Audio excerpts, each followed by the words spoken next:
our studios, it's time for Nickelodeon's Total Panic. On today's program, we'll meet the Factoid, the author of The Future Scrubs, actor Michael D. Lorenzo from Head of the Class, and from TV Sister Kate, we'll meet Jason Priestley. Plus, we'll check out the latest in Pee Wee fashions and take a road trip into the future. Now your hosts, Molly Scott and Greg Lee. Good morning and welcome to Total Panic. We hope you guys had a great Thanksgiving, but it's very possible that you're dealing with what a lot of us are dealing with, and that is Thanksgiving leftovers. Well, not to worry, because we have some very innovative ideas that we're going to share with you today on the show on what to do with your leftovers. And as a matter of fact, well, there's an idea right up there. Is it a plane? No. Is it a bird? Well, sort of. It's our brand new turkey camp. We're proud of that. And we'll be getting a few other food suggestions from those master food experts themselves, the Fat Boys, who will be stopping by today. And during Martha's Mishaps, we will get your advice on food that, well, actually, shall we say, is not to your liking? And, of course, we'll have the panic button. So remember, you all know how it works. When you hear that sound, oh, there it is. There's the sound. The siren. What do we do when we hear that sound? When you hear that sound, you go crazy. I mean, throw confetti in the air, maybe throw some turkey feathers, and, I don't know, maybe go dancing on the ceiling. Well, if you choose that last one, to dance on the ceiling, that is, please be careful of passing rockets from our first game called Shoot the Moon. Come here, I'll show you how it works. Right this way. Yes, yes. This is the Panic Zone, as you know. Shoot the Moon is a new game here for Total Panic, and it requires 3 astronauts. So let's go to Tracy and find out who they are. Tracy. Okay, we have Anthony LaVecchia, whose favorite pastime is playing hockey. Oh. Keith Riley, whose hobby is baseball. Come and right here, Allison Caton, who loves field hockey. And Allison, right here. Hey! Here they are, our mighty astronauts right here. Let's find out who you are. Hi, you are Anthony? And Anthony, they say you like to play hockey, right? Yeah. What do you like most about hockey? I like to play it a lot. And, fun. Right. Do you know anything about astronauts? No. That's okay. You'll do just fine, just the same. Let's find out who this is right over here. Your name, sir? Keith. And what is it that Tracy said you like to do? Baseball. Baseball. What position do you play? Shortstop. Oh, so you're used to throwing that ball a lot, right? At a certain target, maybe? Yeah. Okay, well, you may do very well here then on this particular game. Let's go over here to Allison. Hi, Allison. Hi. How you feeling? Good. What did Tracy say you liked? Field hockey. Tell me about field hockey. Well, I like the position center forward because I like to play most of the game at that position. Oh, well, very good. Okay, yeah, here's what we're going to do. All 3 of you here have your own, well, I guess we're going to call these tribbles, you see, because that's kind of a space name for it. And what's going to happen is they're going to take these tribbles and they're going to throw them against that target back there by the rocket, by the launch pad. And if they hit the target 3 times, the rocket will go up and it'll launch. The first one to do it will be the winner. But first, Allison, you want to hear this? Okay. Let's go to Tracy and find out exactly what you guys could win. Tracy, what can they win? Our runner-up to win the L.A. Shuffle game. With a computer calling the shots, you've got to think on your feet to win Bandai's L.A. Shuffle game. Everybody's doing the L.A. Shuffle, so can you, only from Bandai. And for our winners, the new TurboGrafx 16, the high-energy video game system, now available from any suit. Okay, thanks a lot, Tracy. Okay, you guys know the rules, right? Grab your tribbles there, and we're gonna find out who's gonna be the winner. Now, you may have to hit that target kind of hard, but the first one to hit it 3 times, they'll be able to launch the rocket. They'll be the winner. Are you ready? When I say launch, that's when you're gonna go. You ready? 5, 4, 3, 2, 1, launch!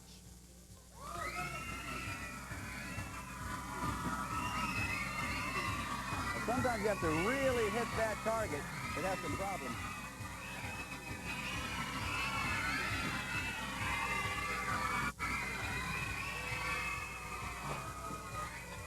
Whoa!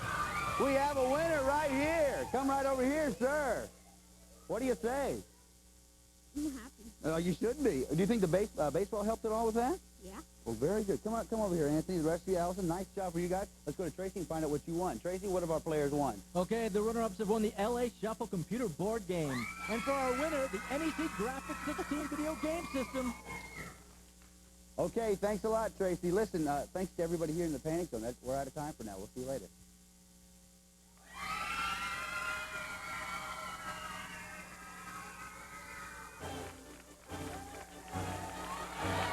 It's time for You Want It, You Got It, the show where you, our studio audience, makes the rules. And now, America's favorite game show host, Blink for Love.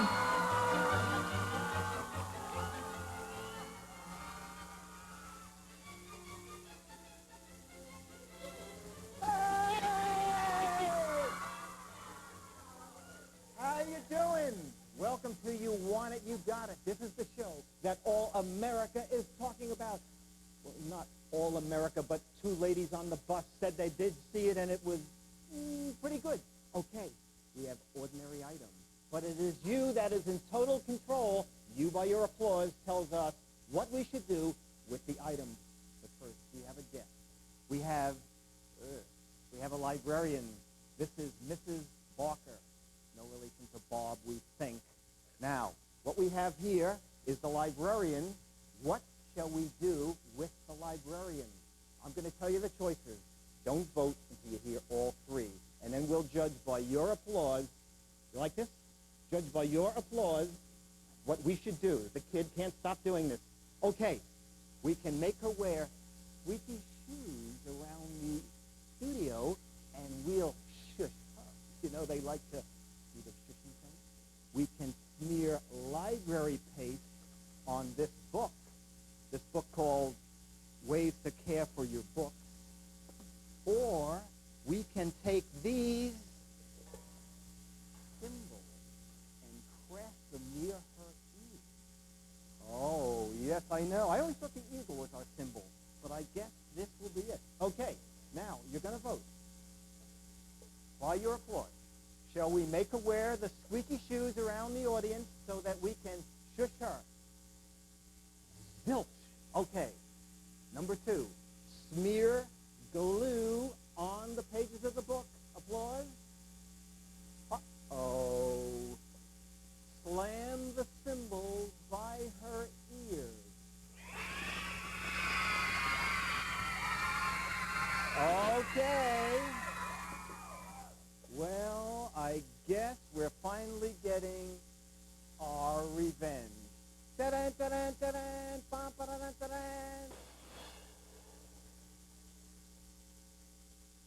Okay, you see? Now I feel a lot better. Okay, we're going over to podium number 2, a pair of ordinary long johns. What shall we do with them? Okay, these are the choices. Listen to all 3 choices. We can hang them from the Nickelodeon blimp. This is something new, kids. You can try this at home. This is not dangerous. Okay, we can have the cameraman wear them on his head. Now, I got to tell you, he actually came to the studio wearing them on his head, so it's no big deal. Or we can fill them with baked beans and drop them from the rafters. Okay, those are the 3 choices. People at home, let's see. People at home voting. Okay, for number 1 at home. Okay, Jackie and Katie, they want that. Choice number 2 at home. George and Barbara in the big White House are voting for that. Okay, choice number 3, Dan and Marilyn. Okay, now you are going to make up the decision. Okay, is it going to be hang them from the Nickelodeon sign? Applause. Kids, what do you get together before the show? Hang them on the cameraman's head, fill them with beans, and drop them from the rafter? Okay. Okay, we've been doing this ahead of time, so let's cut to our bean-filled long johns. We have them up there, and let them go! Boom! You have some cranks and rolls you could drop. Okay. Okay. Helium. What shall we do with the helium? Fill a balloon with it and let it fly around the studio. Fill an envelope with it and let it go to the president of Nickelodeon? Or should I inhale it and read a poem? You know, it makes that squeaky voice. Yes, that thing. Oh, yes, do that, Blink. Okay, by your applause, fill the balloon and send it around the studio. Nothing. Fill the envelope, send it to the president of Nickelodeon. Inhale it and read a poem. Okay. Okay, somebody get my agent, DeBartolo, on the phone. There was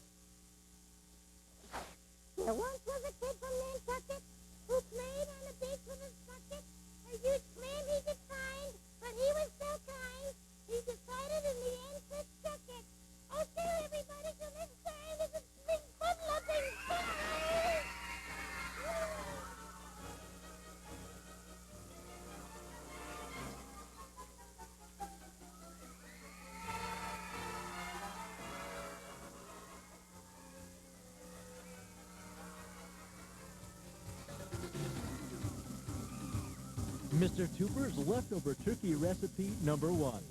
The Turkey Sundae. Ingredients, turkey parts, ice cream, hot fudge, and a cherry.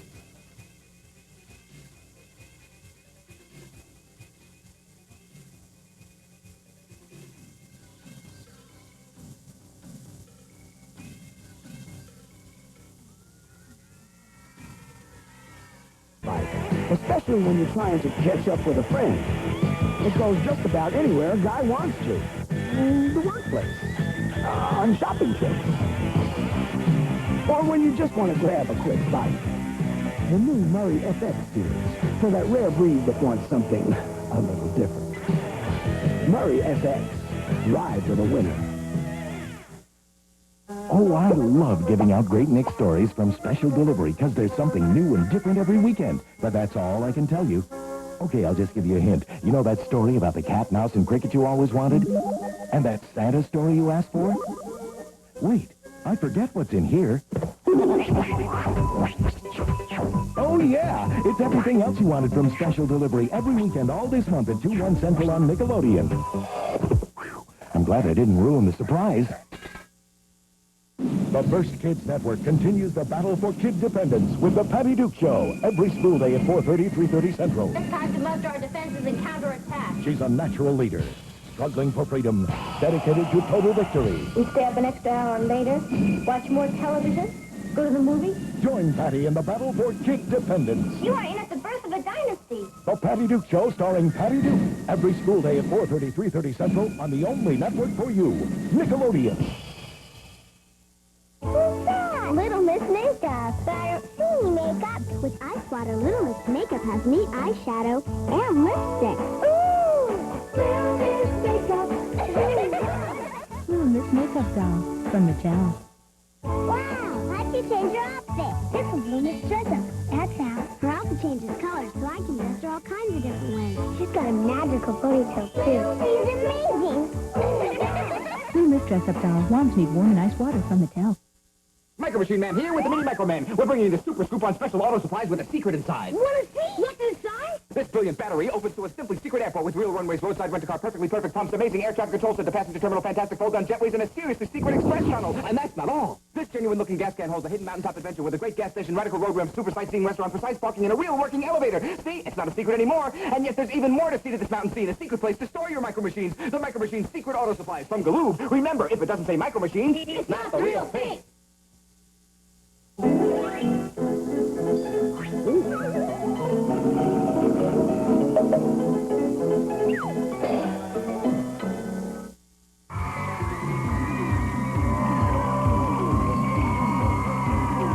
From New York, a city where even grown-ups can have fun playing with green slime whenever they ride the subway, it's time for Nickelodeon's Total Panic. On today's show, from My Secret Identity, Jerry O'Connell and Christopher Bolton. From the new movie She Devil, Brian Larkin and pop singer heartthrob Dino.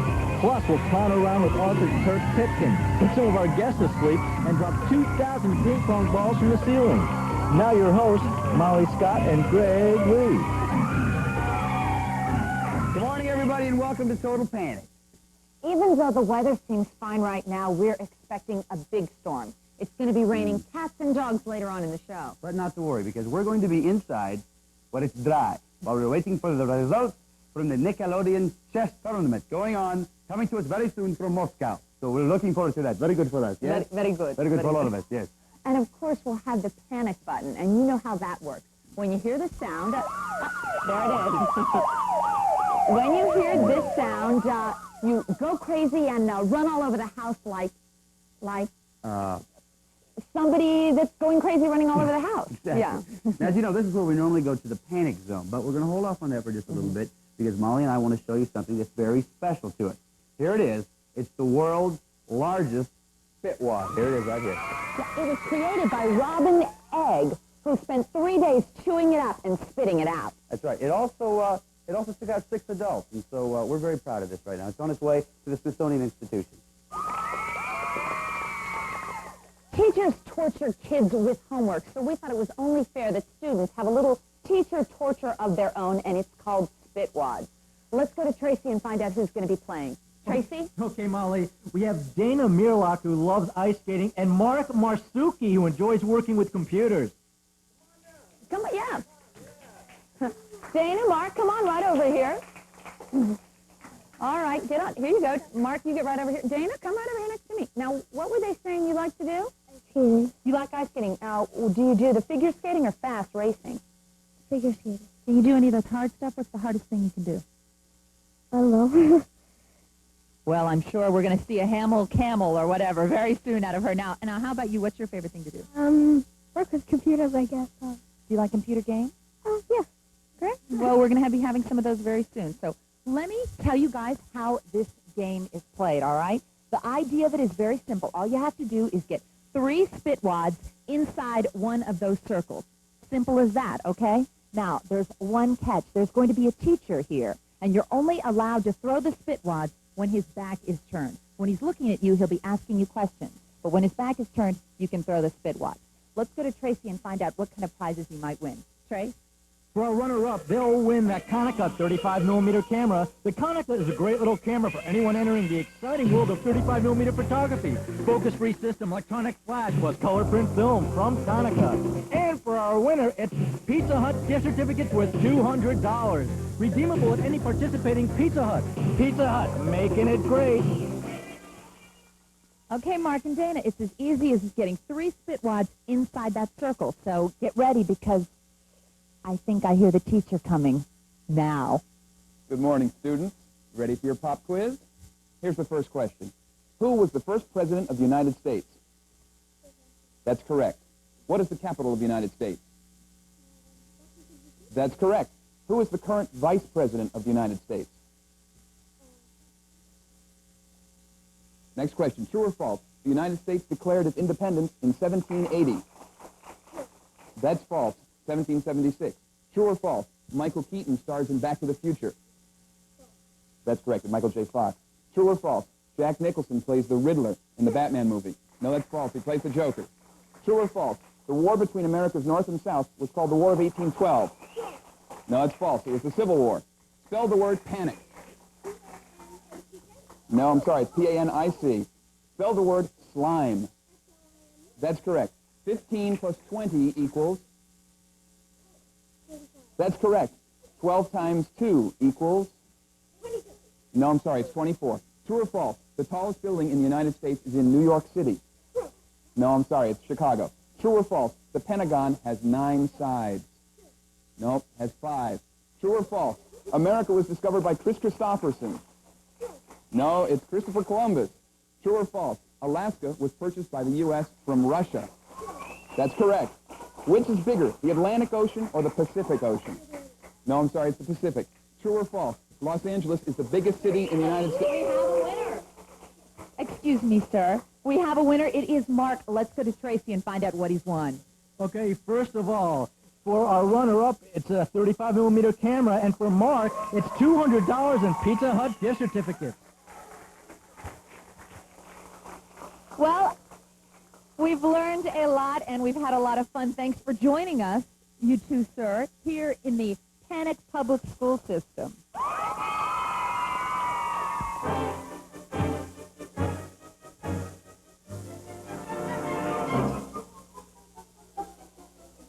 It's time for You Want It, You Got It, the show where you, our studio audience, makes the rules. And now, the game show host with the least understood here in show business, Bling Sunrum. Hey, how you doing? Hey! Welcome to You Want It, You Got It, the show all America's talking about. They're not saying nice things about it, but they are talking, and that's what this is about. We take ordinary items and we think of diabolical things to do with them. First of all, we have a blackboard. We have ping pong balls, and we have a punching bag. What are we going to do with them? The audience is going to decide. We also have a school teacher, a real school teacher. Mrs. Collins? True. Okay, Mrs. Collins. Our first item is a blackboard. I'm going to tell you kids the 3 choices. By your applause, you'll tell us what to do with the blackboard. Have Mrs. Collins wash it for a change. You know, we're sick of washing it ourselves. Have Mrs. Collins scrape her fingernails. Yeah, I know. It makes Blink's hair stand on end, which is not a pretty sight. Or have Mrs. Collins write 1 trillion times, I will never, ever assign homework again. All right, think about it for a second. Bap! The second's up. Okay, choice A, have her wash the blackboard, applause. Zilch. Choice 2, have her scrape her nails across the blackboard. Nothing. Have her write 1 trillion times, I will never, ever assign homework again. Oh, okay.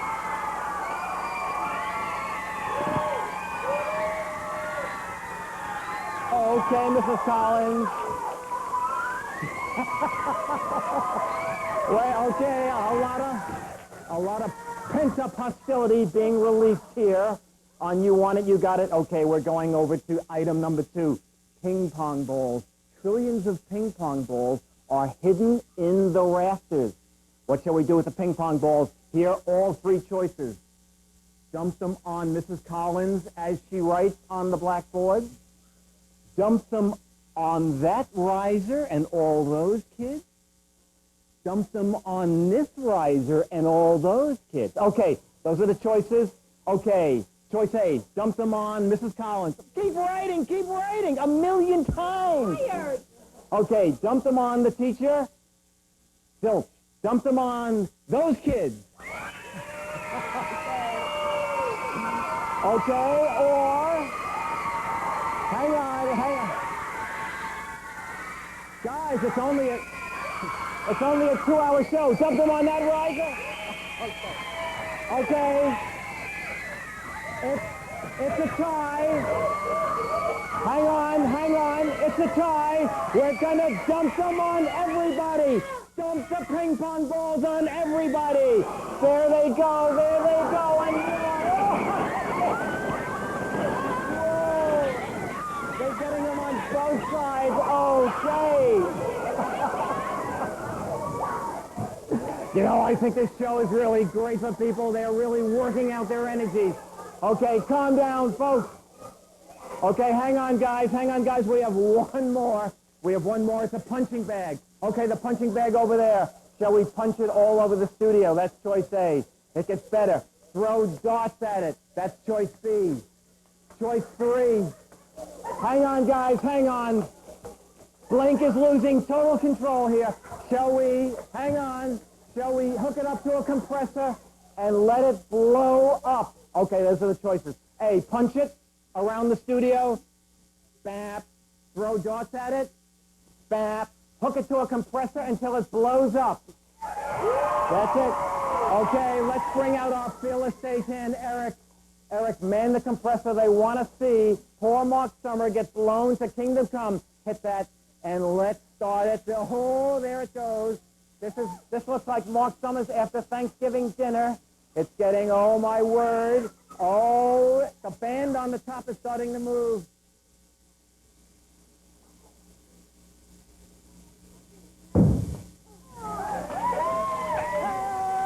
Hey! Take that, Mark Summers. Till next week. This is Blink Fun Love saying, I love fun. I hope you love fun. See you again. Bye. Bye.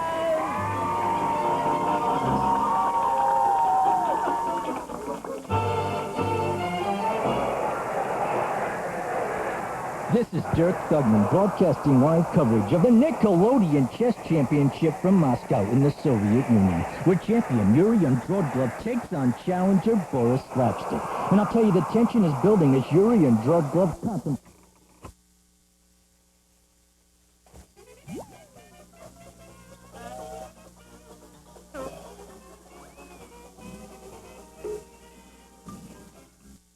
Coming up this half hour is a music video brought to you by Post Cereals.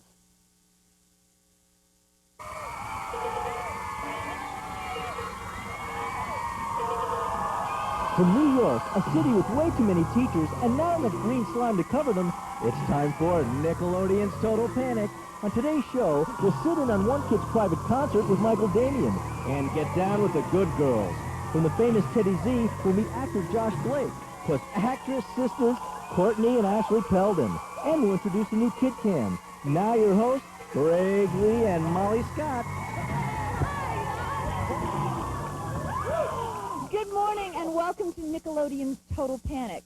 As the holiday season approaches, you're probably wondering how to get to your parents to give you the gifts you want. Right, instead of all those socks and underwear and all that boring stuff they want you to have, Yeah. So throughout today's show, we'll be giving you hints as to how to achieve those important goals. That's right. Also, we'll let you know what our audience wants for the holidays, even though they may not know it yet. That's right.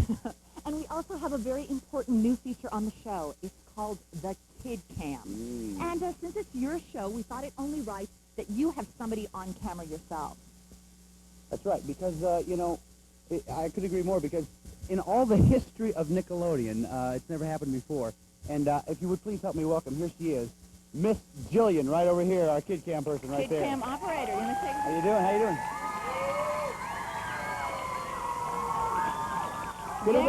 Kid with the camera, first time in the history of Nickelodeon, Let's right see it. there. Because let me explain how it works.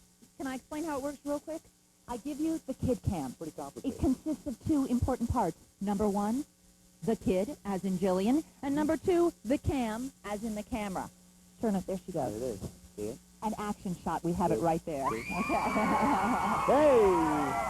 So see, we get everything from her perspective, which is a good thing, because a lot of things happen off camera that maybe you've wanted to see that you're not able to see because, frankly, there's a lot of grown-ups that are running the program around here, right? Well, that's all going to change today, and you'll be able to see whatever you want to see. Like something kind of interesting. Perhaps you might get to see old Greg here getting his makeup put on. Maybe not. Or possibly we could take a frightening behind-the-scenes look to see what Miss Scott looks like without any makeup on at all.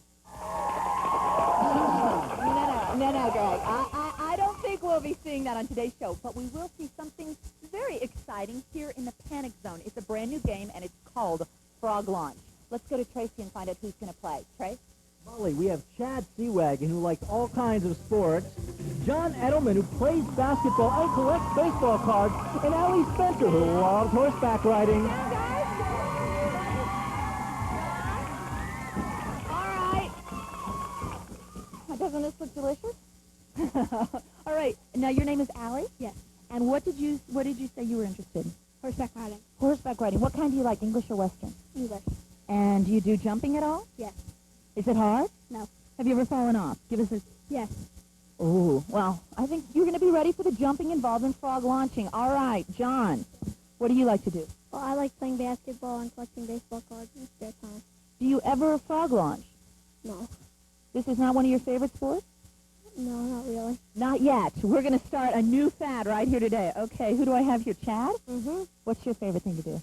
I like all sports. All sports. Any in particular is your favorite? Tennis. Ooh, that's neat. How do you play all the time? Yeah, my dad's a pro, so I play with him. I think you are going to be a killer at frog launching. All right, let me tell you guys how to play. It's very simple. All it involves is a mallet, a launcher, and one of these. Feel one of these, Allie. Ew. Gooey frogs. It's very simple. The first one of you to get a frog by putting it on the launcher and hitting it with the mallet onto one of these pedestals right here wins. You just need one frog to win. Let's go to Tracy and find out what kind of prizes are involved. Tracy? Our winner will receive Gibson's Epiphone electric guitar, made for musicians who demand quality in every detail, designed by and from Gibson USA. And for our runner-up, the Super Play handheld games from Acclaim. Arcade-style action you can take anywhere. Look for WrestleMania, 1943, Wizards and Warriors, and Knight Rider. Okay, guys, remember, the first one to get a frog onto a pedestal wins. On your marks, get your frogs loaded up, get your mallets in your hand. Load your frogs right here. They got to be faced in the right direction, everybody, and you hit it right here. Everybody ready? On your marks, get set, go!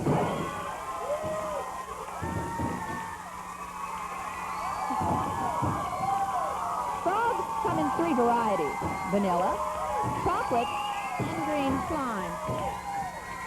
Frog legs are much tastier than rabbit feet, especially when they're dipped in swamp juice.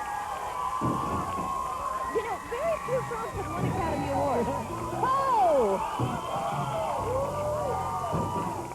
We have a winner, Chad. All that tennis. Let's go to Tracy and find out what everybody has won. Trace. Okay, first of all, for our runner-up, it's the acclaimed Super Play handheld game. And for our winner, Chad, it's an electric guitar to rock his frogs. Okay, great. See how that tennis did come in handy, didn't it, Chad? Thanks for joining us here in the swampy region of the Panic Zone.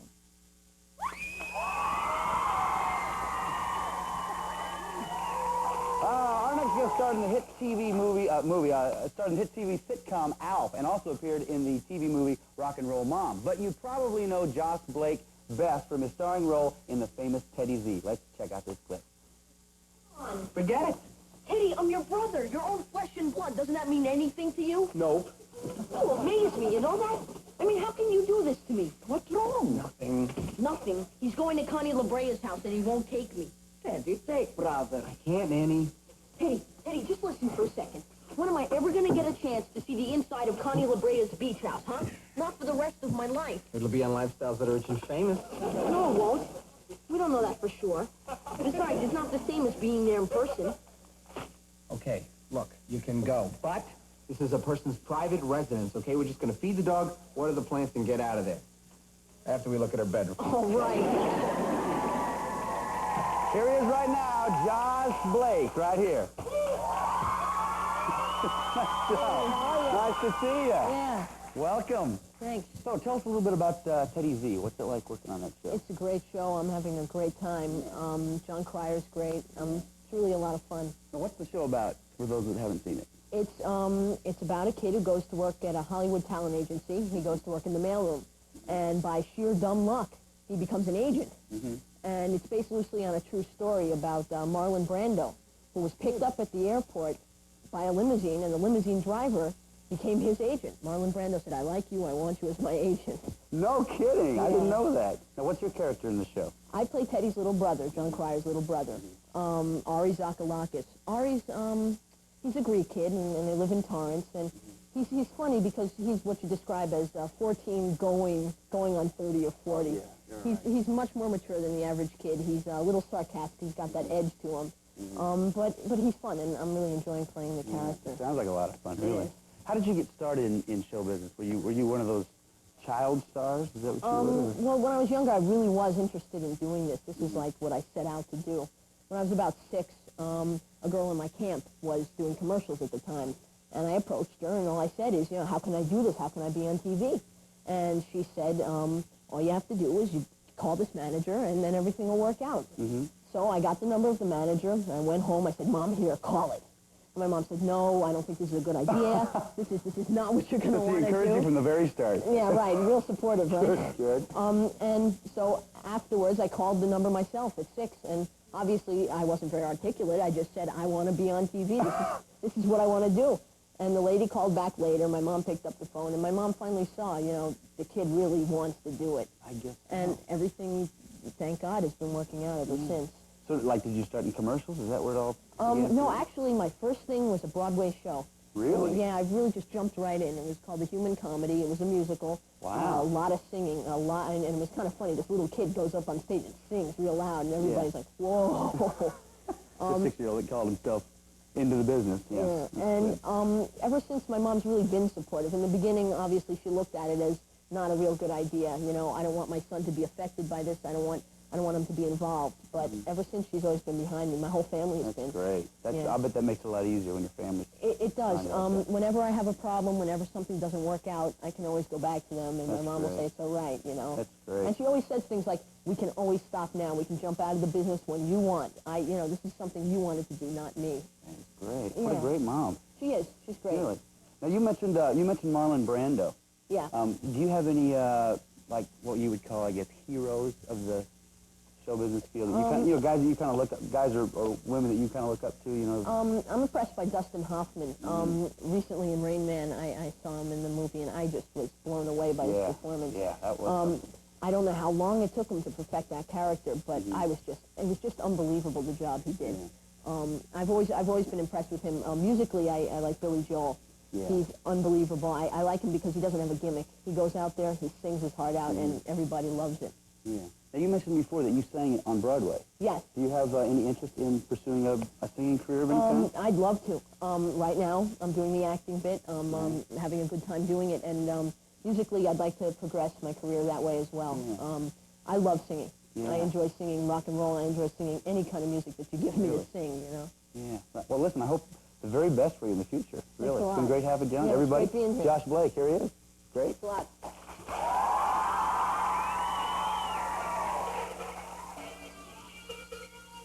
How to get your parents to buy you the holiday gift you want. Why not invite your parents out for a nice dinner at their favorite Chinese restaurant? But be creative. While they're busy blabbing amongst themselves, replace the fortune cookies that are usually served with your own customized cookies.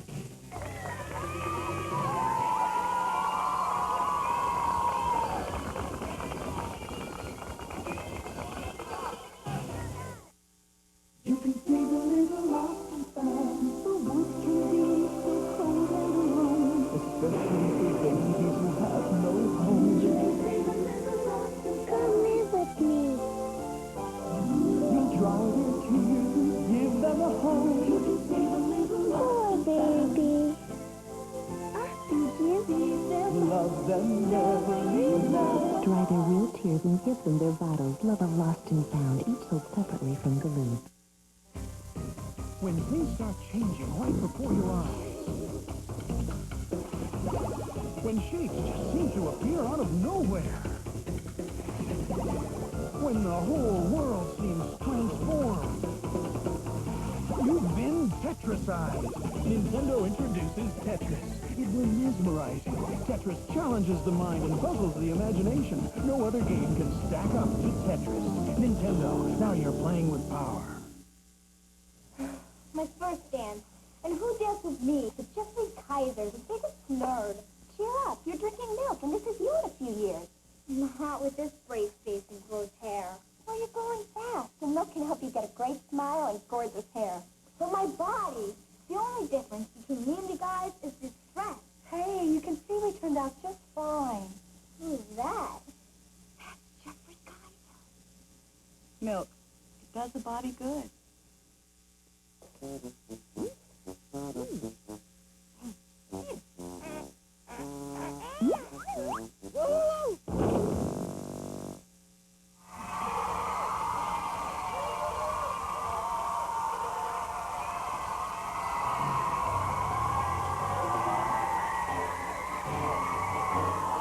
It's time for You Want It, You Got It, the show where you, our studio audience, makes the rules. And now a man who wears his bathroom rug on his head every Sunday morning.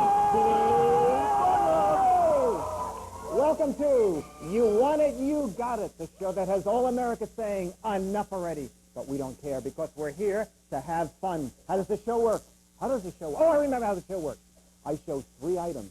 You people, with your applause, tell us what to do with those 3 items. You know, we say don't do this at home. Kids, this you can do at home. Okay, item number 1 is bubble wrap. Where's the bubble wrap? Where is the bubble wrap? Talk about bubble wrap. Okay, item number 1. Item number 2 is a leaf mulcher. Now, I'll explain what this does in a little while. Item number 3, feather pillows. Okay. We're going to do them one at a time.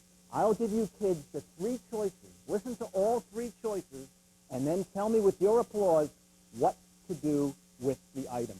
Sounds like a great theme for a game show. Okay, the bubble wrap. We can cover the stage with it. And when Greg and Molly do the rest of the show, we'll keep hearing these kind of sounds. We'll drive them nuts. We can pin it to the blackboard and throw darts at it. Or we can pick someone out of the audience, make them wear a bubble suit, and roll on the floor. Okay, now think about it. Bam! Time's up. Okay, should we cover the stage with it and drive Greg and Molly nuts? Oh, yeah. Okay, pin it to the blackboard and throw darts at it? Nah. Or make a classmate wear a bubble... Okay, gee, I think it's 3. Okay, Tracy, Who shall we get? Okay, Blink, we have Brooke Fryer. Okay, Brooke, come on out here. Okay, slip these on. Almost, okay. This is not a stunt, this is a career. Okay, and one more arm. Okay. What's your name again? Brooke. Brooke, okay, Brooke. If you want to go into modeling, Brooke, I think you got it made. Okay. All right, Brooke, can you sit you down on the floor and let you roll over a few times? Can you do that? And let's see how many of these you can break. Oh, just about none of them. Brooke, it was a total waste of time, but you want it, you got it. Okay. Brooke, thank you very much. You can have that, okay? Take it home with you. Okay, this is a leaf mulcher. This is what your dad throws leaves in the fall to grind them up. Now, what are we going to do with it? We can put cheese, tomatoes, and lettuce through it. We have taco shells at the bottom. We can put kitty litter through it. Oh, it's been used. Or, the third choice is we can take your homework assignments and put them through it. Okay? They don't even want voting. They already know. Okay, what's it going to be? The meat, the cheese, the tomatoes? No. The kitty litter? No. Your homework assignments? Yay! Okay. Remember, tomorrow when you go to school, you say, I couldn't do it. Okay. Woo! Yay! Woo! Okay. Final item. Feather pillows and 6 gallons of honey. We can paint the camera lens and stick feathers all over it. Or we can feather and honey Dr. Claw, the mean, total panic dentist. Or finally, we can throw the feathers in front of the electric fan. Those are the 3 choices. Okay, smear the camera lens and feather it. Nobody. Okay, honey and feather, mean Dr. Claw. Okay. Okay.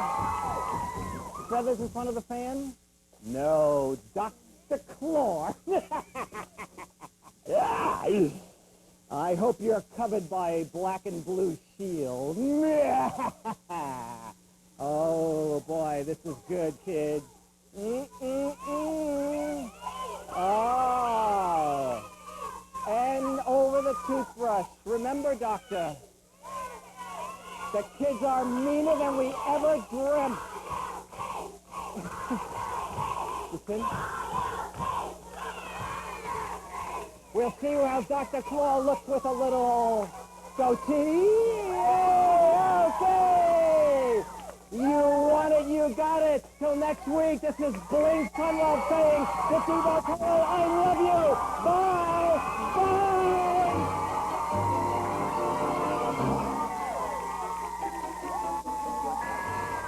Here's a chance for everyone at home to participate in our video vote. We'll show you clips from our list of the top 10 videos this week, and then you can write in and tell us which one to play at the end of next week's show. And, of course, at the end of this week's show, we'll have a dance party to go along with your favorite pick this week. Let's take a look at those clips.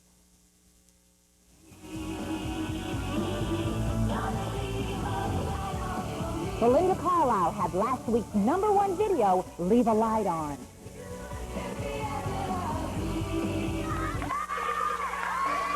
As you know, basketball was first discovered by Admiral Larry Bird on his first explorations there to the South Pole. I tell you, this crowd is going pretty crazy right now about this basketball stuff.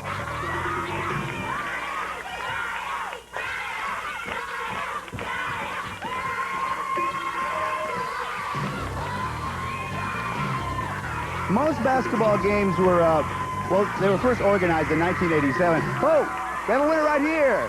Right here is our winner. Congratulations. Nice job. Looks like you've been shooting some basketballs. We played in gym. You play where? In gym. You play basketball in gym. Do you play that with boys, or is it just all, is it an all-girl class? with boys. Who normally wins?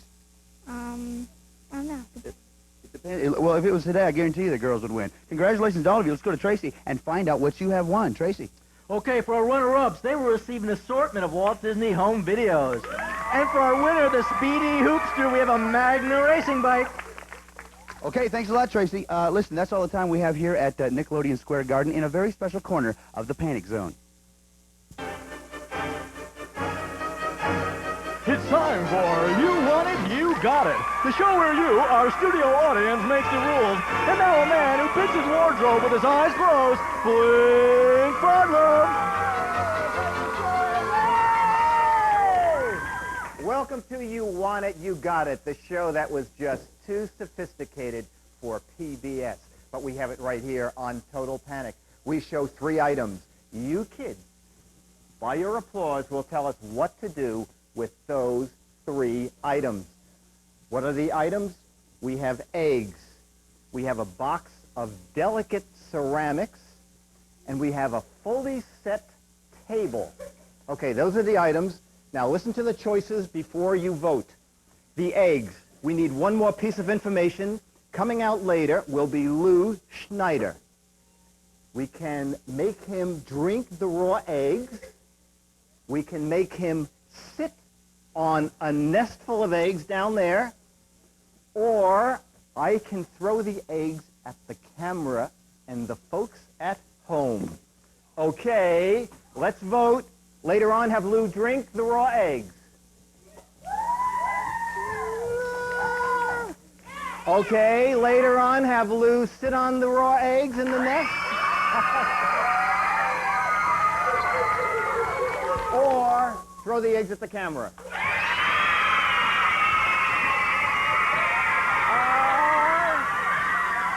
Okay, I think it's going to be at the camera. Okay, folks at home, whoa! Okay, how about that? And you, oh! Okay, is that enough for that? Okay. No, one more. Okay, one more. Hey, Mom! And this is from my agent at DeBartolo. Okay. All right, let's go. No more. Okay, let's go on to item number 2. Fragile dinnerware. Now, these are the choices. Listen to the choices. We can drop them from the ceiling. We have a similar box of delicate dinnerware up there. Drop them, have them fall on the floor. I can hit the box with a sledgehammer, or we can have Mr. Clumsy here carry them, see what I mean, to the president of Nickelodeon. This is the world's worst delivery man. They will never make it to the door. Okay, those are the choices. Drop them from the ceiling onto the floor. Okay. Wait, we have 2 more. Sledgehammer this box of them. Have Mr. Clumsy bring them to the president of Nickelodeon. Boy, it looks between 1 and 2. We need a choice. It was number 2. Hit them with the sledgehammer. Okay. We're going to do the goggles for this guy. Oh, boy. There we are. People keep asking, Blink, where do you have your hair done? I have it done at Mako. Okay, now, let's just do this here. And, okay. We'll hear it, I'm sure. Whoa! Yeah! Where's my last week's paycheck? Okay, and one more. Why don't I have my own dressing room? Okay. Blink gets out a lot of hostility on this show. I'm going to do it, like Sammy Davis does, open that tie. Okay, our last thing, the table. Now, these are the choices. We can use a remote control car and push everything off the table. I can try that magician's trick of pulling the tablecloth out from under the dishes. I don't think I can do it. Or we can have Sam, our karate expert, karate the table in half. All right, those are the choices. Use the car for a demolition derby. Applause. I'll pull the tablecloth out. Or have Sam karate chop the table in half. Whoa! I guess it's going to be karate chop the table in half. Does that sound right? Okay, we're just going to move this. Ta-da! Okay, he probably needs total silence. He's going into a meditative state. Or are you sleeping? Oh, he's in a meditative state. Okay.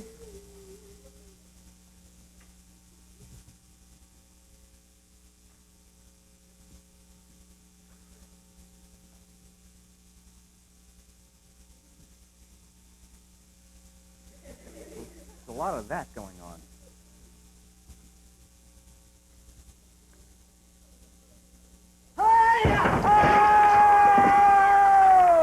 Are you okay? Excellent. Well done. Okay. Until next week, this is Blink Fun Love saying, I love fun. I hope you love fun. Bye. Bye.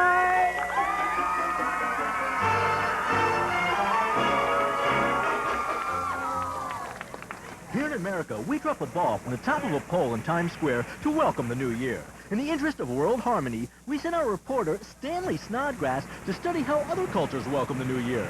He files his first report from Amokei, Hawaii Islands near Hawaii. Oh. Hello, everybody. This is Stanley Snodgrass, broadcasting from sunny, tropical Amokei, Hawaii Islands, where they have a unique tradition for greeting the new year. When the clock strikes 12, in just a few seconds, you'll see what I mean. Here we go. 10, 9, 8, 7, 6, 5, 4, 3, 2, 1. 1. 1. I said 1. Happy New Year!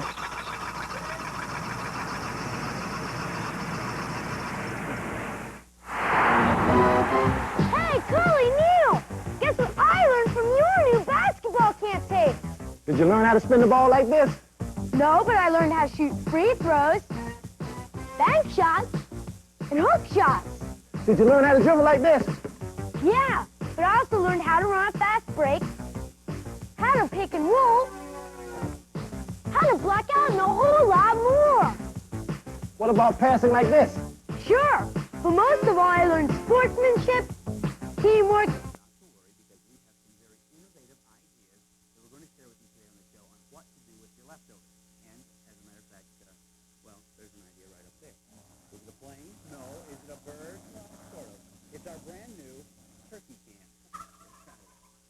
And we'll be getting a few other food suggestions from those master food experts themselves, the Fat Boys, who will be stopping by today. And during Martha's Mishaps, we will get your advice on food that, well, actually, shall we say, is not to your liking.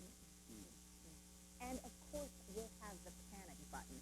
So remember, you all know how it works. When you hear that sound, oh, there it is. There's the sound. The siren.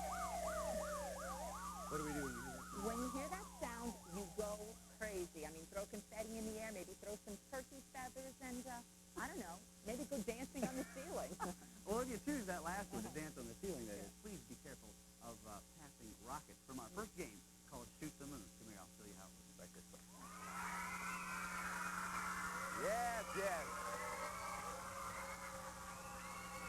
This is the Panic Zone, as you know. Shoot the Moon is a new game here for Total Panic, and it requires 3 astronauts. So let's go to Tracy and find out who they are. Tracy. Okay, we have Anthony LaVecchia, whose favorite pastime is playing hockey. Oh. Pete Riley, whose hobby is baseball.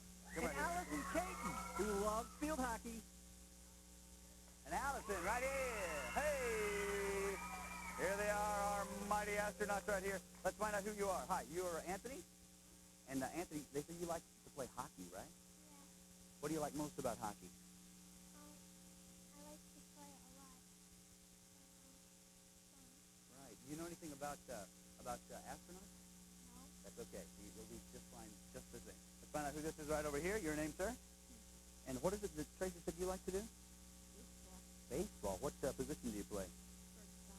Oh, so you're used to throwing that ball a lot, right? At a certain target, maybe? Yeah. Okay, well, you may do very well here then on this particular game. Let's go over here to Allison. Hi, Allison. Hi. How you feeling? Good. What did Tracy say you like?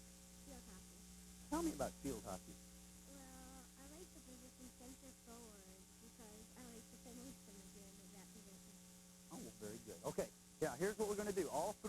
here have your own, well, I guess we're going to call these tribbles, you see, because that's kind of a space name for it. And what's going to happen is they're going to take these tribbles and they're going to throw them against that target back there by the rocket, by the launch pad.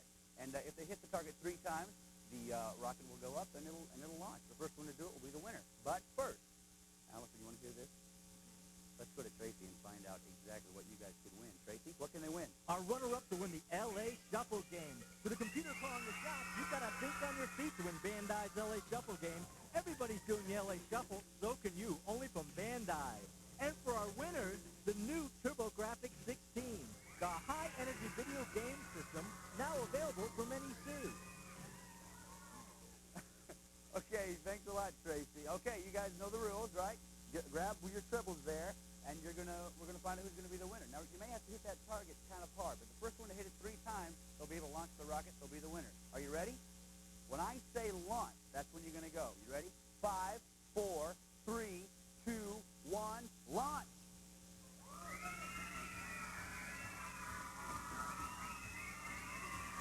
Sometimes you have to really hit that target. It has some problems.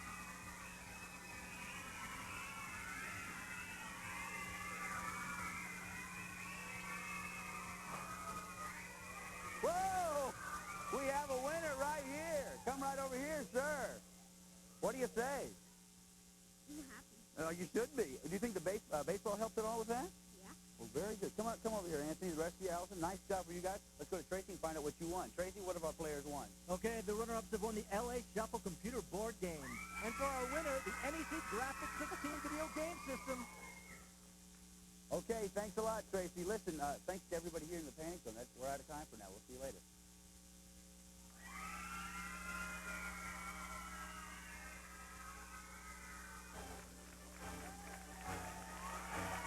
It's time for You Want It, You Got It, the show where you, our studio audience, makes the rules. And now, America's favorite game show host, Bling for Love.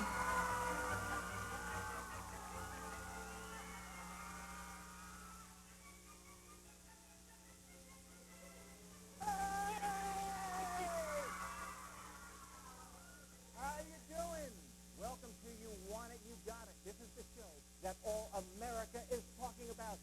Well, not all America, but 2 ladies on the bus said they did see it, and it was pretty good. Okay, we have ordinary items, but it is you that is in total control. You, by your applause, tells us what we should do with the items. But first, we have a guest. We have a librarian. This is Mrs. Walker. No relation to Bob, we think. Now, what we have here is the librarian. What shall we do with the librarian? I'm going to tell you the choices. Don't vote until you hear all 3. And then we'll judge by your applause. You like this? Judge by your applause what we should do. The kid can't stop doing this. Okay, we can make her wear squeaky shoes around the studio, and we'll shush her. You know, they like to do the shushing thing. We can smear library paste on this book called Ways to Care for Your Book. Or we can take these symbols and craft them near her ear. Oh, yes, I know. I always thought the eagle was our symbol, but I guess this will be it. Okay, now you're going to vote. By your applause, shall we make her wear the squeaky shoes around the audience so that we can shush her? No. Okay. Number 2, smear glue on the pages of the book. Applause. Uh-oh. Slam the symbols by her ears.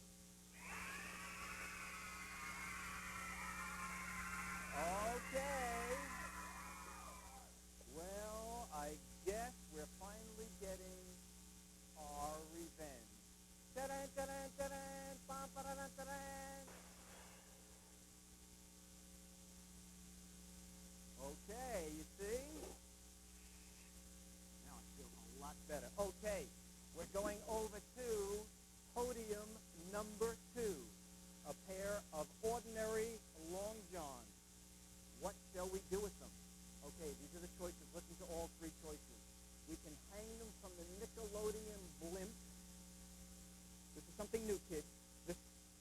this at home. This is not dangerous.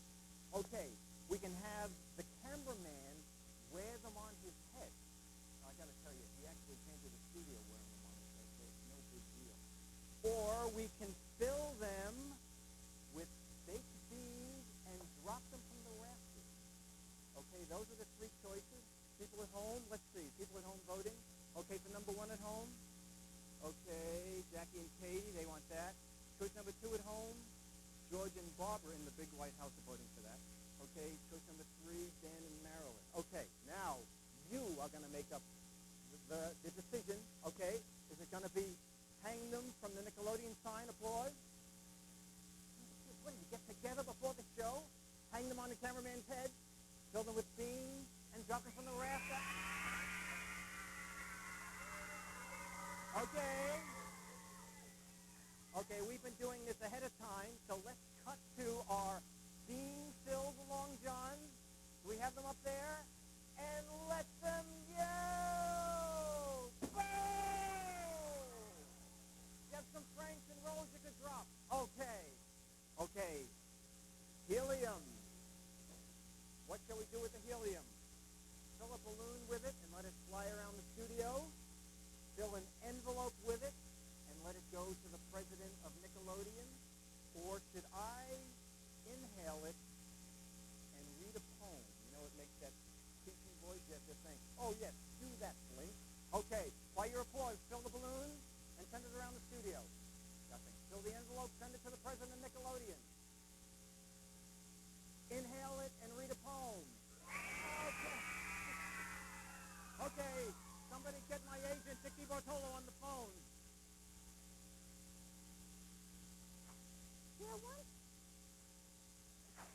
There once was a kid from Nantucket who played on the beach with his bucket. A huge man he could find, but he was so kind, he decided in the end to chuck it. Okay, everybody, till next time, it's a big good-looking time.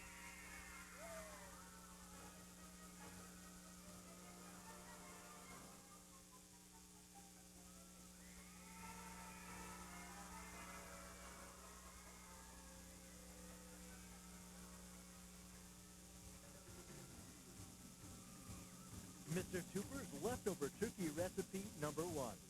The turkey sundae.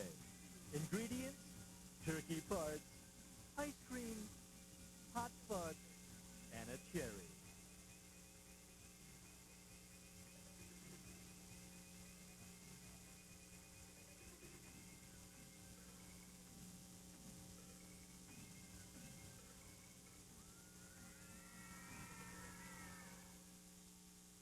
How's it possible? A 250,000-word report, all right here.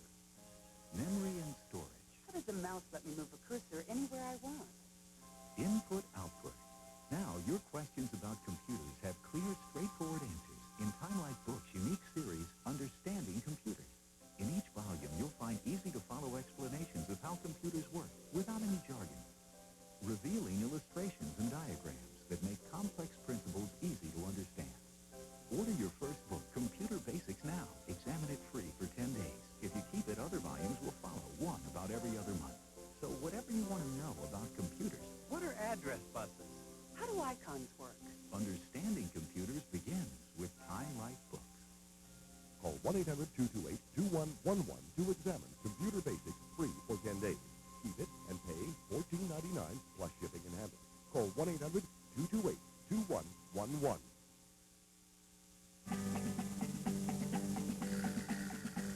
He packs a shiny cat gun. He's fast with a frog or a ball. When grown-ups get bossy and you need a posse, there's just one kid to call. Dennis, the menace, the hero of all kids. Dennis the Menace, riding to your town, weekends on Nickelodeon. Hey, hey, hey, hi, hey, ho. Yeah, yeah,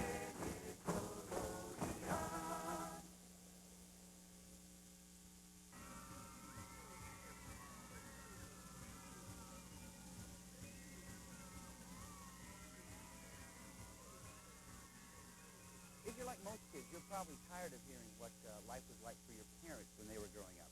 But what will life be like when you grow up? Will there be potato ice cream by 1994, edible pet spoons by 1990, electronic deodorant by 1992?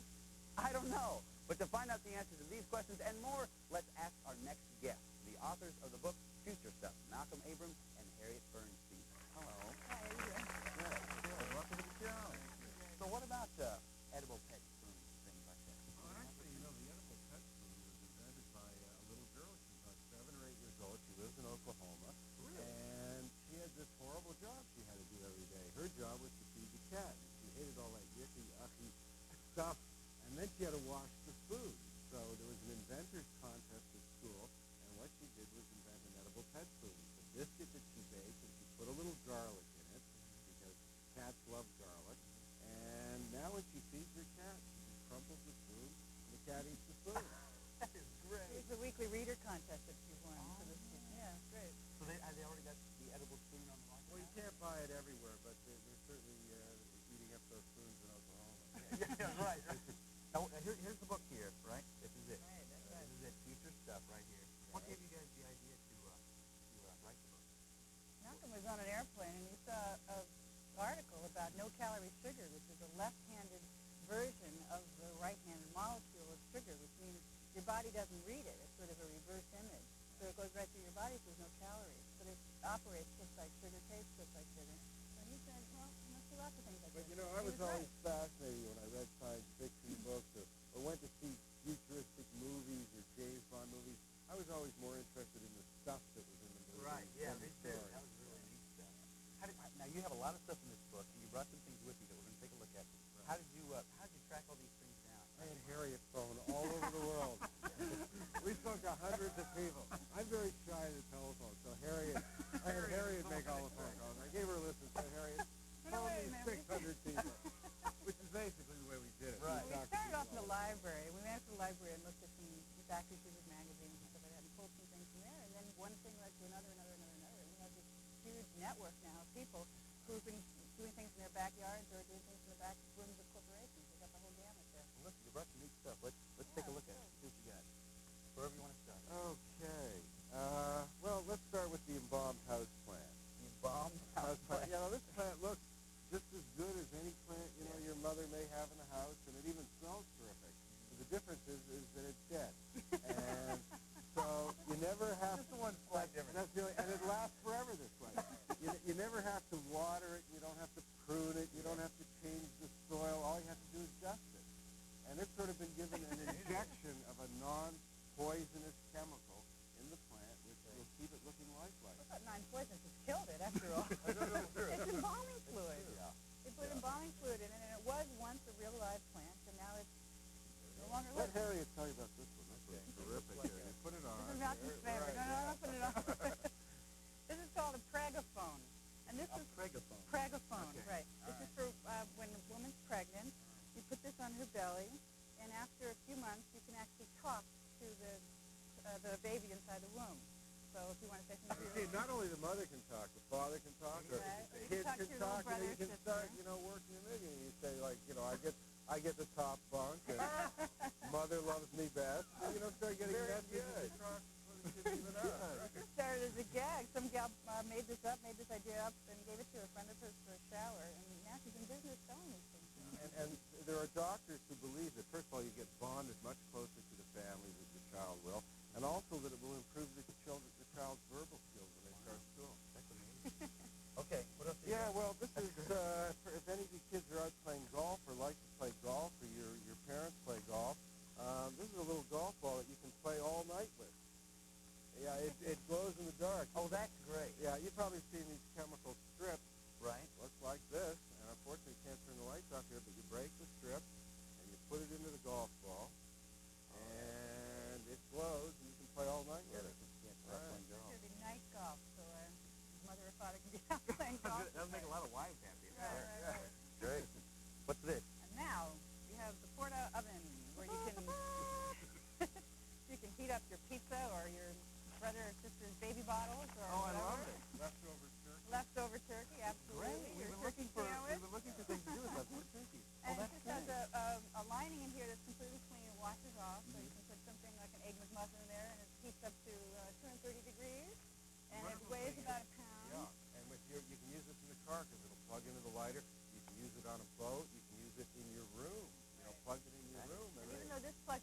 cellular socket, there's also a version that's plugged into the lighter on the car.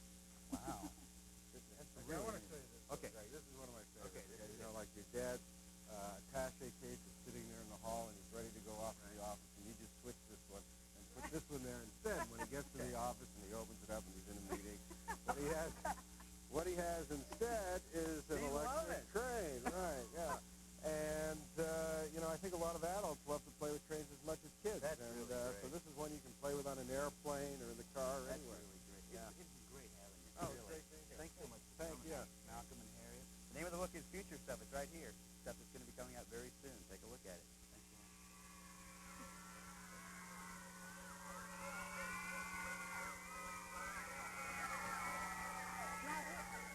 Now here's a chance for everyone at home to participate in our video vote. We're going to show you clips from our list of the top 10 videos this week, and then you can write in and tell us which one to play at the end of next week's show. And of course, at the end of today's show, we'll have a dance party along with this week's top video. So hey, let's look at the clip.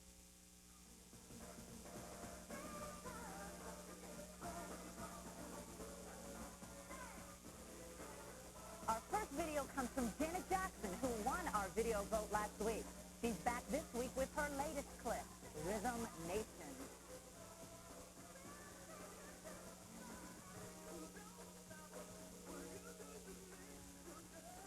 Billy Ocean's License to Chill is from his greatest hits LP. The video was shot in Washington Square Park in New York City with a little help from his friends.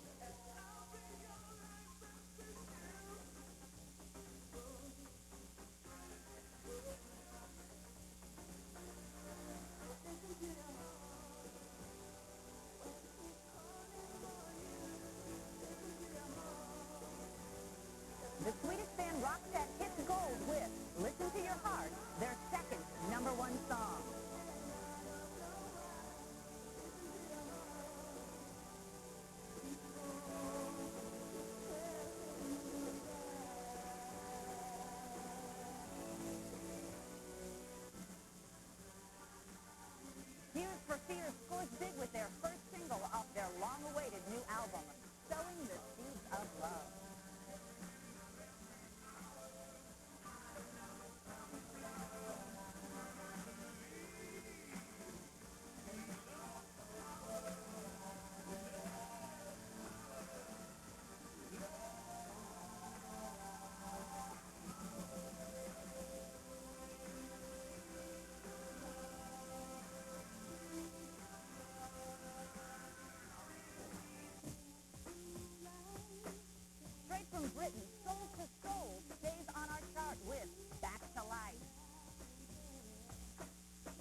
look at a list of those clips one more time so you can write down your favorite.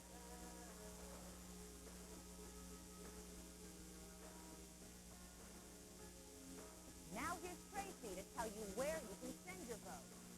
Send your postcards to Total Panic Video Vote.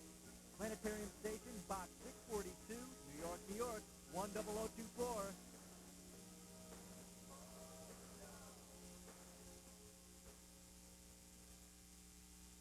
Total Panic presents the difference between Christopher Davis and the Space Shuttle. The Space Shuttle travels at 6 miles per second once in orbit. Christopher Davis walks to school slowly, but makes it home much faster. The Space Shuttle was designed and built by hundreds of NASA engineers.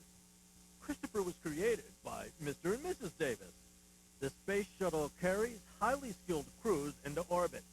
Christopher and his mom occasionally go to the laundromat in a Chevy. Christopher Davis and the Space Shuttle. 2 wonders of the world from Total Panic.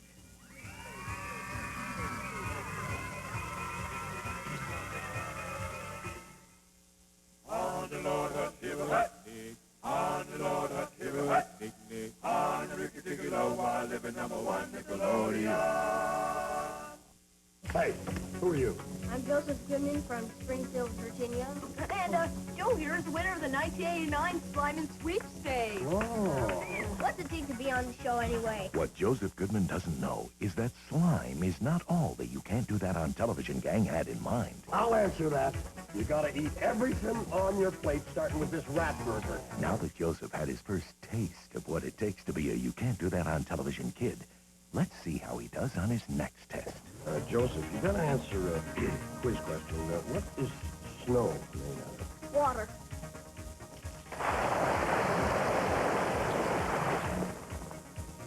So, Joseph, do you still want to be on You Can't Do That on Television? Here it comes. I don't know. Well, that makes it official. Congratulations to Media General's Joseph Goodman, another kid making slime history. The 1989 Slime and Sweepstakes is brought to you by Sunkissed Fun Fruits and Nickelodeon. Nick wants to know what star you're born under. Are you a Tim and I? This is the sign of double trouble, the team of a kid and his dog. Tim and I's are courageous, thoughtful, and are always getting each other out of jam. As the Tim and I team, both kid and dog like to go for walks, drink milk, and have a tendency to wear high-fashion coordinated straw hats. What's your sign? To find out what the next stars hold for you, keep watching the only network for you, Nickelodeon. When the class bell rings, your child becomes my child, too. So I'm going to do everything I can to help that kid succeed. But I can't do it all. Kids grow up so fast. We just get one chance to give them what they need. So what we give has to be the best. The best help you can give at home has always been Encyclopedia Britannica. It gets kids started on a lasting love of learning, and that makes a big difference in school and in their lives. This booklet will tell you more, and it's free. To get it, just call this toll-free number. Then when you preview Britannica in your home, you also get this 3-volume desk reference set free. There's no obligation. Look, if we want terrific things to happen for your child, we've got to work together. But right now, all you have to do is make one toll-free call. Oh, there's the bell. Well, I've got a class to teach, and you've got a call to make. For your free booklet and details on how to receive your 3-volume desk reference set, call toll-free. After a day of taking their tests, come home and take one of ours. Super Sloppy Double Dare. Every school day at 3:30, 2:30 Central, only on Nickelodeon. Introducing the revolutionary Roller Ruler. Roller Ruler, an amazing high-tech geometric tool that is 5 instruments in one. The Roller Ruler's patented rolling mechanism allows you to draw perfect vertical lines to any length. And the multi-hold measuring edge lets you draw straight parallel lines as close or as far apart as you want. For horizontal lines, simply roll a ruler 1 or 2 centimeters apart and draw your line. Now you have perfect graph paper. And look at this. The Roller Ruler is a compass. Now you can make perfect circles of any size. Use it as a T-square for drawing exact small dimensions. As a protractor, Roller Ruler can produce and measure any angle with amazing precision. The Roller Ruler replaces all old-fashioned instruments. You'll find new uses for the Roller Ruler every day. Roller Ruler is completely guaranteed. And here's how to order. Credit card orders, call 1-800-642-4000 or send $9.95 for one, $15.95 for two, plus $3 shipping to Roller Ruler, P.O. 2000. Bop, dee-bop, Nickelodeon, bidoo-bidoo, bop, dee-bop, Nickelodeon, yeah.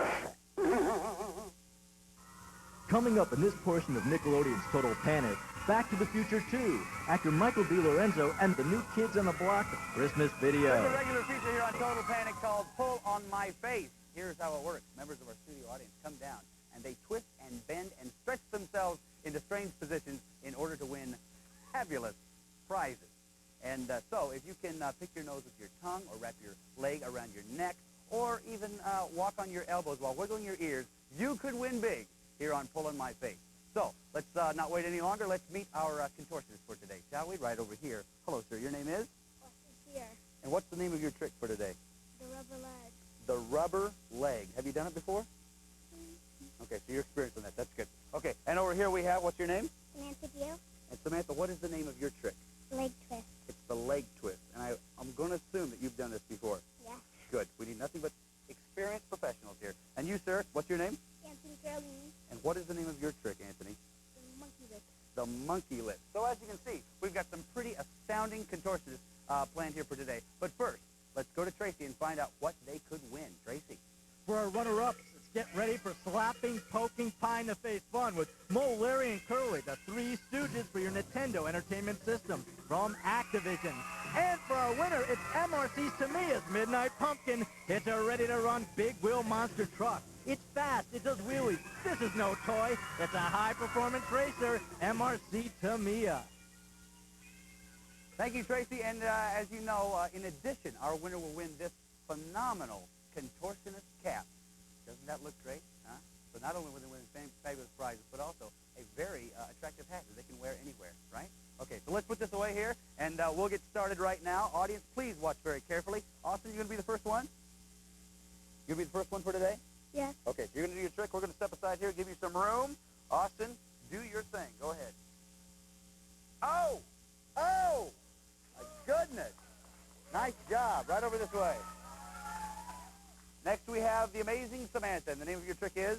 Leg twist. The leg twist. Here we go. Ow! Woo! Come right over this way. And finally, we have Anthony. The name of your trick again? Monkey lip. Monkey lip. Watch closely, please, folks at home. There it is! Okay, come over here, Anthony.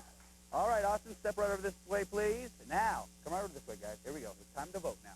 So, studio audience, watch very carefully. I'm going to ask you which one you like the best, and then you're going to tell us who our winner will be. So, let me hear applause, please, for Austin. For Samantha.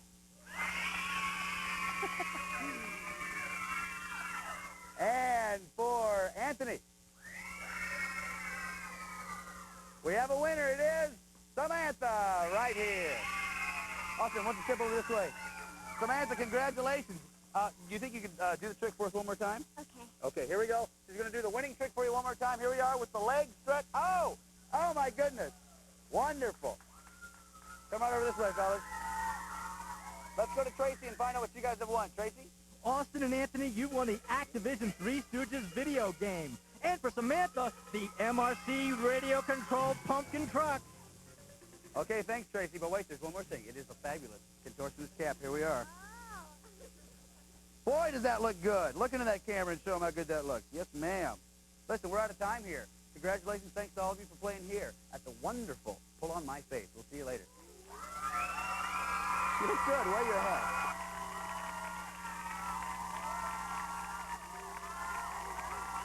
Now we're going to pay tribute to a great movie called Back to the Future, because the sequel is coming out now. Let's take a look at a clip from Back to the Future 2.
everything you go to movies for.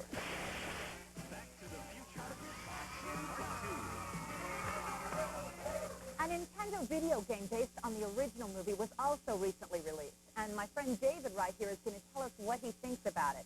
But first, let's take a look at a clip from that game. LJN's Back to the Future lets you relive the fun and thrills of the movie on your Nintendo Entertainment System. You've got to make sure Marty makes it through Hill Valley before his family photo fades away. The road to each building is full of obstacles and angry bullies that'll give you a tough time, but once you're on that skateboard, you'll be able to leave them in the dust. It doesn't get any easier at Lou's Cafe. If those bad guys get too close, you can whack them with a frosty mug of root beer. It's at the high school dance where you really have to show your stuff. You've got to get down and jam with that guitar to liven things up. If you're lucky, your parents will meet there and fall in love. Finally, you can try and get back to the future. Uh-oh, look at those lightning bolts. You've got to get your car to hit 88 miles per hour before you can reach the power cables. Can Marty do it? Find out in Back to the Future for the Nintendo from LJN. This is David Bosco, and he's going to be giving us a review of the Back to the Future video game and kind of his opinion on what he thinks of it. We're going to be using the Total Panic rating system, as you know, so let's run through it one time. 1 P is partial panic, right?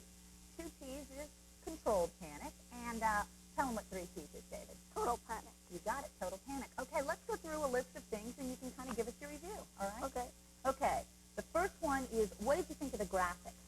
Well, it's 1P, and I think it's 1P because it was good graphics, but it was black and white, and actually it was gray, and it wasn't good because I had a lot of cartridges, and they're usually in color. All right. What about the sound? How did you rate the sound? 2P, because it's good sound and it's good music, but it doesn't make any sound if something happens to you, like if you fall in a hole. How about the graphics? What did you think of the graphics? I mean, the gameplay. How was that? The gameplay was good. It was 2P because it let me move around enough, and the reason why I wouldn't give it total is because it didn't let me at the cafe game crouch when the bad guy steps the counter. I see. Okay, now, how about challenge? What's your rating on the challenge? 3P. 3P, total panic. Okay. Because it kept me going, and I liked the challenge because it let me move, and it kind of just kept you excited, right? Well, listen, thank you for giving us your rating and telling us all about the video. Okay. There you have it, one guy's opinion of the Back to the Future video game. Mr. Tooper's leftover turkey recipe number 2, the turkey shake.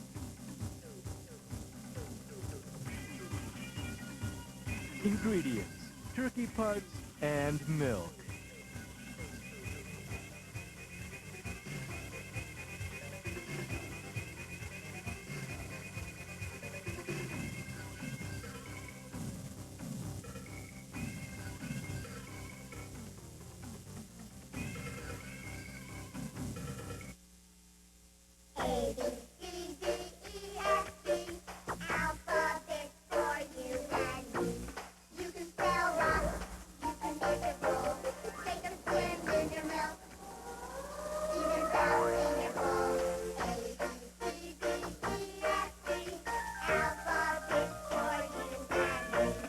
Alphabet cereal is the fun part of this good-for-you breakfast. Only alphabet is A, B, C, delicious.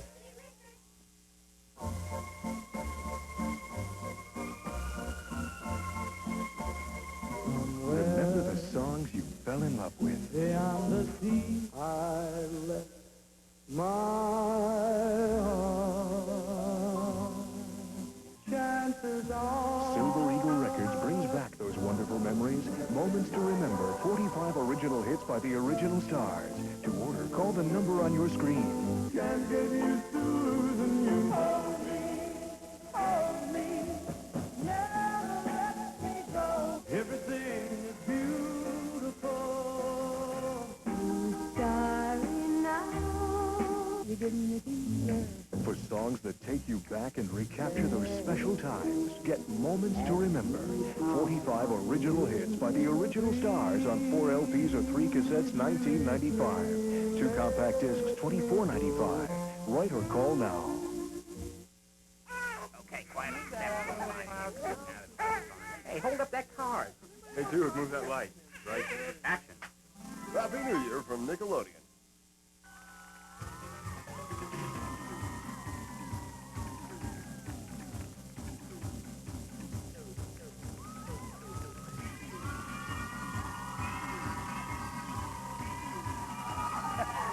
It's time now for another installment of the Generation Gap, where a grown-up will compete with a kid. But remember, we've made a switch. The kid will do something that a grown-up would normally do, and the grown-up will do something that a kid would normally do. They'll have 1 minute to complete their task. If they're able to do that, they'll win some fabulous prizes. Let's go to Tracy and find out who our contestants are and what prizes they can win. Tracy?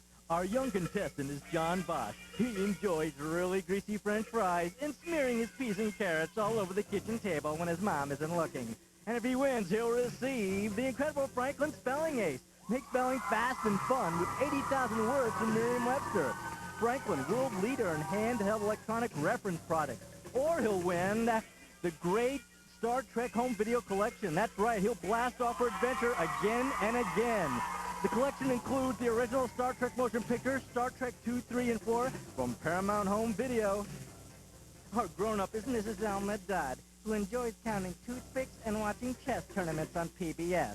But if she finishes before the time runs out, she'll win a washer and dryer. Okay, thanks a lot, Tracy. Now, as you know, one of the really boring things that grown-ups have to do is fold road maps, and that's exactly what we're going to ask John to do. He's going to have to fold 3 road maps in 1 minute. At the same time, Mrs. Dodd here is going to try to jump rope 25 times, and she's going to have to count out while she's jumping the rope, okay? So let's get 1 minute on the clock. You guys are ready? On your mark, get set, go.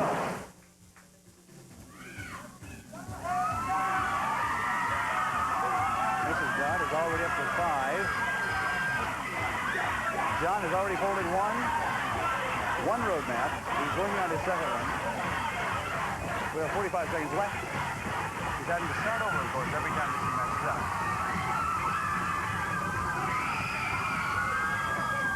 Oh, some trouble over here with Mrs. Dodd. She's having to start over every time, of course, if she messes up at all. John is having a little bit of trouble with that second road map.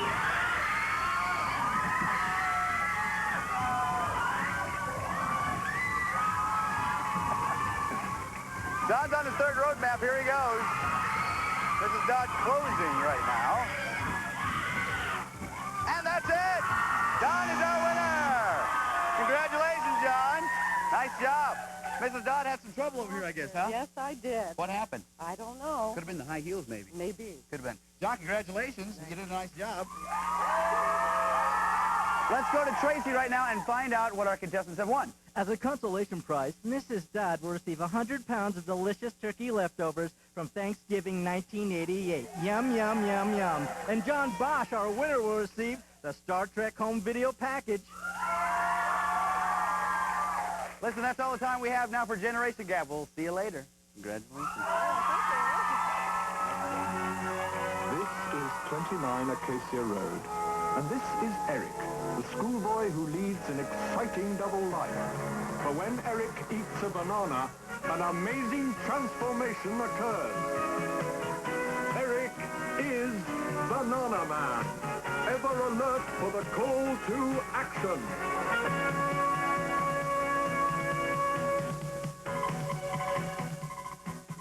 Greetings from your favorite pirate TV station, the Jolly Rocker.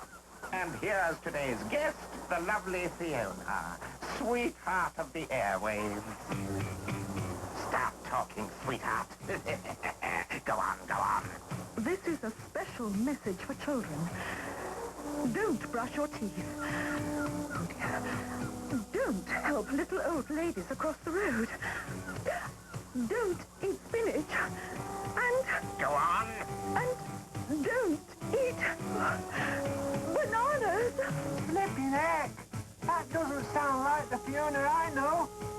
Someone made her say that. And that someone is me. Bye-bye for now, fans. Chief O'Reilly here, Eric. We've got to stop those pirate broadcasts and rescue Fiona. Right, Keefy. This is a job for Banana Man.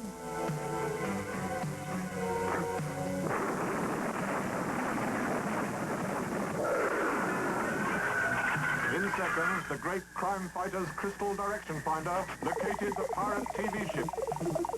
Hang on, Petal. Help is on the way.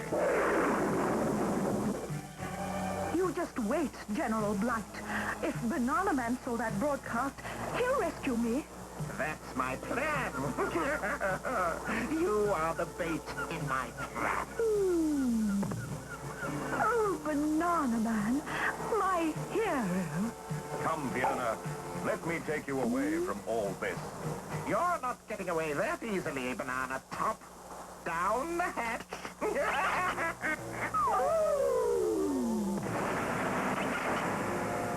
Oh, Banana Man, are you hurt? No, I landed on my head. Where are we? We're prisoners in the hold of the Jolly Roger.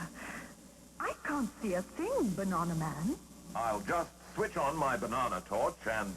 Aha! Stand well back. We're getting out of here. Hold tight and...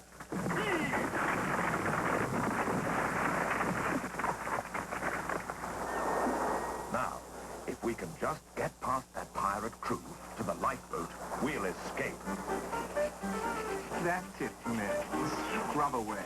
General Blight wants these decks squeaky clean.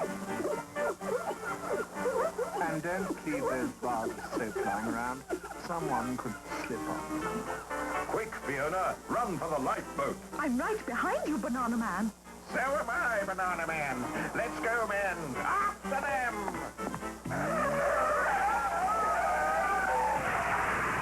Let me out! Let me out! Oh, hurry! Hurry, Banana Man! Don't worry, Fiona. A few bars of soap for those pirates and we'll make a clean getaway. All the soap, clean getaway, dear, oh dear, oh dear. And here come the bad guys. Tackle the jib! Jam is spinning out!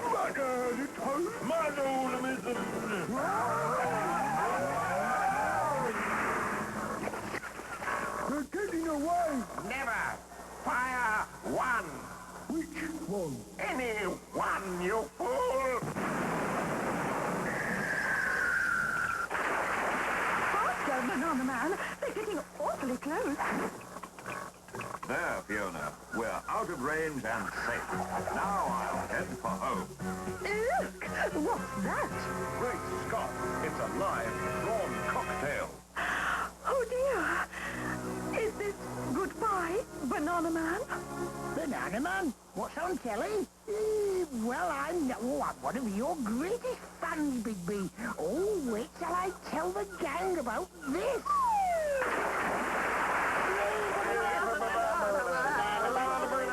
Oh, Banana Man, my hero.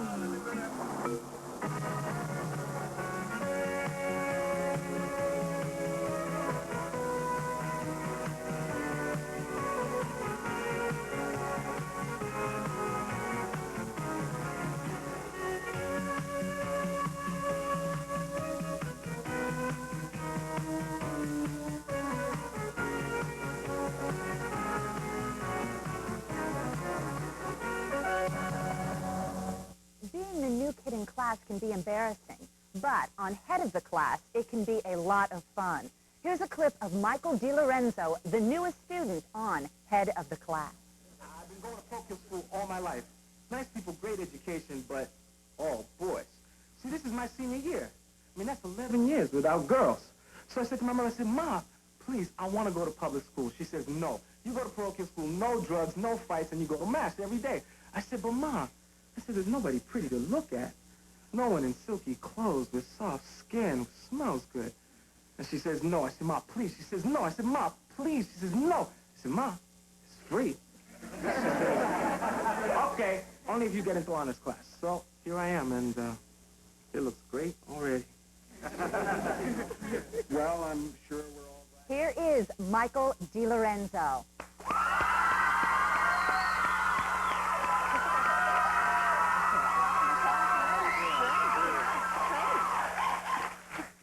So tell us, what is it like to be the new student on a hit show already, like head of the class, new member of the cast? What's it like? It's great. I mean, the cast has been really helpful.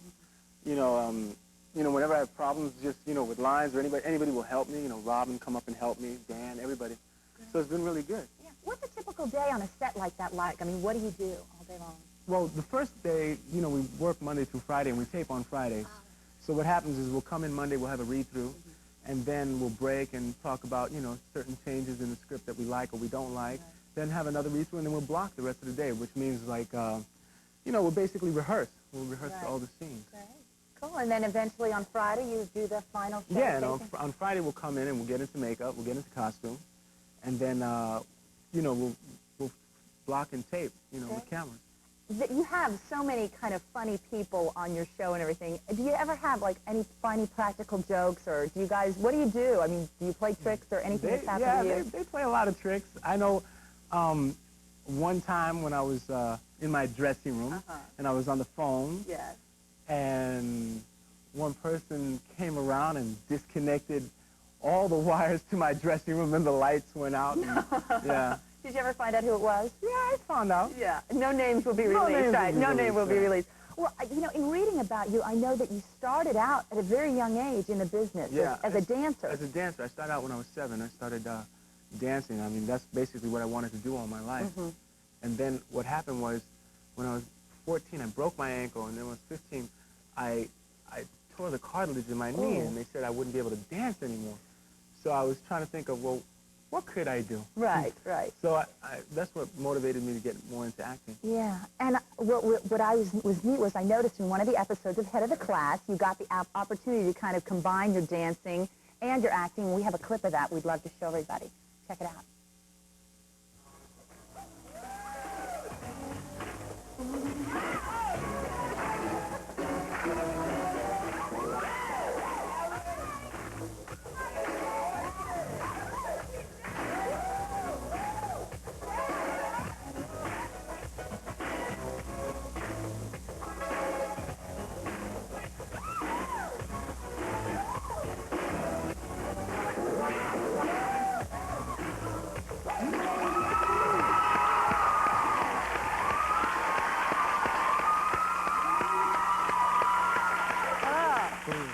Tell us about that. Who choreographed it? Michael Peters, who choreographed Beat It and Thriller. He choreographed that episode. Wow. And who was great to work with. Lee Shallett directed. And, well, obviously you saw Rain Pryor. Right. She was just She's dancing. fantastic. And also Dan Frischman got to dance. Oh, who plays Arvid. Oh, that's great. Listen, we have an audience that is dying to ask you some questions. Is that all right with you? No. Yeah. All right. Let's see. We got one right over here. Who have we got? Right here. What was your first acting career? My first acting career? My first acting job. Yeah. Right. I was an extra in this movie called Papi when I was 7, which was Alan Arkin and about these 2 little Puerto Rican kids. Run all the way over here. And who do we have? Go ahead. Charity, do you have a girlfriend? Yeah. Next question. All right. Who else has one? Okay, stand up, Lori. What do you like to do in your spare time? I like to write music. I mean, I got my own studio and I write music. I'm looking forward to putting out an album this year. Great. Who else has a question? Over on the other side again. Let me get over here. Go ahead. How did you get on the show? Did they come to you, or did you have to go to them? Or? I was doing a play at the time in L.A. called A Stand-Up Tragedy, and one of the associate producers had seen me in the show, and so then they asked me to audition. Anybody else have a question? Well, I have something I'd like to know. We'd like to hear a little bit more about your singing and about this album and future plans, other things you're looking forward to doing. Well, first, I'm doing demos right now to, to shop for a record deal. I don't have a record deal just yet.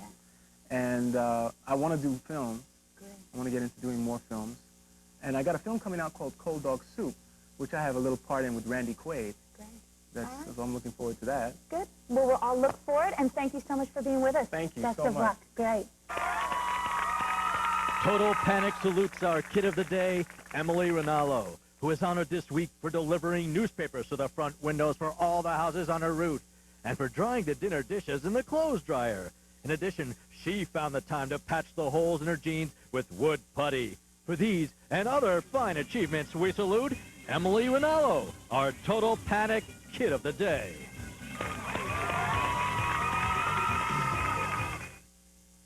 Nick, Nickelodeon. Nickelodeon. Starting January 15th on the First Kids Network, look for all new adventures of Pete and Pete. Let's play. Brought to you by Hershey. Welcome to What the Experts Say. Today we're discussing the Muppet Babies book. I enjoy Muppet Babies books more than anything else. Agreed, they're great for the imagination. Yes, there's always a moral lesson in each story. Down to his definitive Muppet Baby. Just look at all the trouble he gets into. Hold that thought. We'll be right back after a word from our sponsor. Bring your child the magic of Jim Henson's Muppet Babies. Try your first book, Meet the Muppet Babies, on approval. Pay just $4.49 plus delivery. Return it, owe nothing. You'll get 2 new books about every 6 weeks for $4.49 each. You can cancel after only 4 shipments. Call this toll-free number now and get a colorful Muppet Babies tote bag, stickers, and a love note for Baby Piggy, all absolutely free. The gifts are yours to keep, no matter what. Call now. Muppet Babies books. That's what imagination's all about. Right, Annie? If these were your clothes, or if this were your room, boy, would you be in trouble. But not on Finders Keepers. Let's take a look at it. This is Nick territory, so as long as you're a kid, you can do anything you want.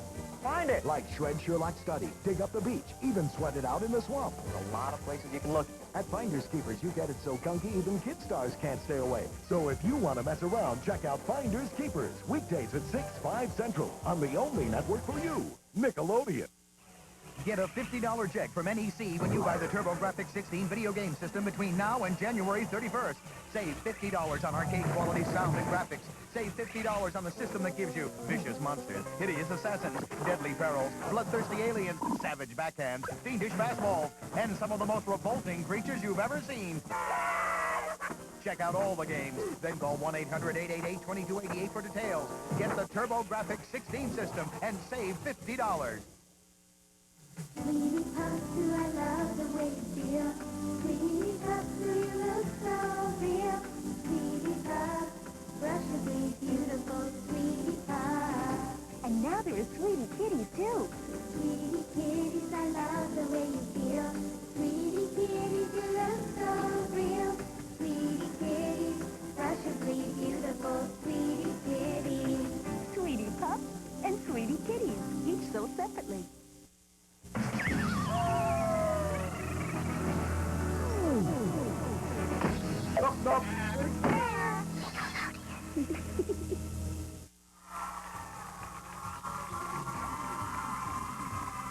Coming up in this portion of Nickelodeon's Total Panic, the never-before-seen New Kids on the Block Christmas video, the latest in Pee-wee fashions, and stage a do-it-yourself skit.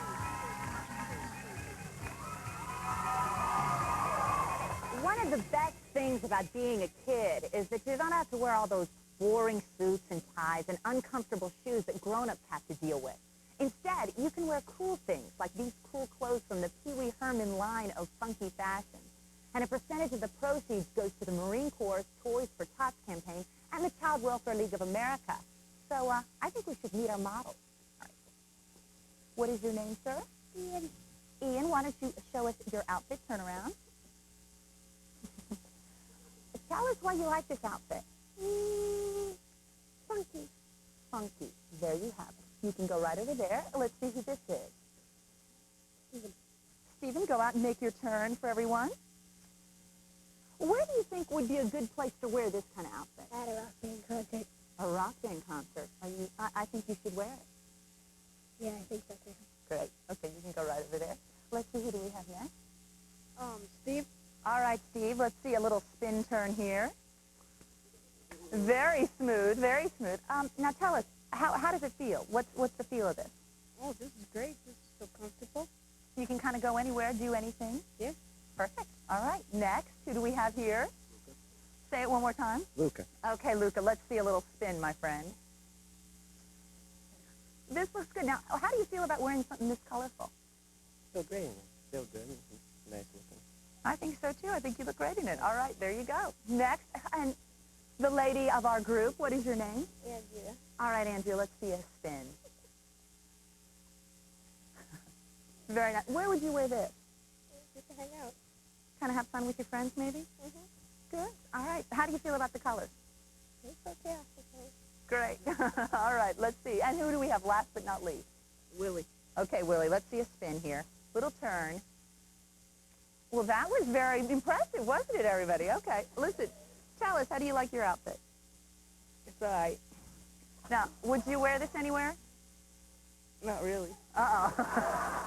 All right, let's have everybody line up, because we were figuring as long as we've got our whole group here dressed up in Pee-wee clothes, it might be kind of fun to have a little Pee-wee Herman impersonation contest. What do you guys think about that? Like it? Yeah. So, what we'll do is we'll have everybody do an impersonation, and then we'll go and have the audience judge who does it best. Let's go to Tracy and see what kind of prizes we have available. Tracy? Our runner-ups will receive a $25 KB gift certificate. Where do you go to find great toys? KB Toy Stores. And where do you go to find KB Toy Stores? Your nearest shopping mall, KB, America's Toy Store. And our winner will get a GE Sidestep radio. Keep up close to home or on the road with the GE Sidestep. Colorful, compact music with the exclusive Bud earphones and its own storage compartment. Okay, all right. Are you ready? Here's going to be our first impression. Let's see it. Here we go. I know you have, but what am I?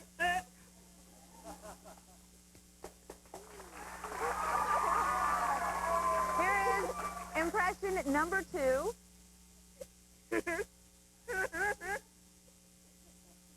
Little dance and song. What are you going to do? I pee the food and eat my cereal. There you have it. And you're going to do a dance? Yeah, pee did. Okay, let's see it.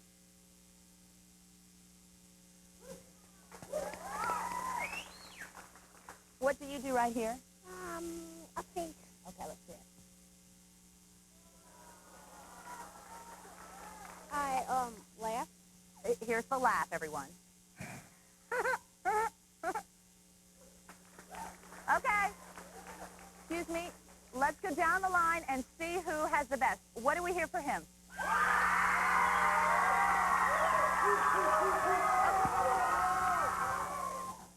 Next person. All right. And how about this person right here? Right here. What do we say? The face.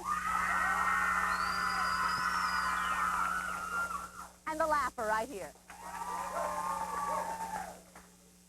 Okay, I hear it is the face. You have won. Let's go to Tracy and find out exactly what they have won. Trace? Okay, first of all, our runner-ups will all receive a $25 KB gift certificate. And for our winner, it's the GE Sidestep radio. Thank you, Tracy, and thank you to all our models here at the Pee-wee's Funky Fashion.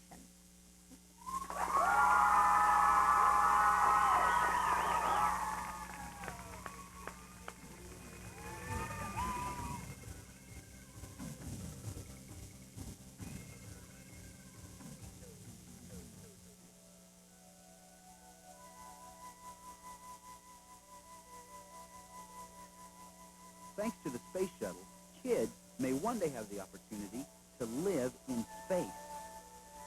The first step in that direction is already being taken. With the cooperation from Canada, Europe, and Japan, NASA is planning an orbiting space station. They named it Freedom. Our main form of transportation between Freedom and Earth will be the space shuttle.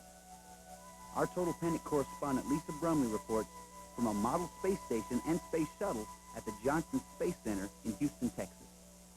NASA expects the space station to be built by 1996. It will be brought up one piece at a time by the space shuttle. The space station will be about 280 miles above the Earth, and every 90 days, a new crew will come up. Coming up is our first stop, the space station. Get ready to dock.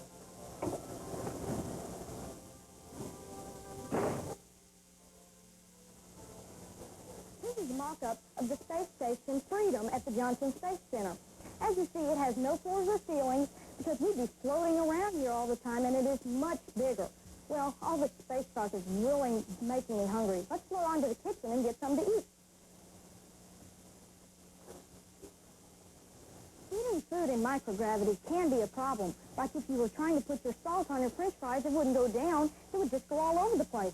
So scientists and astronauts got together to find the best way to eat food in space.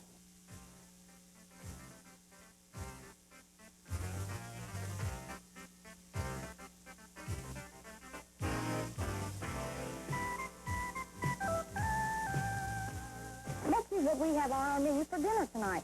There's some pecan cookies and some pink salmon. What could this be? Could it be Jell-O? No, this is grape juice. And here's some bread. No, this is a meat patty. And here's some turkey tetrazzini. But right now, I think I'll just have some astronaut ice cream. If you'd like to take a shower after dinner, here's the shower. But it works exactly opposite of ours on Earth. You suck the water off of your skin. Here's the personal hygiene center. You can look in the mirror, comb your hair, or even wash your hands. And here is the zero-gravity bathroom, and you don't want me to tell you how that works.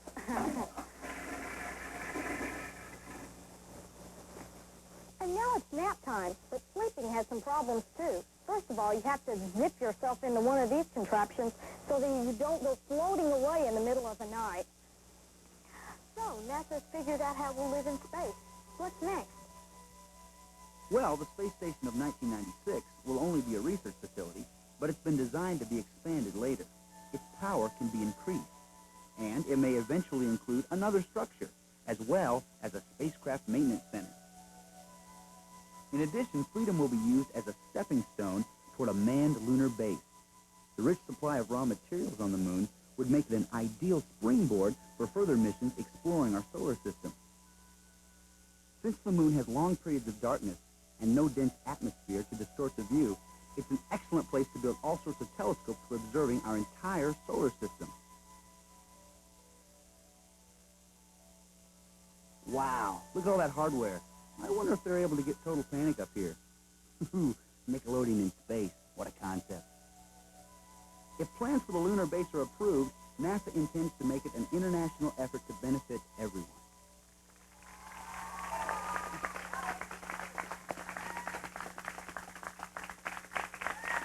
It's time now for the Panic Pick of the Week. We have a world premiere coming up here, a never-before-seen video. It's by the New Kids on the Block. It's called This One's for the Children, from their brand new Christmas album called Merry, Merry Christmas. Here it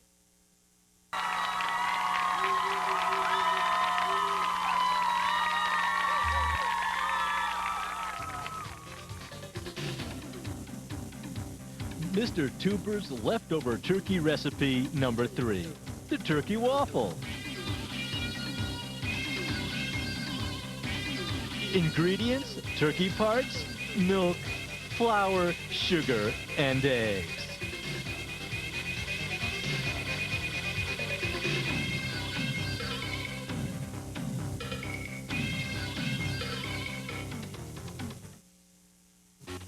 Tired of the same old video games? Catch Super Dodgeball and join the action!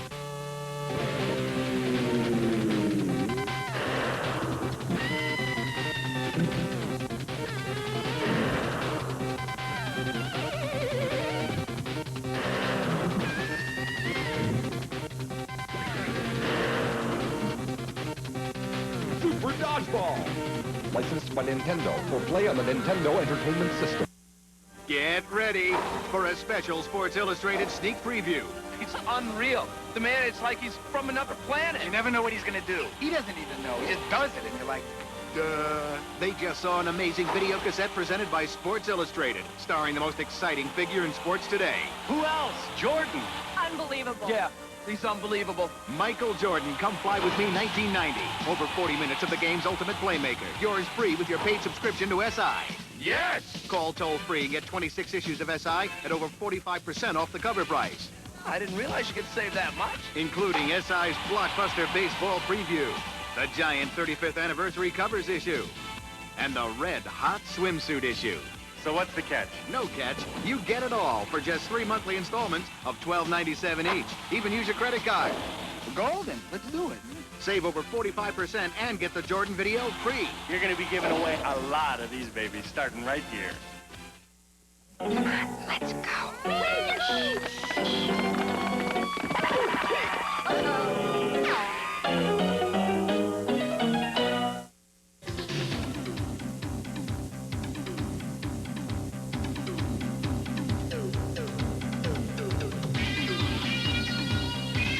Here's another chance for our studio audience to take charge of the show. We have a group of actors here we call the Total Panic Players, who will ask members of our audience for questions, and then our cast will answer the questions without any kind of script, using all those questions that our audience has asked. So, here they are, the Total Panic Players. Hi, kids. Hi. Hi, kids. I'm Ian. This is Linda, and this is Kim. And we are the Ultra Twins. The Ultra Triplets. Individually, we are stupid. But together, we attain super intelligence and can answer any question that you would ask because we know everything about everything. So now, as our minds become one, think of questions you would like to ask, and we will answer them in our own unique way.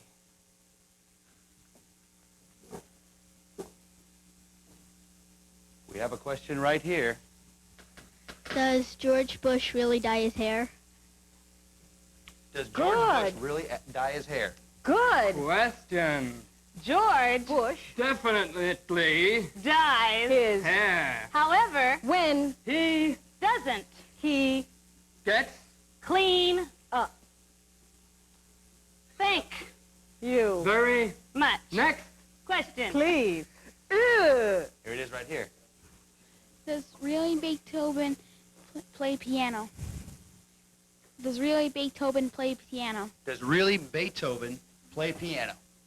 Interesting. question. Beethoven used To play piano, but he broke his head. So now he plays. guitar. Thank you Very much. Next, question. please. Does Ronald Reagan really wear a toupee? Oh, I am definitely certain that he does. So if he looks like Gumby. You can be sure he has a to pay. next question. Please. Does Mr. Bush have polka dotted underwear? Does Mr. Bush have polka dotted underwear? Boy, you're Asking a stupid. question. He has Square. dotted underwear. Thank You very much. next question. Does Barbara Bush listen to classic music? Does Barbara Bush listen to classic music? Politically, Speaking Barbara uses only Beatle music. thank You very much. next question. That's All for now. The Total Panic Players, right here. Nice job. Thanks very much. Let's get everybody's names. Kim, Kim. Ian. And Linda. Right here they are. Thanks so much. You guys were great. Jason Priestley plays Todd Mahaffey on the new NBC show Sister Kate. Let's look at a clip, and then we'll meet him. All right, what do we got here? Hamburger, garlic salt, parsley, sage, rosemary, and spam.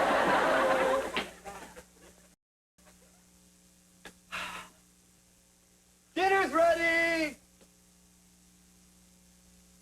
I said dinner!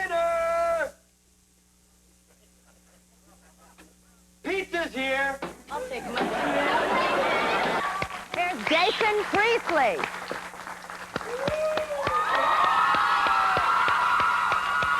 to the show. Hi, Gracie. Sit down. Great. Well, tell us about Sister Kate. Tell us about the show, your part, and everything.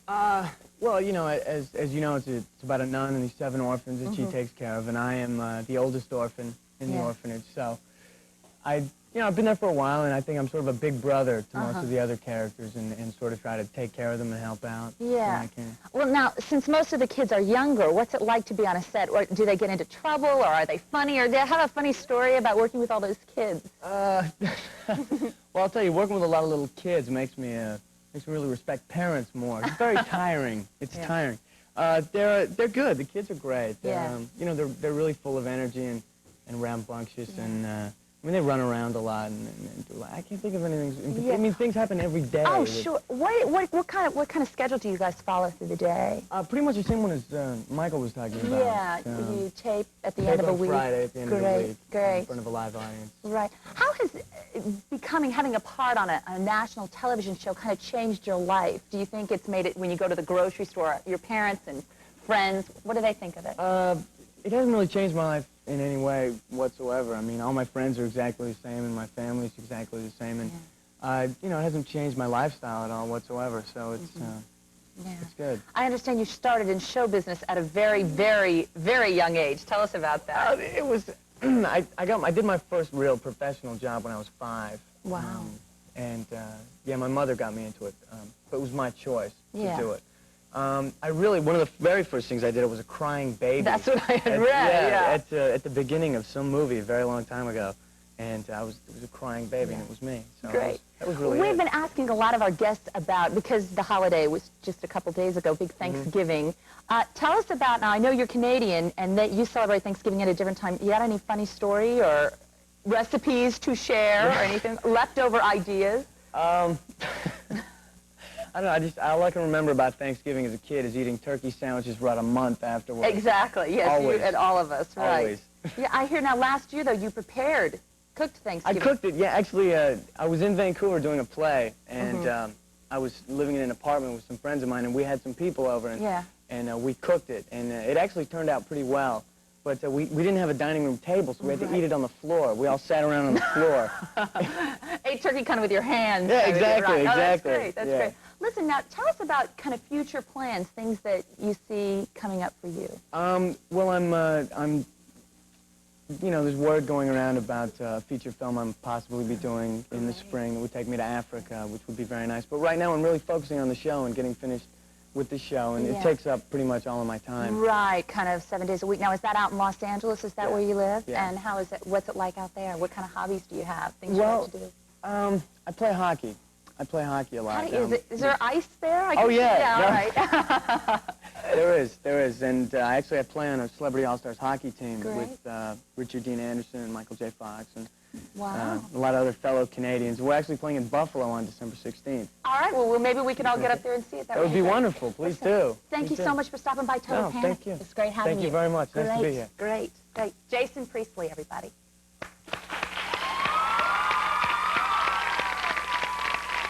Total Panic presents the future life of Joji Kumakawa. 1992, graduates early for good behavior. 1997, invest $10 in green slime stocks. 1999, stocks worth $1 million. 2000, loses fortune in slime market crash. 2011, experiments with blue goo and red glop. 2013, develops purple gloop. 2051, retires a wealthy gloop magnate.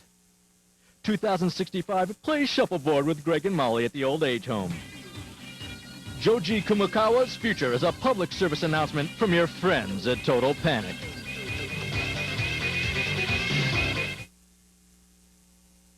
Bow wow.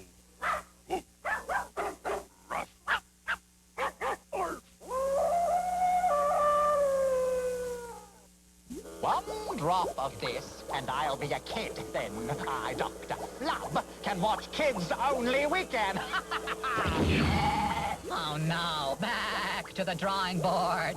Find a tin can, Doc. Only genuine kids can watch shows like Looney Tunes, Mr. Wizard, Heathcliff, Dennis the Menace, and more. Every weekend on Kids Only Weekend. What channel is the agricultural report on? Kids Only Weekend on Nickelodeon. Looney Tunes, you'll find them all on Nick. Lots of stuff, enough to make you sick.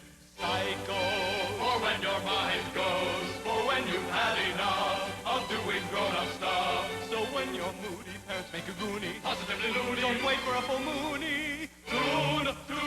Loony, moody, loony, goonie, moody, loony, toony, loony.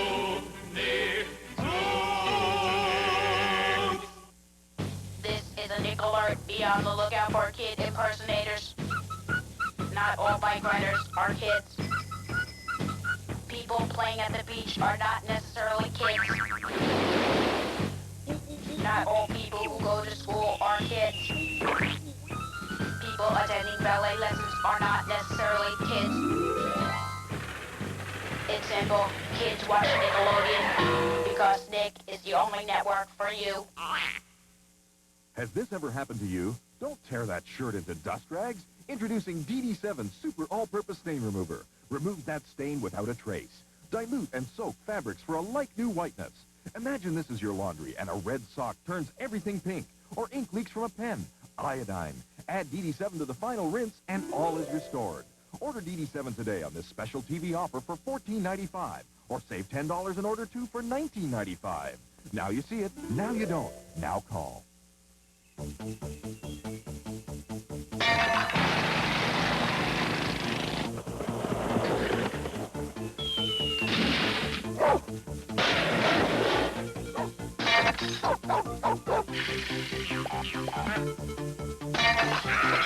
Warning, such behavior is irresponsible, immature, and very foolish.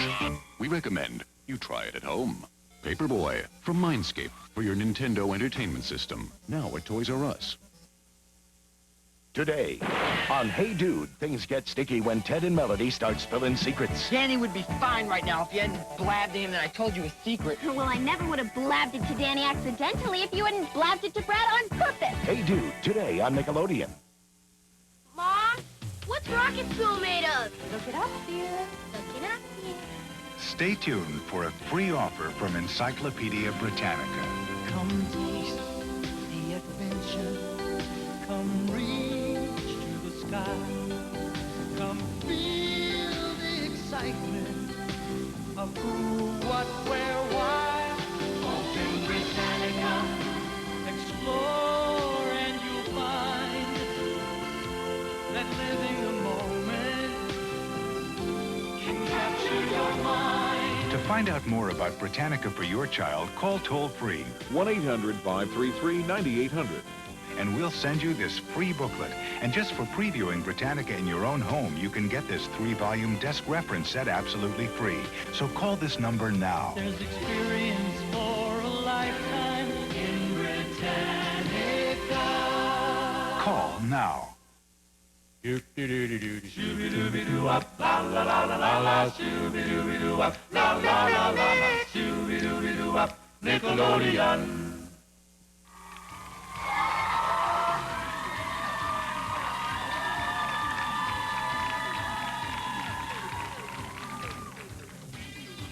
Now we're going to play a game that used to be called ring toss back in the olden days. But today, when space travel is becoming more and more possible, we're going to call it Ringo Stars. Let's go to Tracy and find out who's going to be playing. Tracy? We have Nicole Marchese, who loves to hang out, Allison Baronello, who also likes hanging out, and Danny Zuccello, who's a great baseball player. Hello. Danny, turn right around here. Let's meet you guys. Now, Nicole, did I hear you like to hang out? What do you do while you hang out? Nothing much. I don't know. All right, there you have it, everybody. Okay, and what is your name? Allison. And what do you like to do? Hang out at the mall with my friends. Hang out at the mall. Okay, well, maybe you should take her, or Nicole over here along with you so she has a place to hang out. Okay. All right, fair enough. Okay, and who do we have down here? Danny. And what do you like to do, Danny? Play sports. Play sports. Which is your favorite? Baseball. What position do you play? Shortstop. All right, well, this should help you with this particular game, I think. All right. Let me explain to you how we play, and then we'll find out what prizes there are to win. All you have to do is get 2 rings around any of the planets rotating right in front of you. So that's 2 rings around any of those planets. Simple as that. Let's go to Tracy and find out what kind of prizes we have in store for you. Tracy? Our runner-ups will receive the Concorde 35mm camera package. Wow. Concorde's AW905 35mm camera features fully automatic wind, advance and rewind, plus focus-free lens. The in-fashion jeans camera with built-in flash from Concorde Camera. And our winner will receive a $300 KB gift certificate. Where do you go to find great toys? KB Toy Stores. And where do you go to find KB Toy Stores? Your nearest shopping mall. KB, America's Toy Store. Okay, remember, the first person to get 2 rings wins. All right, guys, on your mark, get set, go! And they're... Oh, we've got one already on there. They're very close here. The game's all kind of... Oh, there we have a winner. The green. Turn around, that's it. Here we go. Allison is our winner. Congratulations. Thank you. Okay, let's go to Tracy and find out what she's won. Tracy. Okay, first of all, our runner-ups, Nicole and Danny, have won the Concorde 35mm camera. And Allison, you've won a $300 KB gift certificate. Thank you for joining me in the outer reaches of the panic zone. Your parents may have grown up with rock, maybe even roll, but you can be sure they didn't have rap. They are one of the hottest and heaviest groups in the country. Here they are, the Fat Boys, right over here. What's up? Welcome. How you doing? Nice to see How's you it guys. going? How are you? How you feeling? doing? Good. Pretty good, pretty good. You guys have a new album out, right? Yep, it's called On and On. On and On. Yep, and the new single off is called Loungin', just Loungin'. Very good. Very good. So how did it all come about? How did this album Well, we were looking to recapture the magic that we had when we first started, you know, like with the Fat Boys album, and we all worked on it together, and we just got that same sound back, you know, and we Right. added a little flavor into it, and we hyped it up, and we called the whole album a rap opera. We call it a rap opera, not because we're singing opera like, but because it's set up like an opera setup, you know, like the stages and, you know, acts, act 1, act 2. And the whole album is like a story, actually. It's like one big story. And each song pertains to something else in, you know, in the story. Right. Like, and there's a booklet that you get in the cassette and in the CD. And if you read along with it as you listen to the album, you'll get to comprehend a lot. Oh, cool. Cool. It really sounds neat. It's real personal. Oh, really? Real personal. Really? You want to tell us anything about that? Nah, you're going to have to go out and get it. You got a new movie coming out, too, right? Oh, yeah, we're going to start a new movie in January. It's called Fat Tuesday. And all right. And we filming it in New Orleans. And it deals with voodoo, and it deals with comedy and horror and slashing and killing. It's going to be fun. Cool. We're trying to find somebody to play a victim in the movie, and you look like you'd play the perfect part. Thank you. Thank you very much. Now, you guys, last year you guys did a thing with, let me see, you did it with the Beach Boys, right? The Beach Boys and Chubby Checker. Right. What was that like doing it with those, you know, those heroes of rock and roll? What was that like? Well, they asked us, because I guess they was dead. And, Oh, they came to you? Yeah. They came to us and asked us. Oh, no to kidding? Yeah. Oh, wow. And so we say, hey, let's put the flavor to it. And we put the flavor to it and start doing it. Yeah. And all that. See, everybody was coming up doing all these new records with raps on it, Right. singing records with raps. Right. So they came to us and they said, let's do Wipe Out Over. Yeah. Let's let the Fat Boys rhyme on it instead, you know? So we went and we took it in the studio. Actually, we never worked together in the studio. We did our part in New York, and then the tape was flown to California, and they laid their vocals. Yeah. And then it was mastered and put out. They were nice tunes, man. I really liked it. Liked those tunes. They were fun. Yeah. Yeah. Now, you guys have, I'm curious, who were kind of you guys as, kind of your musical heroes, the guys that you kind of, when you were growing up, Musical heroes? Because rap is so new. Yeah, well. You didn't really have any, you didn't have any rap heroes. So Well, who we did like you to, guys- people like Bob Marley, James Brown. Yeah. And, stuff like that. Yeah. A lot of the original funk, Yeah. real deep beats. We like a lot of beats. Right. Yeah.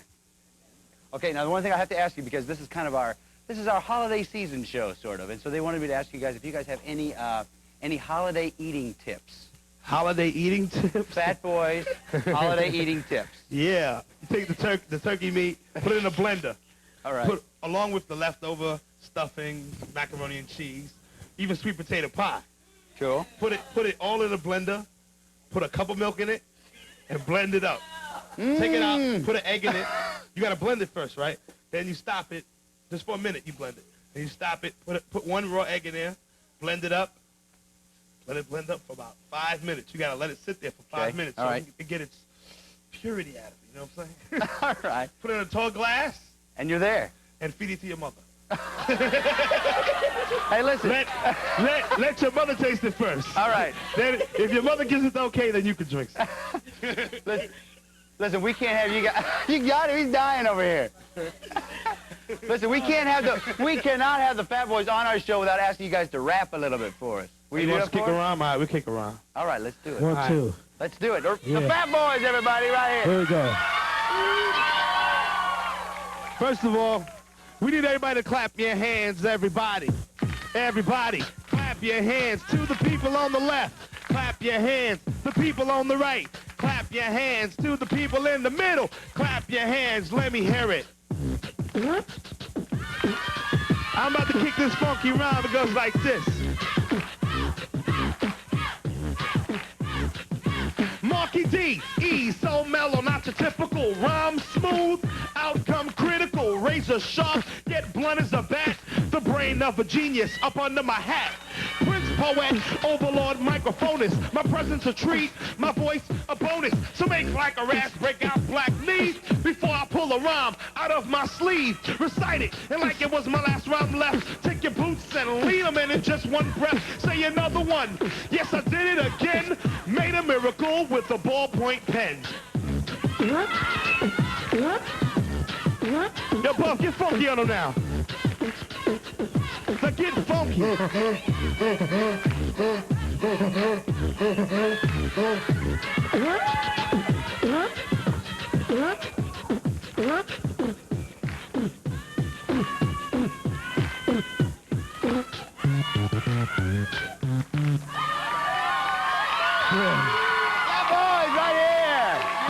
Thanks, you guys.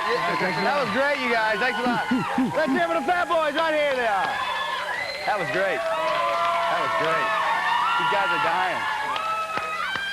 And now the continuing sci-fi saga of kitchen counters of the third kind. When we last visited the planet Booger 3, we were confronted by all kinds of slimy green creatures like this man, Billy Martian, who has once started an intergalactic squabble while hanging out with some friends in the Panic planetary system.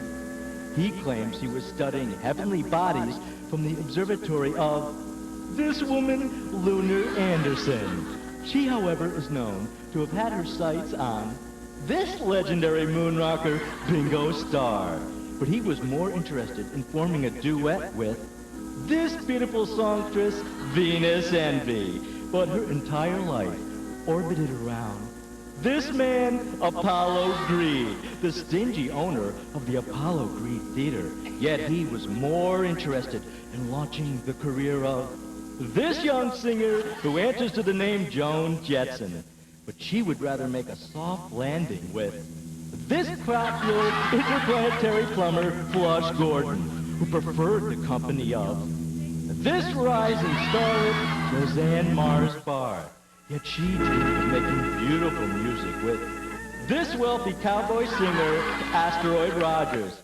But he was too loyal to this woman, his wife, Dale Heavens, with whom he alone wrote Into Setting Sonny Bono. Will our daring space travelers discover why time slows down during math tests? And will they encounter any signs of intelligent life in the teacher's lounge? Who knows? To find out, you'll have to tune in next time for another edition of Kitchen Counters of the Third Kind. Mr. Tuber's leftover turkey recipe number 4, turkey chip cookies. Ingredients: turkey parts, chocolate chips, grease, and artificial flavoring and coloring.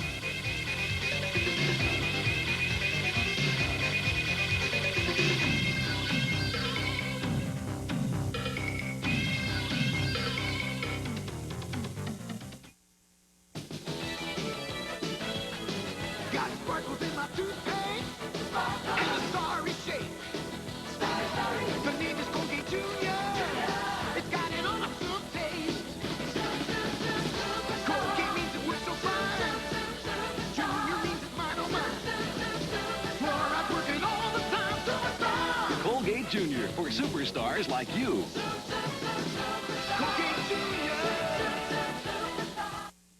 Now collect all your favorite Looney Tunes starring Bugs Bunny. What? That rabbit's name over mine? I'll just see about this.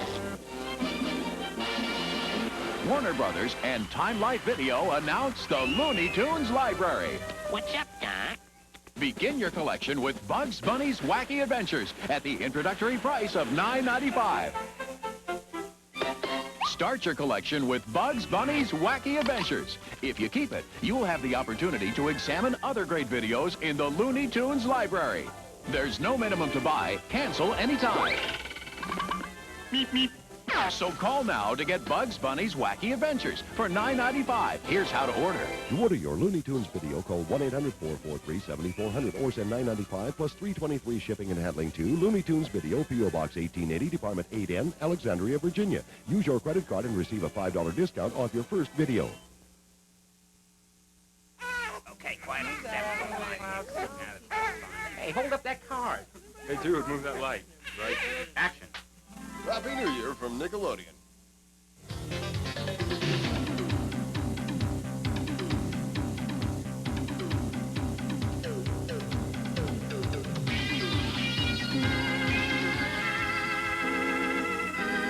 It's time for Martha's Mishaps, the continuing drama of a young girl struggling with the problems of a modern world. Have you ever been invited to eat at someone else's house and then not been able to eat anything at all? Well, that happened to me the other night. My aunt Annabelle invited us all over to her house for a holiday feast. And we were so excited. You know, she's a famous cookbook author, and she wanted to try some of her latest recipes on us. So I could hardly wait. I ate little tiny meals all day long so that I would have enough room for Aunt Annabelle's dinner.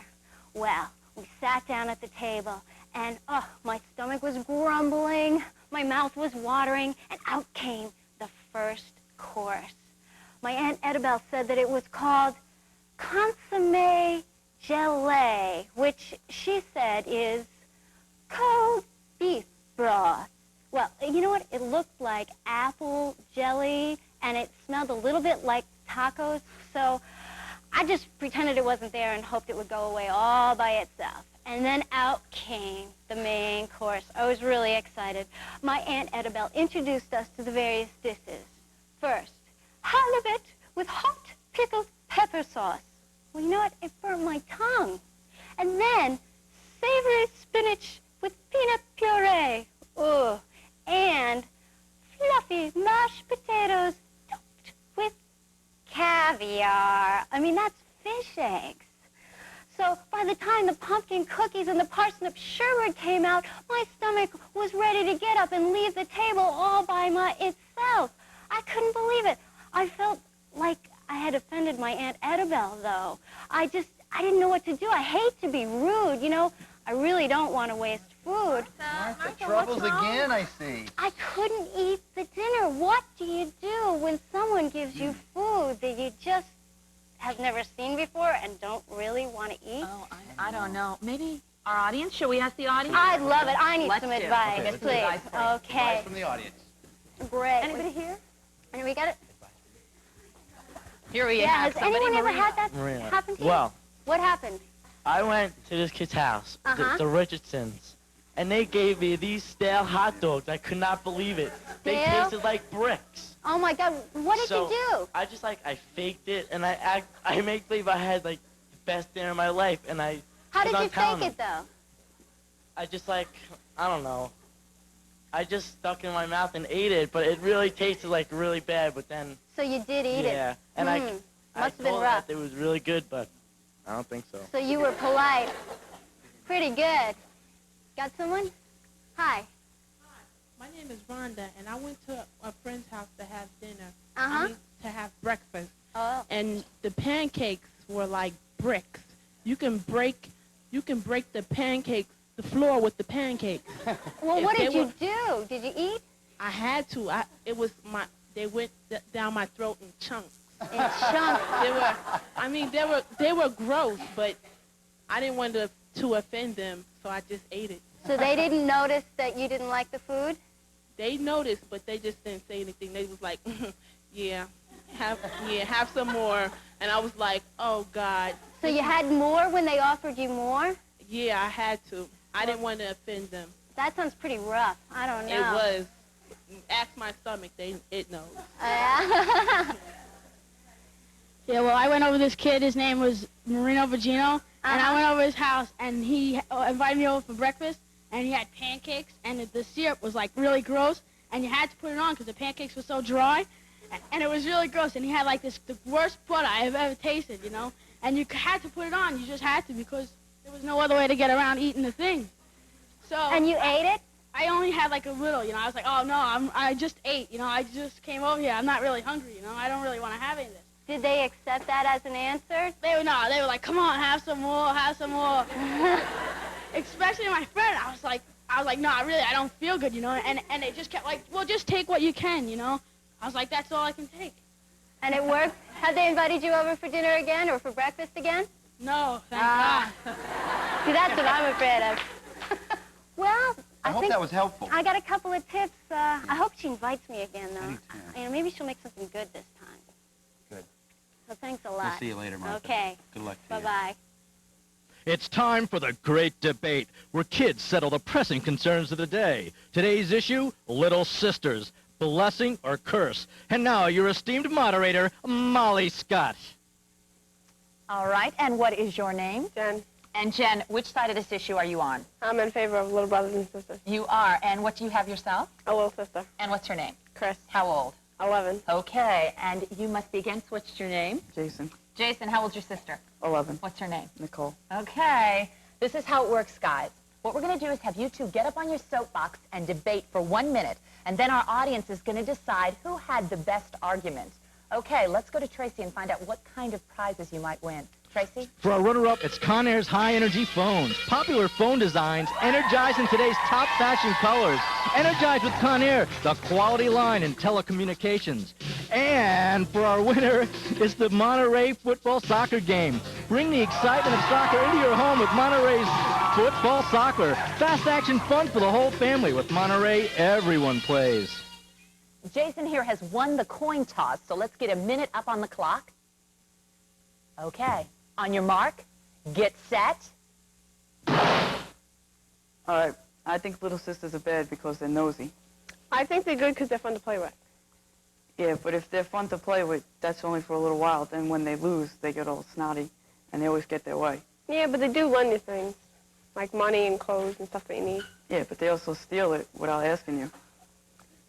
Yeah, but they do help with all your chores. All right, all right. They may help with all your chores, but they do take up the bathroom. They do, but they help you earn money. Yeah, but after they earn it, after you earn it, they steal it from you without even asking. Yeah, but they look up to you. They really admire you. Everything you do, whether it's right or wrong, they want to do. Not really, because my little sister, every time you do something wrong, she tattles on me, or she tells my mom, and I always get in trouble. But they're easy to scare. All right. They might be easy to scare, but they're always taking my stuff and going through my room. But you can tell them any problem you have, and they won't tell. Yeah, they will. They always tell. Okay, guys, there you have it. Let's go to our audience and find out who is the winner. Okay. What do we hear for this one? All right, that's Jen.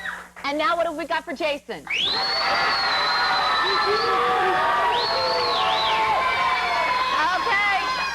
Jason has won the great debate this week. Let's go to Tracy and find out what they've won.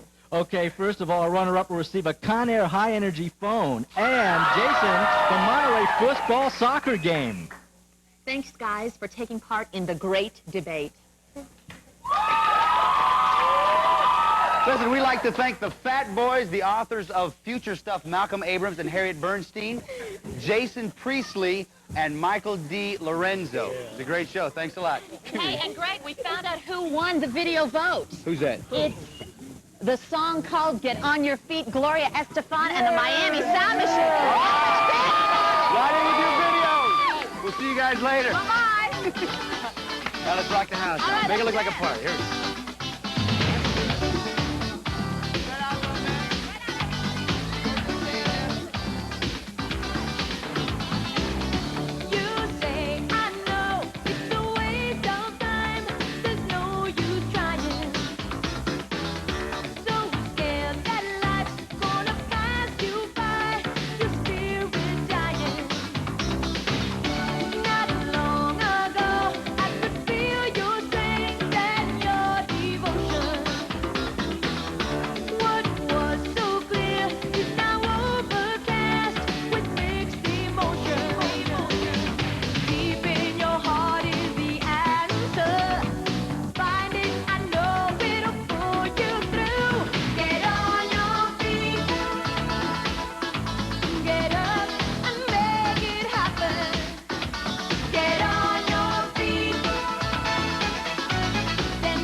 Members of our studio audience receive Pizza Hut Solar Shades. Inspired by the movie Back to the Future Part 2, they come in 4 futuristic styles and radical day-glow colors. Some contestants participating in our program receive LA Gear sneakers, LA Gear performance fashion footwear for kids, and promotional consideration provided by Bambi, one of the greatest Disney animated classics ever produced, now available from Walt Disney Home Video. No one should grow up without Bambi.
In New York, where kids are constantly asked the age-old question, what's that hanging from your nose?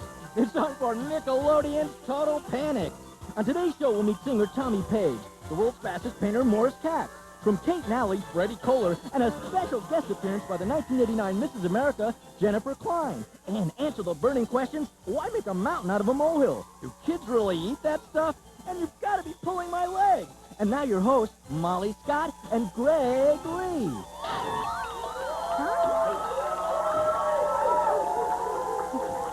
Wipe the yucky goo out of your eyes. It's time for Total Panic. We're glad you're up because we have a few new things on our show, including 2 new games where you'll have to use your ears and your taste buds.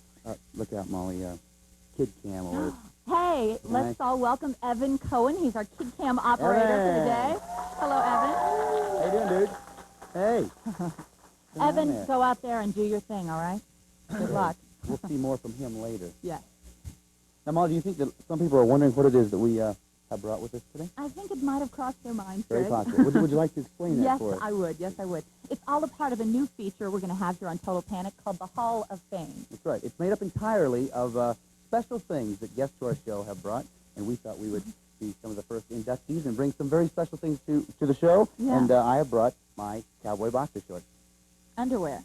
Greg. Molly, this is not just underwear. Looks Looks like underwear. No, to me. no. The reason this is so special is because this reminds me of the time that my cousin and I used to ride horses on the plains of Nebraska.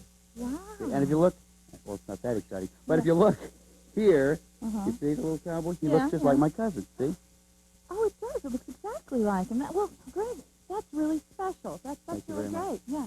I thought so. Uh-huh. What did you bring for us? Well, as you can see, I have brought my bird. His Right. name is Puck.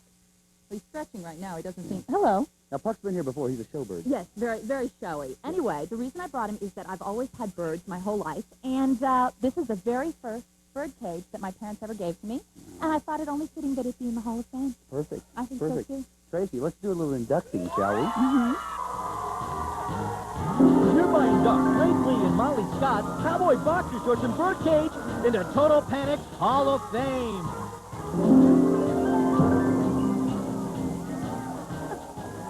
It's time now to play Don't Cry Over Spilled Milk. But first, I want to tell you about something that's brand new. It's called Total Panic's Home Team, and here's how it works. There's a player here in our studio audience is going to be playing for you at home. If the player here in the studio wins, you win too. So if you want to be part of Total Panic's Home Team, all you have to do is send a postcard to this address. Tracy?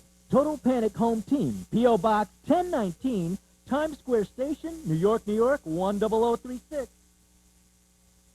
Okay, thanks a lot, Tracy. So listen, get your postcard sent in, and maybe next week you can be a part of our home team.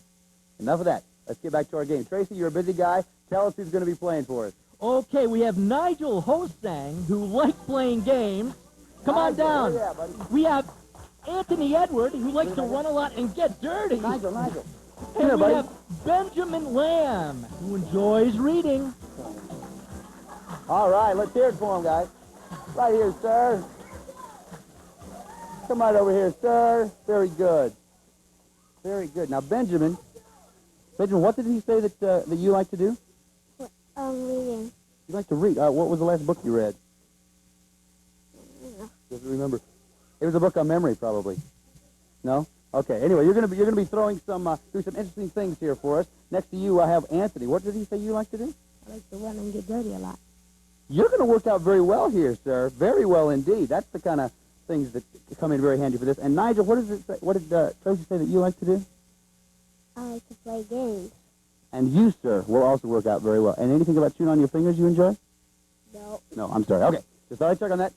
This, as you know, is our game called Don't Cry Over Spilled Milk. Here's how it works. All of you have a batch of balls here, and you have a stack of milk bottles over there, okay? What you have to do is you have to knock over all of those milk bottles. The first one to do it is going to be the winner, okay? Let's go to Tracy and find out what you could win. Tracy? For our winner, we have Magnabikes with the power to climb and accelerate. Bikes for today. Why not try the next generation of bicycles? Magna, the hot new name on the street. And for our runner-up, they'll receive the Concord camera package. Concord's AW905 35mm camera features full automatic wind, advanced in rewind, plus focus-free lens. The in-fashion jeans camera with built-in flash from Concord Camera. Okay, thanks a lot, Tracy.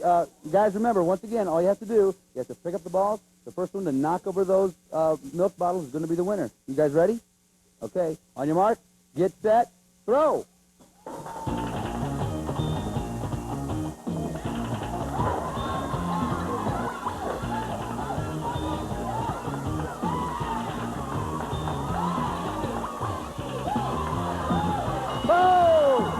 Congratulations. That's it. Good job. Oh, Anthony, nice job. You did it. Come over here, Nigel. Let's go to Tracy and see if she won. Tracy? Okay, Nigel and Benjamin, you've won the Concord camera package. And for our winner, Anthony, it's the Dynacraft 18-speed racing bike. Very nice job. How are those fingers tasting? Well, you see, they helped you because I think your fingers are getting wet. Well, we'll talk about it later. Thanks a lot for spilling some milk here with us on Don't Cry Over Spilled Milk.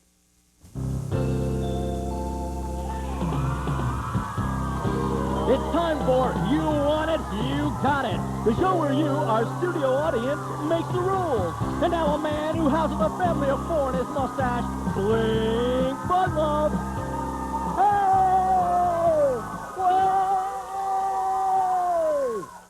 Welcome to You Want It, You Got It, the show the president of Nickelodeon saw and said, that's on my network? Okay, This is how it works. We show 3 items. You, the studio audience, with your applause, tell us what to do with those 3 items. Okay, today we have phonograph records.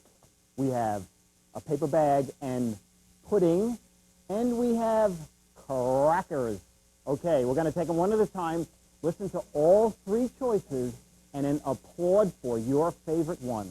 We also have a guest. This is Petula Blankhead, Ms.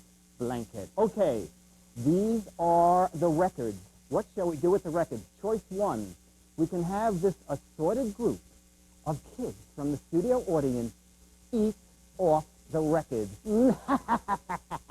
And they'll have to eat it in record time. Okay, that's choice number 1. Okay, choice number 2, we can have Petula wear our special record earrings. Wouldn't that go well with that outfit? Or choice number 3, my personal favorite. Blink can heave the record at this expensive assortment of knickknacks. Okay, those are the choices. Shall we have the kids eat off the records? Nobody wants that. Shall we have Petula wear the record earrings? Still. Shall I throw them at the rack of knickknacks? Yay! Okay. This is my kind of audience. Okay, let's do the first record. Greg and Molly sing the Total Panic theme. Okay, let's do. Whoa. You know what? This is so much better than dusting them, isn't it? Oh, get those. And you know the best thing? I'm going to blame it on the cleaning lady. Oh, let's get that. Oh, there we go. And something on that shelf. Yay! Ow, all that fun and a paycheck. Okay, number 2, we have a paper bag. We have a bowl of oatmeal. Choice number 1, I can blow up the bag and smash it. Yeah. Choice number 2, Petula has her pocketbook here. We can take the contents of her pocketbook, put it in a paper bag, make her leave the studio with a paper bag, maybe put some oatmeal in her pocketbook. Choice number 3, we can fill a paper bag with oatmeal and break it over Petula's head. They don't even need it, but we'll do it anyway. Okay, fill the bag with air and pop it. Bap. Trade it for the pocketbook. Bap. A bag of oatmeal over Ms. Blankhead's head. Okay, here we go. And just so it's not a total loss, we've put in some oat bran. Yes, this will be very, very healthy. Okay, just so. Okay, there we go. And let's see, can you just bend down just a tiny, whoa, oh my word, oh, there we are. Oh, I think we also got your pocketbook also. Okay, we're not done with you yet because choice number 3 are the crackers. Now, these are the crackers. What shall we do with them? We can put them in these galoshes, and Petula will walk around the studio crunching them. We can put them on the floor, and Petula will tap dance on them. Or we can have Petula eat an entire sack of them and whistle Yankee Doodle Dandy. Okay, those are the choices. Okay, in the galoshes and walk around the studio full of crackers. Galoshes in the crackers? No, and walking around the studio, zip. Tap dance on the crackers. One person, and it's Petula's son. I can't believe it. Okay, the third, eat a stack of crackers and whistle Yankee Doodle Dandy. Oh, Petula, help yourself. Okay, that's it. Let's just keep going. Oh, this is a good sport. This is a good sport. Okay, do you have enough there? Oh, yeah, I think she does. Okay, and yank. I can hear it, and just the word dandy, and you got it. She did it! Okay! That's it for this edition of You Want It, You Got It. But she's not finished. Till next time, Bling Fun World. Bye!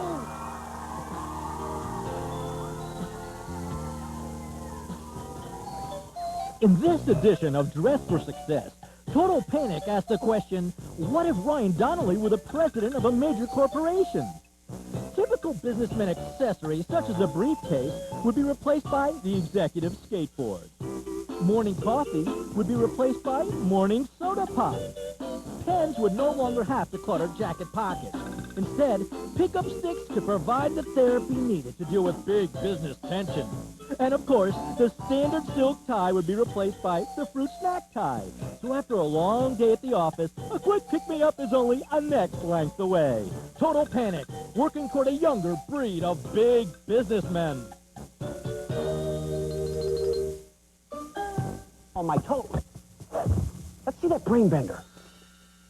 Come on, guys. That's obviously too easy. It's Millard Fillmore, the 13th president. I've got to keep one step ahead of my contestants. Oh, great, guys. That's a really tough one. Skip. These letters can spell out 27 distinct words. Make that one tougher, guys. If you think you're smart, prove it. Watch Think Fast. Join Skip Lackey for the Brain Mania of Think Fast every weekday at 6, 5 Central on Nickelodeon. Did you ever wonder where really chocolatey chocolate milk comes from?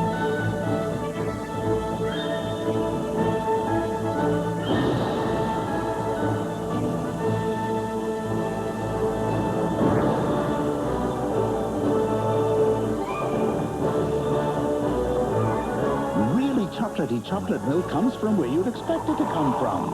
Hershey, the chocolate people. We've got to strengthen our knees for comedy. We've got to strengthen our knees for Ha, the new TV comedy network. Ha begins on April 1st, that's only 5 weeks away. We've got to strengthen our knees for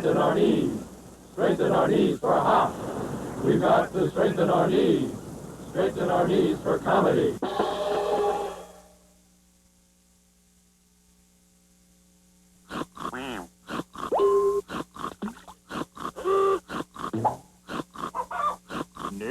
Nickelodeon.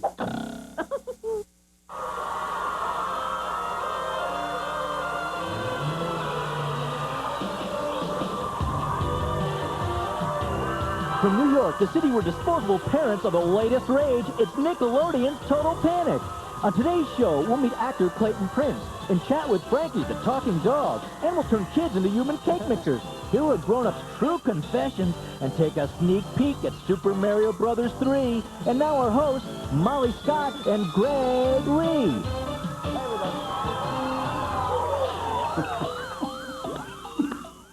Good morning and welcome to Total Panic, the cornerstone of Nickelodeon's kids-only weekend.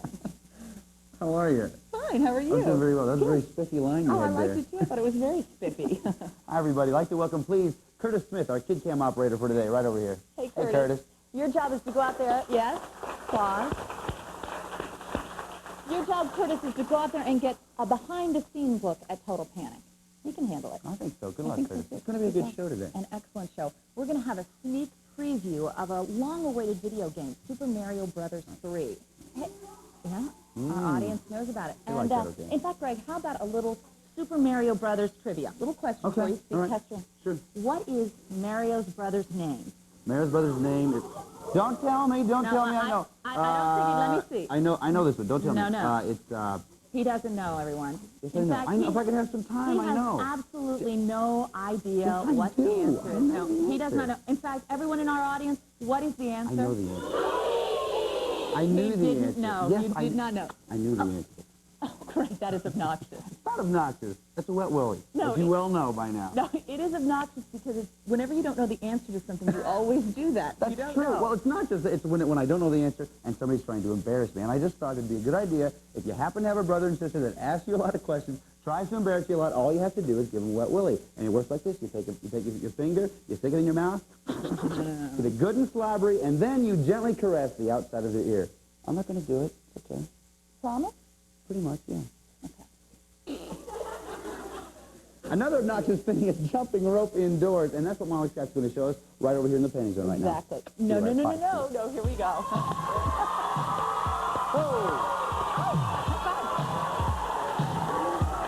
Hi, we're here for a game called 5, 4, 3, 2, 1. Let's meet our players. What is your name?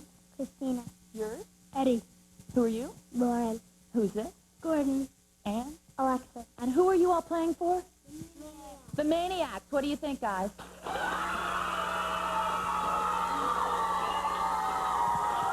Let's meet our second group. What is your name, sir? Greg.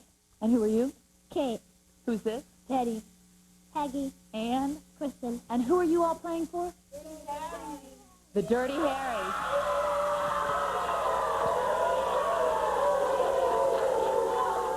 This is how the game works. It's called 5, 4, 3, 2, 1. Each team has a jump rope. The first team member will jump 5 times, the second member 4 times, and so on until we get down to 1. Whichever team can get all the way through their line fastest wins. Let's go to Tracy and find out what kind of prizes they might win. Tracy. Our runner-ups receive Yipe Stripes Fruit Stripe Gum. 4 fruity, juicy flavors. Share, dare, chew, and blow it. It's Yipe Stripes, Fruit Stripe, Regular, and Bubble Gum. And for our winners, it's Hershey's Chocolate Syrup. Kids really go for the rich chocolatey taste of Hershey's Syrup and Milk. Just ask them. Hershey's Syrup makes good things even better. Okay, remember, you both teams. Whichever one of you can get all the way through first wins. You ready? Okay. On your mark, get set, jump. 1, 2, 3, 4, 5. Both have gotten it. Teams are moving along exactly equal. 3, 4, 5. She is an interesting thing. She jumped backwards. 1, 2, 3. All right, they're moving along quickly. I've got to get out of the way. 1, 2. They're done. There was another back jumper. 1. We've got a winner. Here it is, this team. All right. Here, guys, gather around. Gather right around. Let's go to Tracy and find out what they've won. Tracy? Molly, our runner-ups have won the Fruit Stripe Gum package. And for our winner, the Hershey package. Great. Thanks for joining us here in the Panic Zone for 5, 4, 3, 2, 1.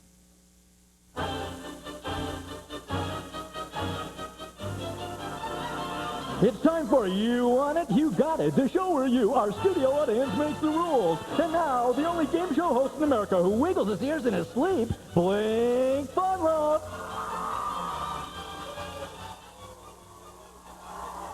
Welcome to You Want It, You Got It, the most popular game show on this channel at this time. Think about that, but not for long.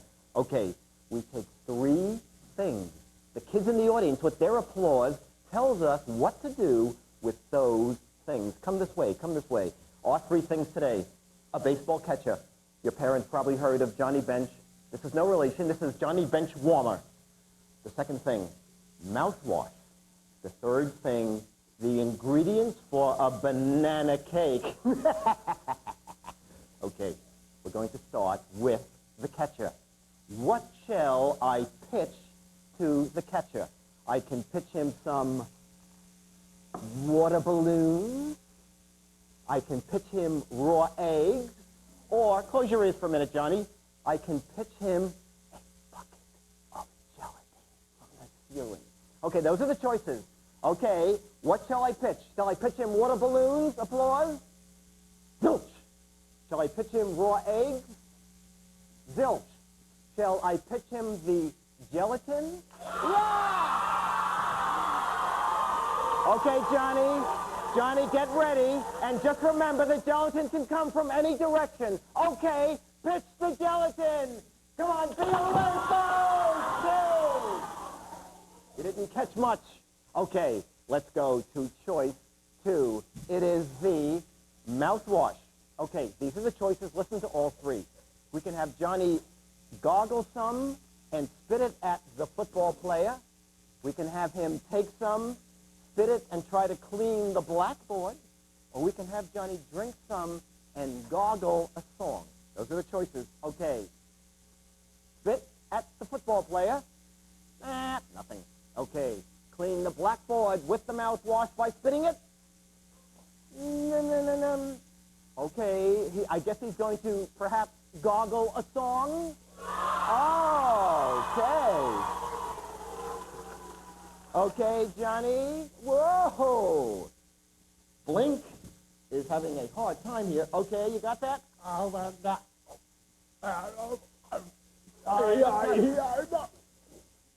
That was... Yeah, all right, let's give him a round of applause for that. Okay. And finally, our banana cake. These are the 3 choices. We can mix it in the blender with the cover off. We can give him an apron and put all the ingredients in the apron and let him mix it up. Or we can take someone from the audience, put them in the tub, and make them into the human mix-up. Those are the choices. Oh, they know what they're going to do. What's it going to be in the blender? I thought not. Into the apron? We know that's not going to be it. Would it possibly be the child from the audience? Okay. This is Courtney. Courtney, into your tub, Courtney. Okay, Courtney, are you a baker at all? Okay, Courtney, start stomping the bananas. Then let's have the eggs, Courtney. Come on, Courtney, let's do what? Do you only have one speed? Okay, do it. Let's and just a little bit of sugar. Okay, I think you're just, let's see, one more speed for milk. Okay, while she mixes it up. This is Blink Fun Love saying, I love fun. I hope you love fun. See you next week. Bye.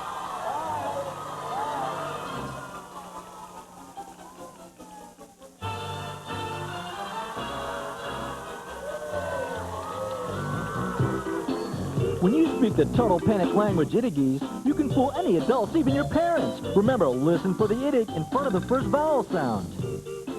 Mom? Yes? Could a gal and a guy hit a gas with a gun, could a Gandhi? Sure, honey, of course you can.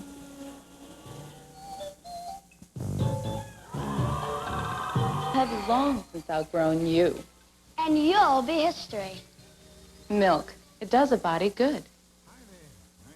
This box. It's not a box. It's a club! You mean a golf club? No, the Kraft Cheese and Macaroni Club. You can get all kinds of new stuff like, whoa, wrong door, like a painter's cap and egg-low shoelaces. And there's a club game book with more neat stuff. Yeah, and fix that door. You can send in $2.95 and 3 proofs of purchase. Details on boxes. Kraft macaroni and cheese. It's not just a box. It's a club! Last year, it happened to over 100,000 kids. This year, it can happen to you. Nickelodeon and Sunkist are bringing the Double Dare Roadshow to your town. And we're bringing Double Dare celebrities and all your favorite obstacles. We'll put you through the juicer, send you down the hatch, and turn you into a human Q-tip in the most irresistible obstacle of them all when the Double Dare Roadshow comes to your town. For details, check this list for the show nearest you. In Atlanta, Georgia on March 23rd, 24th, and 25th at Town Center at Cobb, 400 Ernest Barrett Parkway. In Pittsburgh, Pennsylvania on March 30th, 31st, and April 1st at Monroeville Mall, Monroeville, Pennsylvania. And soon, the Double Dare Roadshow will be visiting these cities: Cleveland, Buffalo, New York, and Boston. All Double Dare showtime Saturday and Sunday, 1 and 4 p.m. Obstacles open Friday through Sunday. The Double Dare Roadshow is presented by Sunkist and the network that brings you what you want, Nickelodeon. Today, there's trouble on the Bar None Ranch. Buddy's favorite pony has just been sold How can you do that to me? by his dad. Hey Dude, hey Dad. Watch the showdown. Hey Dude, today on Nickelodeon. Your children learn faster under the age of 6 than at any other time in their lives. And with the Parent Care Time for Toddlers home video series, learning has never been so much fun. Time for Toddlers brings you the best of Sesame Street, Fisher-Price, Good Housekeeping, The Care Bears, and many more. So you can share your toddler's enjoyment while they get a great head start on their learning years. Call right now and get Sesame Street bedtime stories and songs for only $9.99, a special introductory savings of over 30%. Keep it, and each month other videos will follow for just $14.99. With Parent Care's Time for Toddlers home video series, your children will reach for the stars and discover a world of fun. Parent Care Home Videos, an investment in your children's future. Call 1-800-342-2700 and order Sesame Street bedtime stories and songs at the special introductory price of only $9.99. Other tapes will follow. Keep only those you want. Cancel anytime. Call 1-800-342-2700.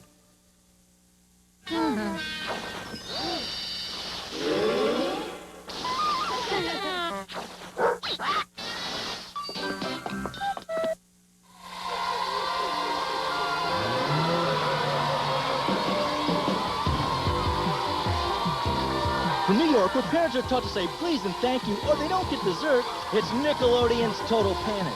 On today's show, we'll meet roller coaster expert Paul Rubin, Degrassi High's Marie Deshock, and Anais Skronowski, and Dinosaurs Alive's Margaret Schultz. Plus, we'll turn an ordinary man into a human torpedo. And now our hosts, Molly Scott and Greg Lee.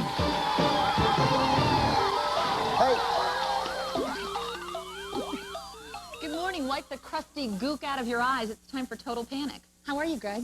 I'm feeling good. A little wacky, a little silly. Well, how are you? As a matter of fact, so am I. Very good. Very wacky, And I know someone else who's feeling wacky and silly. It's our kid cam operator, Eloy Harris, right over here. Greg, who's that?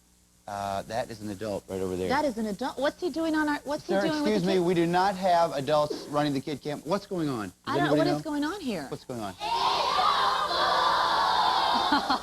April Fool. Oh, I totally forgot. April Wait. Fool.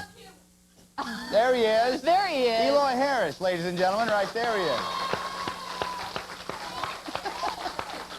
And let that be a lesson to you. Right. Don't be taking Eloy's camera. That's right. Eloy knows it is his camera, and this is a kid's show, right? That's right. That's absolutely. right. So it is April Fool's Day. I know. I had totally forgotten that. That's wild. No, no. I feel bad I didn't prepare or think about it. Really? Yeah. Well, I'd forgotten right then, but I always remember April Fool's Day. Oh, you do? Yeah, it's a big deal in our family. We even give presents away, April Fool's Day. Presents on April Fool's Yeah, Day? it's just something that we do. It's just our little family thing. Yeah, that we yeah, do. yeah. So since you're my buddy, Yeah. and it is April Fool's Day, I brought you a little gift. And here it is. Oh, you're kidding. That's so nice of you. You know, I feel kind of bad I didn't get No, you don't anything, worry about it. but- No, it's okay, because, I mean, it's just a family deal. Thank So let me you. open This it looks up. great. Oh, Yeah. good. Let me see what it is. Yeah. Oh, yuck. Greg, that is disgusting. Yuck. It is disgusting. Thank you, gross. folks. That, The April Fool finger. No. But if you can... Push it away. That's gross. But if you can compose yourself long enough, Yeah, I'd love for you to start a little game for us over the panic Okay, room. well, I'll Is that head on okay? over there if you can get that finger put away, I'll give because it to that has got to somebody be one of else. the most disgusting things I'll that give I've it- ever... Oh. See, it's very simple to do. I'm going to go. All Okay, right, I'll see you okay. later. I'm going to Bye-bye. head over to the panic.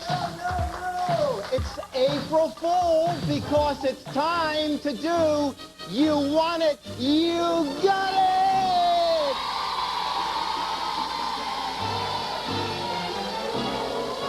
Okay, this is how the show works. We take 3 items. The kids in the audience, with their applause, tells me, Blink Fun Love, what to do with those 3 items.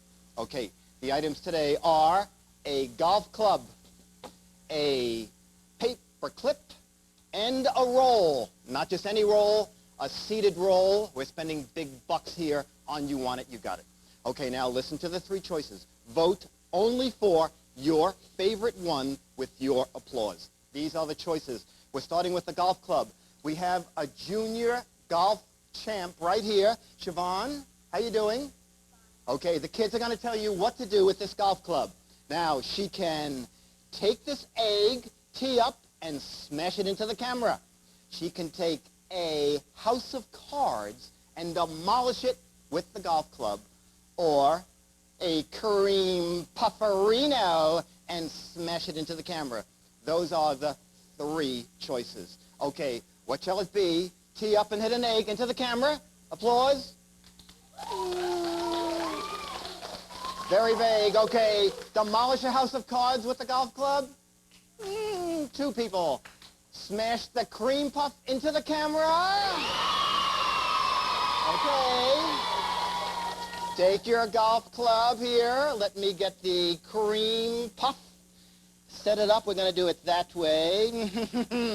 Okay, Siobhan. Do it. What?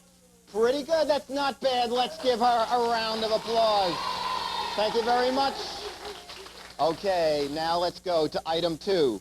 It's a paper clip. Now listen to the choices. I can bend it to the right. I can bend it to the left. I can throw it. No, it's April Fools. You think that we're that cheap? We are that cheap, but we're not going to do that. What we're going to do is move on to our next item, and it is an umbrella, and it belongs to Mr. Wall Street. Come on in, Mr. Street. Welcome to You Want It, You Got It. Okay, now, what shall we do with Mr. Street's umbrella? I can tie this figurine to it, and we can drop it from the ceiling. We can fill it with jelly beans, have Mr. Street open it over his head, or we can have him open it and drop 1,000 ping pong balls on his umbrella. Okay, those are the choices. Attach the doll and drop it from the ceiling. Bap. Fill it with jelly beans and open it over Walt's head. Bap. Have him open it and drop 1,000 ping pong balls on him. Okay, Mr. Street, open it up. Stand it and drop the ping pong balls on Walt.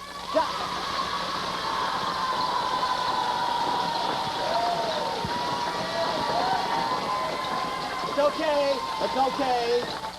Blink can take it, but I want the name of every child in this audience and a good lawyer. I think you broke Blink's hair. That's okay. Okay, now we're going to item number 3. It is a brick wall. Now, what shall we do with the brick wall? I can knock it down with El Sledgehammer. I can take a bowling ball and roll it down this ramp into the wall, or my personal favorite, turn Mr. Wall Street into the human torpedo and send them into the brick wall. Those are the choices. I don't even think we have to vote, but we play by the rules. Is it knock it down with a sledgehammer applause? I thought not. Will it be slide the bowling ball down the ramp? No. Maybe have Mr. Wall Street break the wall with his human body? I love it, I love it. Okay, Walt, over here, onto your skateboard of destruction, down the ramp of velocity, and into the wall of hurt. And you know, poor Pat Sajak just has a stupid wheel. Okay, let's get these. Okay, we have to clear the path there. Okay, Walt, onto your board. This is very good. You have a wallet I should hold? Maybe check it for a Blue Cross card? Tell me when you're ready. Okay, kids, let's wish him luck. Goodbye! Yay! Woo! Excellent. Excellent. And we have the paramedic standing by. This is the beginning of a new game show called What's My Injury? I love it. I love it. Okay, till next time, Blink Fun Love saying, Dick DeBartolo, I love you. Bye. Bye. Then I type them up on those little blue cards and going far and wide in search of contestants. And then I design and I paint and I watch. Well, there's the occasional bit of help. I mean, there's, well, come on. Make the grade. Did I mention that I'm the host of the show? New shows are weekdays on Nickelodeon. Last year, it happened to over 100,000 kids. This year, it can happen to you. Nickelodeon and Sunkist are bringing the Double Dare Roadshow to your town. And we're bringing Double Dare celebrities and all your favorite obstacles. We'll put you through the juicer, send you down the hatch, and turn you into a human Q-tip in the most irresistible obstacle of them all. When the Double Dare Roadshow comes to your town. For details, check this list for the show nearest you. In Cleveland, Ohio, April 6th, 7th, and 8th at Beechwood Place. In Buffalo, New York, April 20th, 21st, and 22nd at Walden Galleria, Walden Avenue, and Route I-90. And soon, the Double Dare Roadshow will be visiting New York and Boston. All Double Dare showtimes Saturday and Sunday, 1 and 4 p.m. Obstacles open Friday through Sunday. The Double Dare Roadshow is presented by Sunkist and the network that brings you what you want, Nickelodeon. Mom, what's rocket fuel made of? Look it up, dear. Look it up, dear. Stay tuned for a free offer from Encyclopedia Britannica. Come taste the adventure. Come reach to the sky. Come feel the excitement of who, what, where, why. Open Britannica. Explore and you'll find that living the moment can capture your mind. To find out more about Britannica for your child, call toll-free 1-800-533-9800. and we'll send you this free booklet. And just for previewing Britannica in your own home, you can get this 3-volume desk reference set absolutely free. So call this number now. There's experience for a lifetime in Britannica. Call now.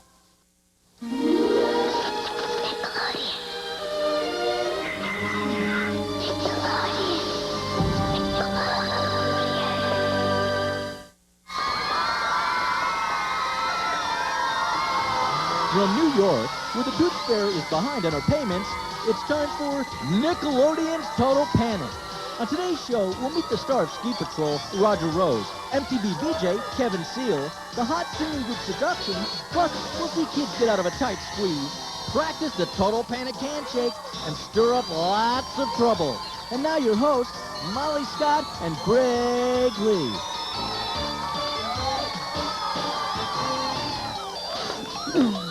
Hello, it's time for Total Panic.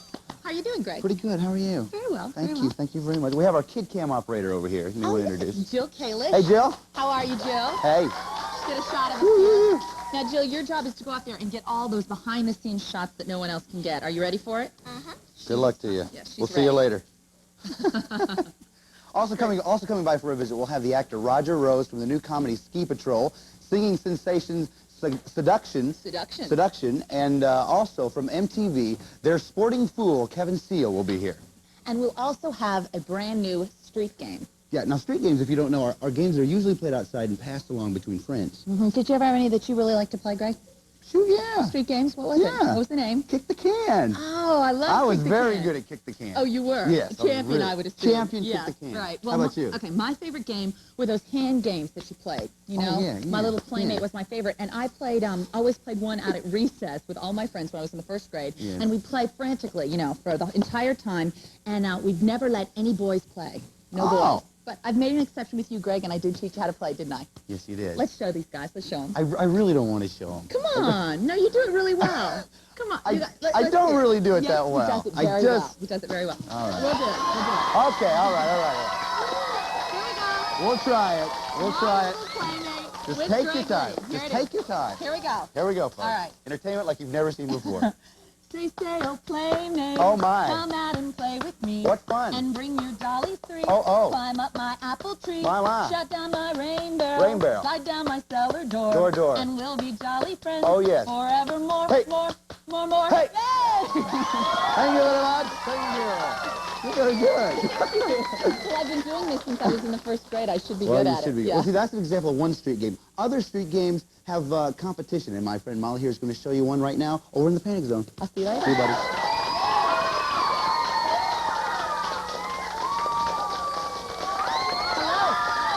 We're here in the Panic Zone for a new street game, and it is called The Big Squeeze. Now, I've got two teams with 5 players on each team, and it's kind of a relay race, so let's meet the players, and then I'll explain how it works.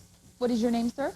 Steven, Aaron, John, Melissa, Greg. And who are you all playing for? Which riser? What's your name? Food Fighters. Food Fighters. Real loud, everybody. Food Fighters! Okay, let's meet this group. Shout out your names. Thomas, Matthew, Nick, Jesse, Mike. And who are you all playing for? What's the name of your riser? Food Fighters versus the Cool Dudes. Okay, let me explain how we play. Each team is going to be given one of these elastic loops. And what they have to do is they have to take the loop and put it from their head all the way to their toes, or their toes all the way to their head, and pass it on to the next player. They have to go through all the line of all 5 players. Whichever team can do it the fastest wins. It's as simple as that. Let's go to Tracy and find out what kind of prizes they might win. Okay, Molly, our runner-ups will receive Hershey's chocolate syrup. Kids really go for the rich chocolatey taste of Hershey's syrup and milk. Just ask them. Hershey's syrup makes good things even better. And for our lucky winners, they'll receive Starburst fruit juice. Start up the juice with a mouth-watering fruit taste of Starburst fruit juice. Available in original tropical and California fruit flavors. Starburst starts up the juice. Now remember, whoever can get through this plastic loop, whichever team in the fastest amount of time wins. I'm going to put the loop down. We're all in position. On your mark, get set, squeeze.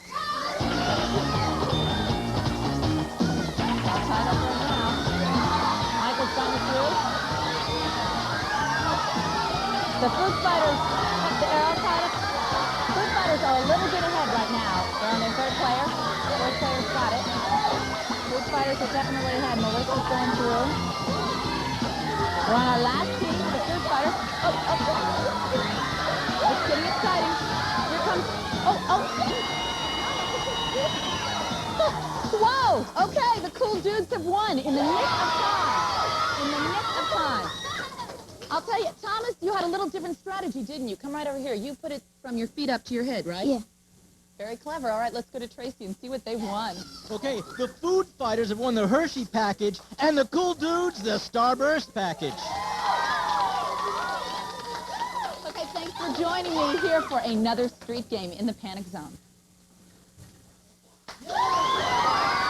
It's time for You Want It, You Got It. The show where you, our studio audience, makes the rules. And now, a man who's wearing a suit that he got free with a tank of gas. Bling Fun Love.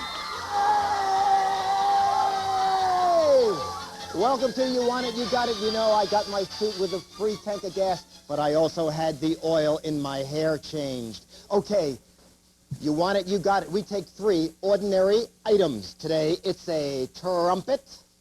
It's a bowl of peanut butter, and it's a tennis racket. And we also have a guest today. This is, she's sleeping. It's his Lady Stiff, the very aristocratic guest. Lady Stiff, ladies and gentlemen. Okay, we're going to take the items one at a time. I'll mention 3 choices. You kids vote for your favorite choice, and then Blink will do what you want. You wanted it, you'll get it. Okay, the trumpet. Shall I throw away Lady Stiff's alarm clock and wake her with the trumpet, blowing it in her ear? Shall I put sea monkeys in the aquarium and blow the trumpet underwater? Or should I fill the trumpet with powder and give Lady Stiff a facial? Okay, vote for blowing the trumpet in Lady Stiff's ear and waking her. Okay, putting the sea monkeys in the aquarium and blowing the trumpet underwater. Boo! How about putting powder in it and giving Lady Stiff a facial? Oh boy! This is going to be pretty neat, yes. Okay, I think we should wake her for this. Oh, Lady Stiff. Yoo-hoo! Lady Stiff, it's time for your facial.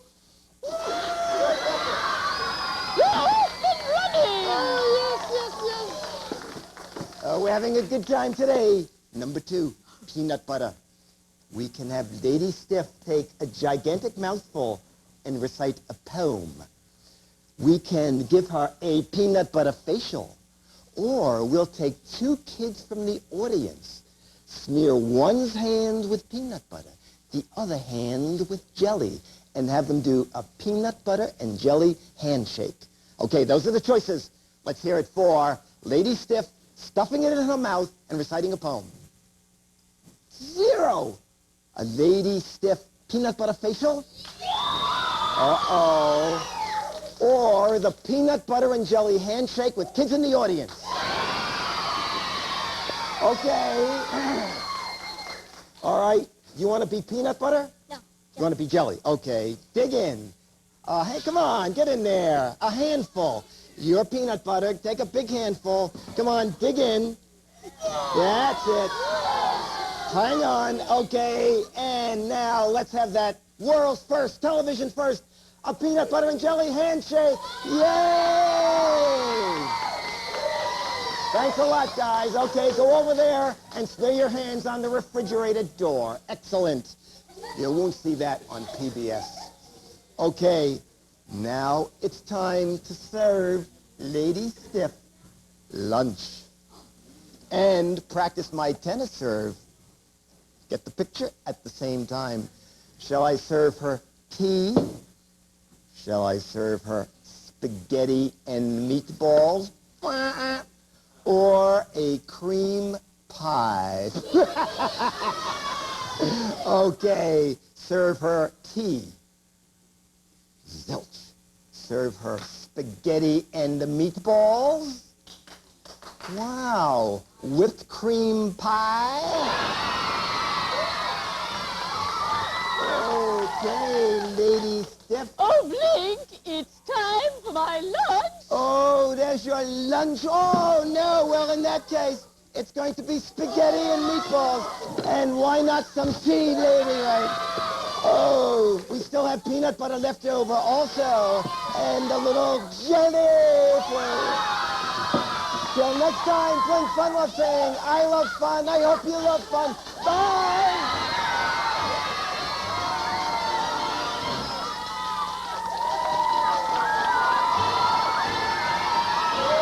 And now for more guidance from Haji Podge, the Total Panic Genie. Oh, Haji Podge, I want to be the world's most best athlete. Well, you may. First, you must go to a gym.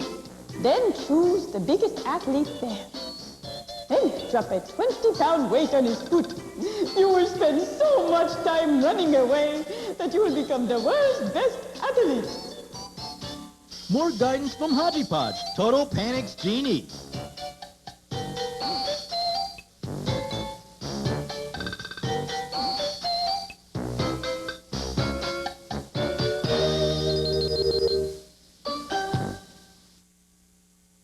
Hi there. Nice pajamas. We've run out of Super Golden Crisp. Wonder if we can borrow a bowl or two. All the Super Golden Crisp you desire awaits inside.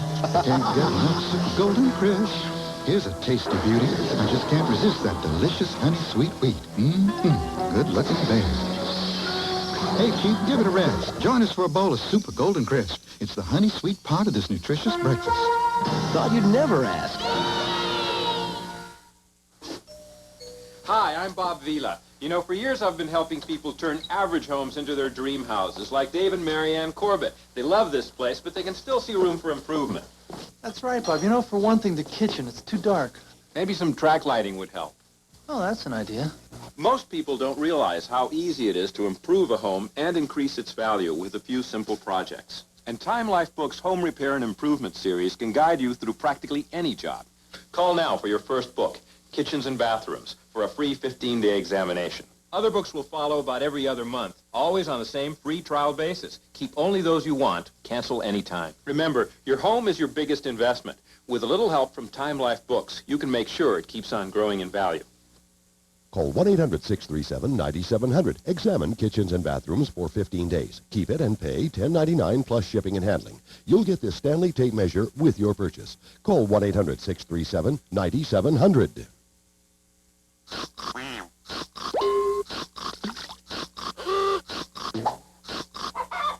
Nick Collodion.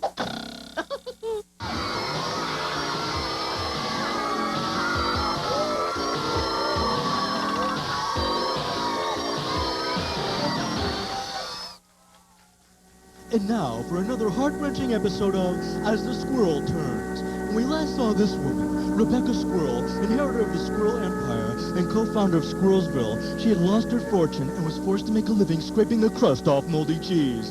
Little did she know that this cheese was owned by this man, Ronald Lump, a man who was so filthy rich that he had to take a bath 12 times a day. No one knew that he was secretly pouring $1,000 dressing on this woman's salad, Barbara Buffant, whose hair was so high that she had to bend over when an airplane was coming over. Barbara had been using up the Lump fortune at the beauty parlor, having her hair done by this man, Julio Stiles, verbal hair teaser. Julio had recently been spotted making fun of a wig worn by this woman, Smelly Splinters, who once ate an entire cake in one sitting and then asked, "What's for dessert?" This didn't seem to bother Ratfink, convicted criminal who was once wanted in 3 states for baking cookies in his underwear. He once gave some cookies to Beulah Blink, the baddest lady in Squirrelsville, who talked behind so many people's backs that she forgot what a face looked like. One of those backs belonged to this man, Iron Schwarzenpants, owner of the local health club. A man who was so tough that he cracked coconuts between his teeth. He'd been muscling in on this woman, Brooke Streams, former fashion model, who loved looking at herself so much she once had a mirror attached to the front of her nose. Brooke didn't know it, but it was this man, Stinky Pitts, whose breath was so strong that it could bench press 220 pounds. He had been searching for the squirrel fortune, but he couldn't seem to find it. Will Stinky Pitts find the fortune? Will Julio Styles need a ladder to spray the top of Barbara Buffon's hair? Find out in the next episode of As the Squirrel Turns.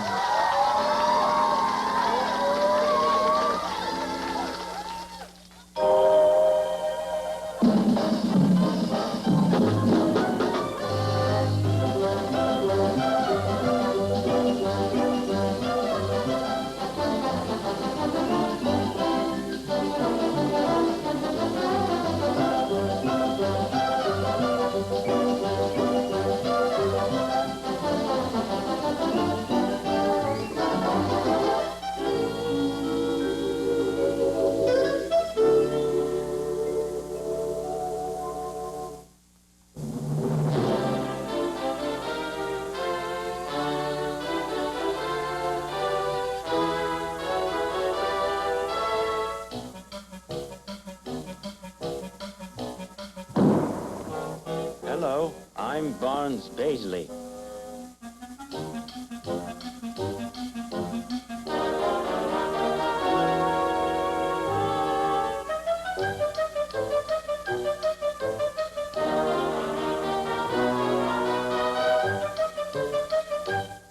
A talking robot? Yeah, and it don't really talk. It just repeats what it hears.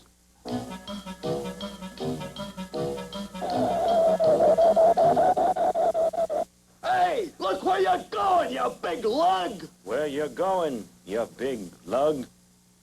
Excuse me, please, but maybe a robot got on your bus? Are you kidding? Well, it's constructed to follow the sound of footsteps, and I thought...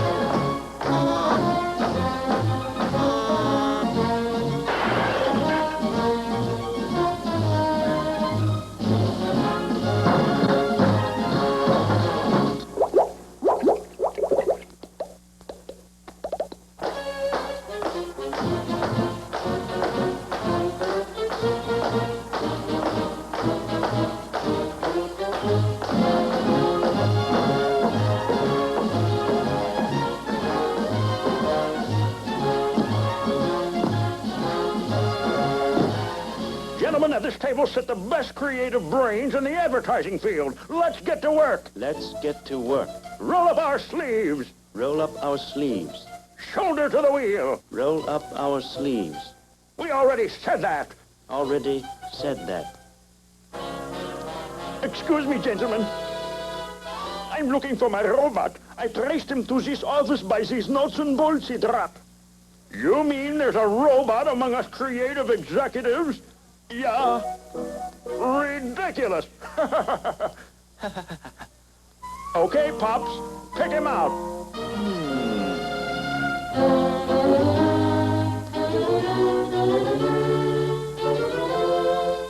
I can tell. They all look like robots. What? Get out of here.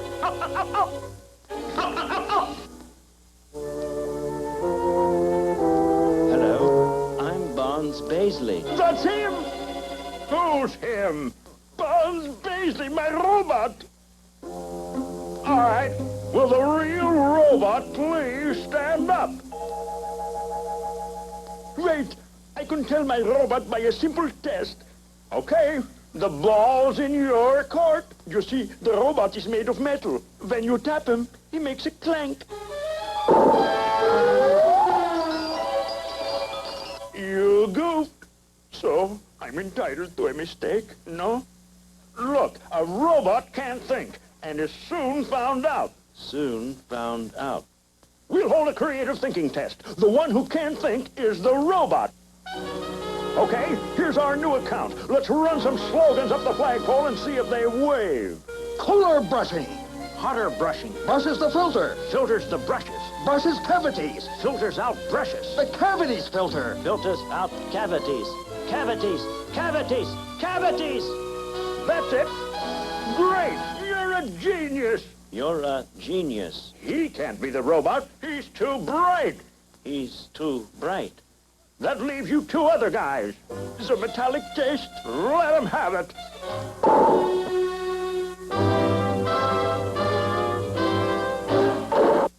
It isn't him.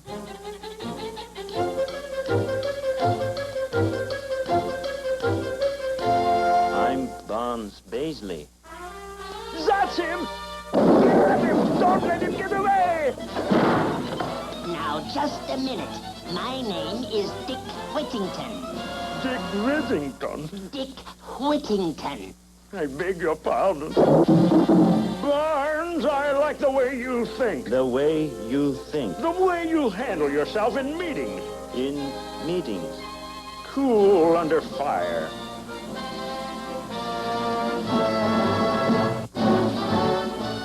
How about it, Barnes? Do you like it? Like it.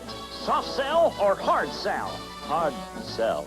Men or pretty girls? Pretty girls. Please, please, give me back my robot.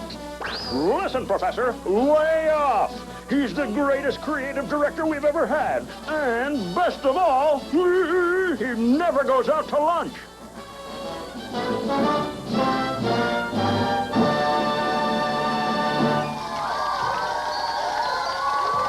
You can pick a team, you can pick a flower, you can pick up sticks, but now it's time to pick your noise. Here's your host, Molly Scott. It's time for Pick Your Noise, that show that asks that burning question. Huh? Let's meet our players, and then I'll explain how the game works. Now, up front, in front of the podiums, is Team 1. Your name is, sir? Paul. And what do you like to do, Paul? Climb. To climb? Yeah. Mountains and rocks and stuff? Yeah. What's the highest mountain you've ever climbed? I don't climb mountains. I climb trees mostly. Wow. Very exciting. And what is your name? Laura. And what do you like to do? Play basketball. What position do you play? Center. Center. That's for tall girls. You and I, right? Okay. And what is your name? Amanda. And you play basketball too, I see. Yes. What position do you play? Guard. Are you a good dribbler then? Yes. A ball handler, right? Yeah. Good. Oh, I like to see all these girls as good athletes. You think girls are better athletes than boys? Yes. Wait a minute. What did you say right over here? No way. What is your name? Ryan. And what do you do? Play basketball. We might need to get a little one-on-one or horse going here so we can really determine the winner. But before we do that, let's play Pick Your Noise. Let me explain how it works. Each team is going to have maker of sounds and a receiver. On the 10 cards that he has in front of them will be words. He has to describe how the word sounds, and the other teammate has to guess what they are. For example, if I were to go, meow, meow, what would that be? Cat. It's as simple as that, not hard at all. Okay, so we're going to have 1 minute on the clock, and each of you will have to guess as many sounds as you can in that amount of time. Now, you, Team 1, who are you all playing for? You're playing for the... Food Fighters. No, the cool dudes you're playing for. This team is playing for the cool dudes. And Amanda, who are you playing for? Food Fighters. And this team, Team 2, is the Food Fighters. All right, let's go to Tracy and find out what kind of prizes they might win. Trace? The runner-ups receive the Franklin Elementary Spelling Ace. Spelling is fast and fun with Franklin's Elementary Spelling Ace. Corrects over 50,000 words, helps you find the definition in Merriam-Webster's dictionary, and plays fun word games. And for our lucky winners, they'll receive the Sheila phone. Sheila will place your call like no other phone. Sheila's fluorescent tube glows softly and flashes for incoming calls. Loaded with features and wall-mountable by Cecina. Okay, now we've got Team 1 out here, and since Team 2 is going to be using the same words, we've sequestered them off into our soundproof booth. Now we're going to have 1 minute up on the clock, and whoever can guess the most words in that amount of time wins. Now remember, you can't use the word, you can only make the sound. Also, studio audience, we need you to be quiet so the game is as fair as possible. Okay, let's get that minute up on the clock. On your mark, get set, pick your noise. Tweet, tweet, tweet. Bird. Tick, tock, tick, clock. 2, that's 2. Go. What? Go. No. Pass.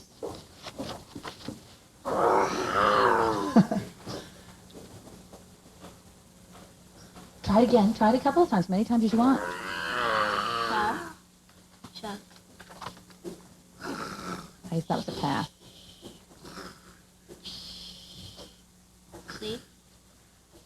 No, you can keep trying it. She can keep guessing. Keep trying. You can. Snooze. Pass. Now you pass. Drive. Chuck. Video game. Got it. Okay, let's see. Laugh. And that is time. How many do they have, judges?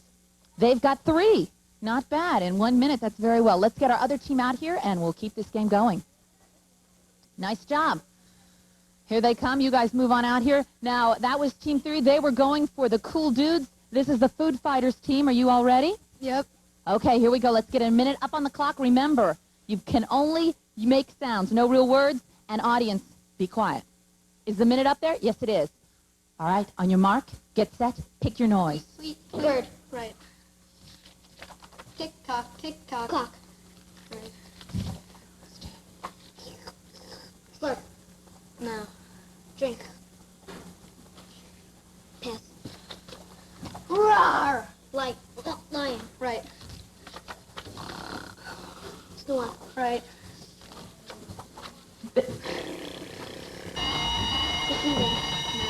Gun. No. They've won. That's what I thought. All right, judges. They had 4. I was waiting. Okay. Let's bring back our other team. That's it. The Food Fighters have won, and the Cool Dudes came in second. Let's go to Tracy and find out what they've won. Trace. Our runner-ups have won the Franklin Elementary Spelling Ace. And for our winner, the Sheila Phone. I'll tell you, anyone can pick apples, but only the truly fresh can pick your noise.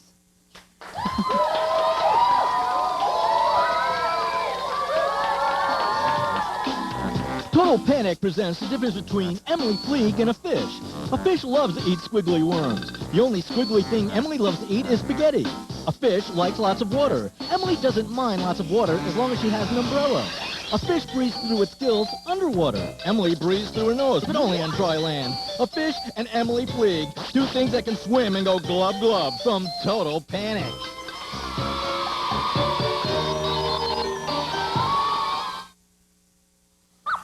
Bow wow.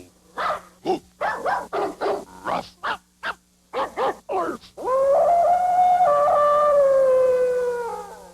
This is a Kids' Choice special report. Recently, kids across America have picked their favorites in movies, music, TV, and sports for Nickelodeon's Kids' Choice Awards. And here they are. The nominees for the 4th annual Kids' Choice Awards in movies are, for favorite female actress, Kirstie Alley, Kim Basinger, and Leah Thompson. Is Kim Basinger bringing friends? With the best room. No questions. Who are the male nominees? For favorite movie actor, it's Chevy Chase, Eddie Murphy, and Michael J. Fox. What does the J stand for? Murphy's second nomination. What happened to Tom Cruise? In the fight for favorite movie, it's Back to the Future 2, Batman, and Look Who's Talking. Any response from the Joker? Expecting any trouble from Biff? Wait till the show. For your favorites win, find out April 23rd at the 4th Annual Kids' Choice Awards. And for more updates, stick with Nick. The 4th Annual Kids' Choice Awards are brought to you by Bubblegum and Teddy Grahams from Nabisco.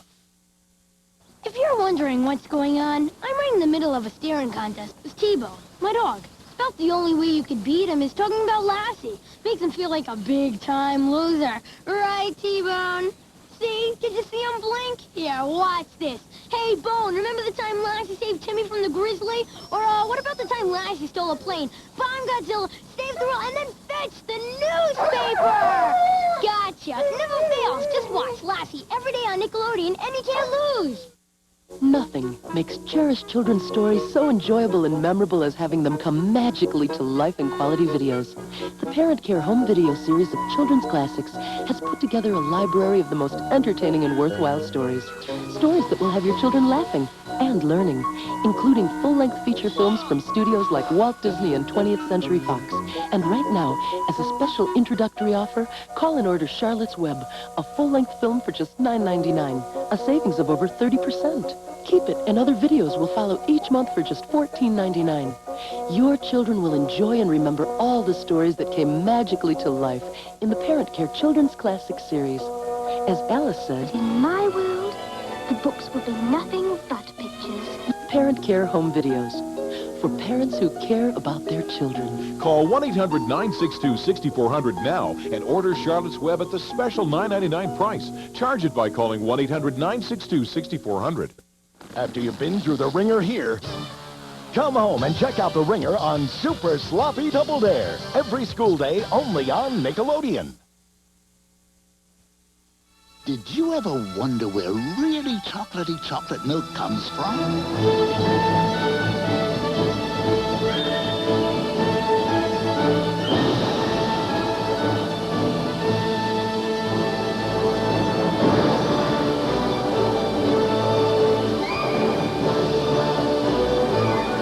Really chocolatey chocolate milk comes from where you'd expect it to come from.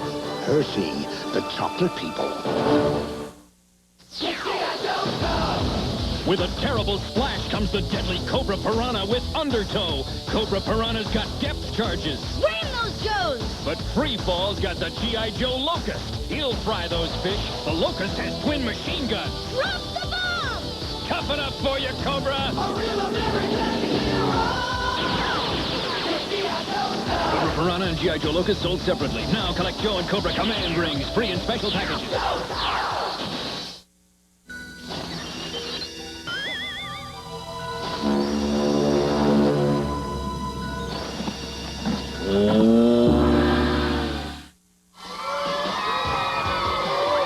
Coming up in this portion of Total Panic, we'll meet our kid of the day and pit kids against grown-ups in the generation gap.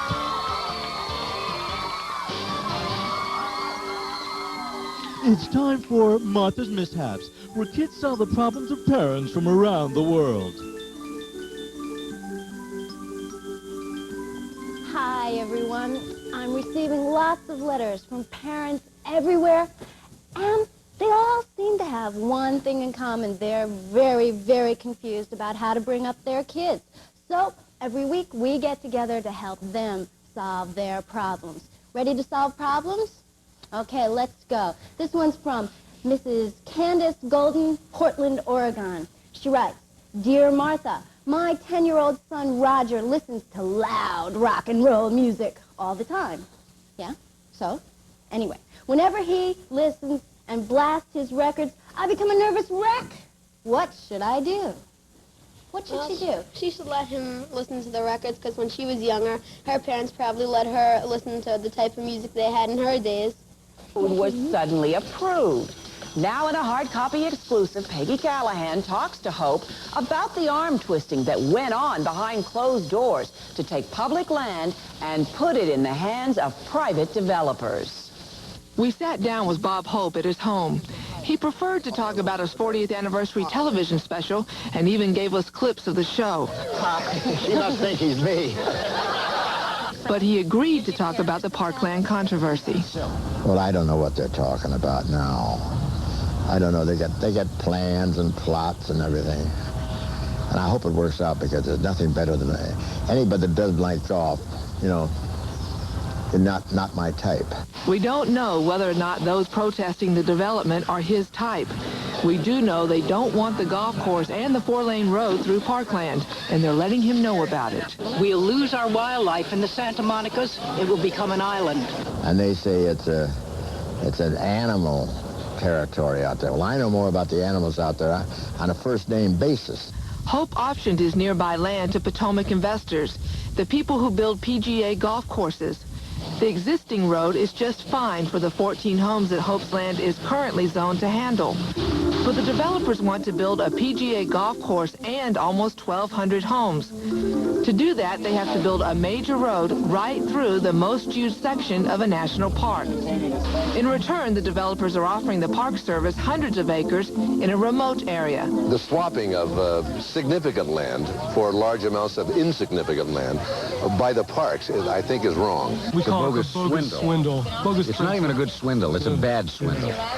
It's so obvious. That's right. And, you know, we think if enough people find out about it, that's our whole purpose, that they will not stand for it. Somebody's making a whole big deal out of this. Because like I tell you, I would talk to the environmentalists and explain it to them, or anybody, and that's not my business. But it is a big deal when you consider that the National Park Service originally rejected the proposal, then reversed itself. Dan Keene. He's a retired National Park superintendent living outside Minneapolis. But in 1987, he was the superintendent for the Santa Monica Mountains Recreation Area. He was approached by Peter Kairos of Potomac Investors, the company that wants to develop Hope's Land. And the idea of giving away federal land was not something that we could ever do, so I really didn't take him very seriously. And I told him no. Normally, Keene's response would have stopped any idea of a land swap with the National Park Service. Not this time. The letters and the political pressure began. On April 30th, 1987, an attorney working with Potomac Investors wrote to the U.S. Department of the Interior. The letter begins, "I am writing you at the suggestion of my former law partner, William P. Clark, Jr. I represent the PGA Tour in California."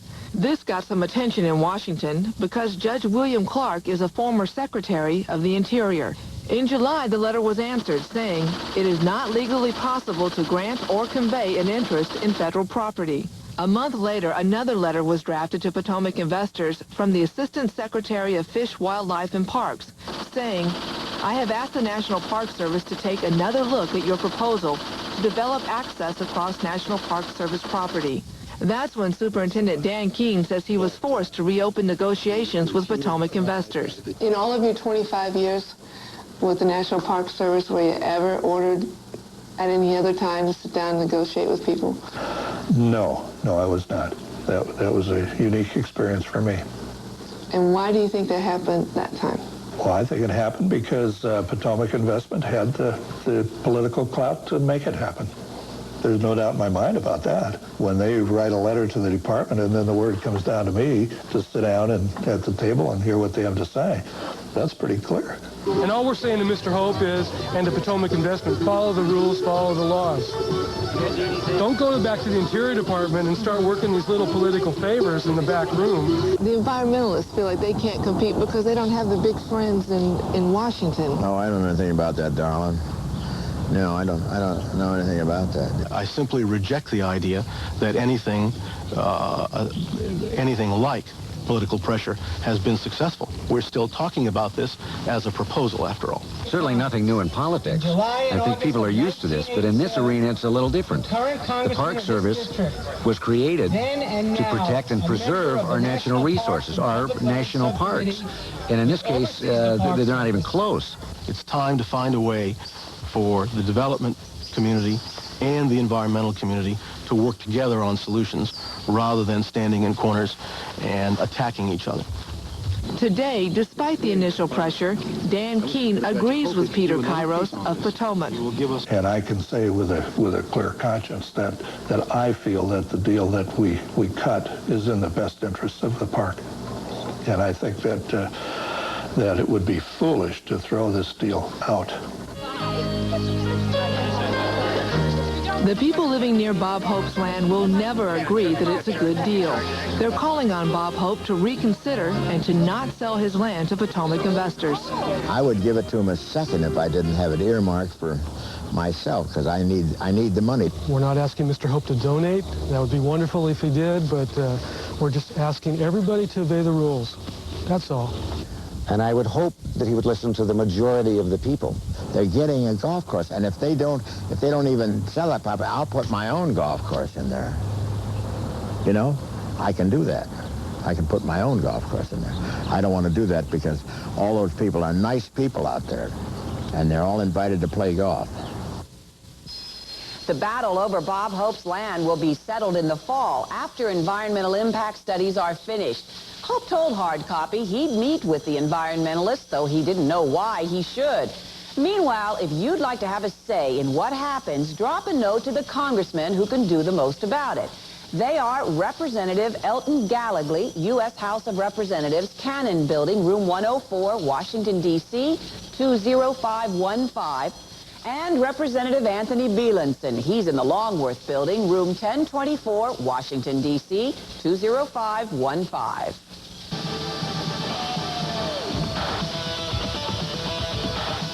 Coming up on Hard Copy, you don't have to tell them Driving Miss Daisy was the best picture of the year. It would just be preaching to the choir. And later on, after nearly 4 decades, teenagers are still mad about Mad Magazine.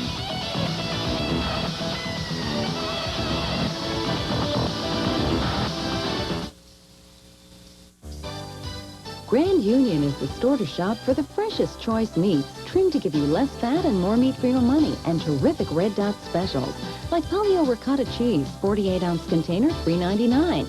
Mott's apple juice, 64-ounce bottle, $1.49. Celentano cheese ravioli, 13-ounce package, $1.49. And Breyer's ice cream, half-gallon containers, $2.79. Terrific Red Dot specials and the freshest choice meats. Freshness at Grand Union.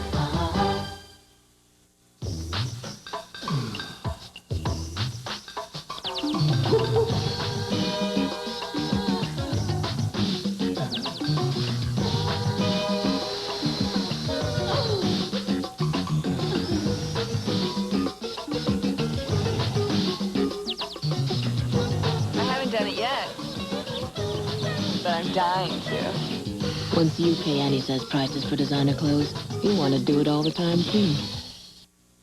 There's a ham with great taste and no waste. Crackus, the 97% fat-free ham with no water added. With water-added hams, you actually pay for added water and fat. Crackus is cooked in its own natural juices, old world cured for delicious flavor. Also available deli sliced or in pre-sliced packages, never less than 97% fat-free. Don't waste your money on waste. Buy Crackus, one of the world's most honored hams.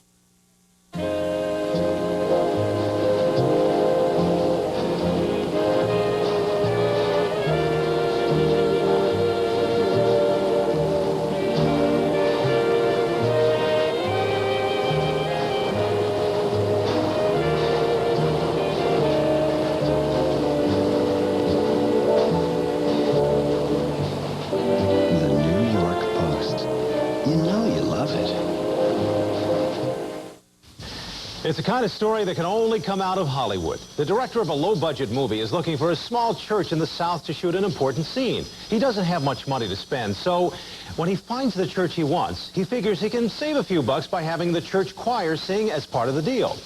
The church is the Little Friendship Missionary Baptist Church in Decatur, Georgia. The movie is Driving Miss Daisy. It wins 4 Oscars, including Best Picture, and it put the church choir on the road to glory.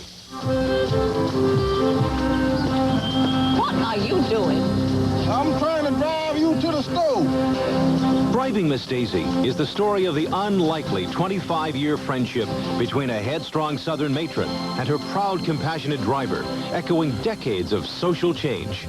Well, look at that. Ain't nobody never given me that book before, Miss Daisy.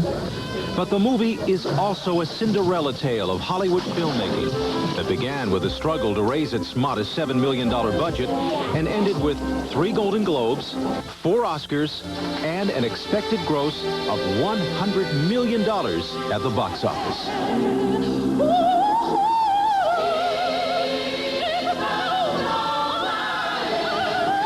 What's less well known is how Driving Miss Daisy changed the lives of the choir at a tiny Baptist church in Decatur, Georgia, a place that time had all but forgotten.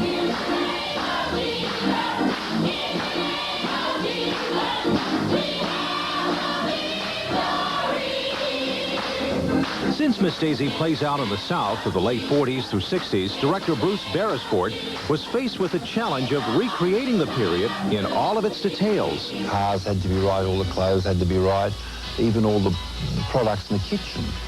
You know, when you open the cupboard, all the groceries have to be right. So when it came time to film the funeral scene for Daisy's housekeeper, Adela, played by Esther Roll, the filmmakers searched the streets outside Atlanta for a setting that looked and felt like it hadn't changed since the 1960s.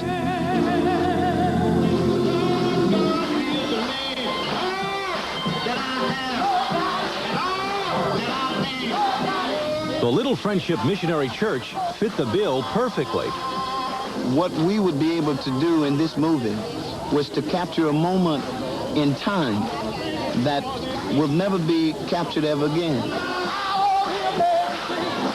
Their role in Miss Daisy not only put this choir on the map, it could put them on the charts. Starting this month, Little Friendship singers have been invited to tour 6 states. They also plan to cut a gospel album by popular demand, all of which would have been unthinkable before Miss Daisy.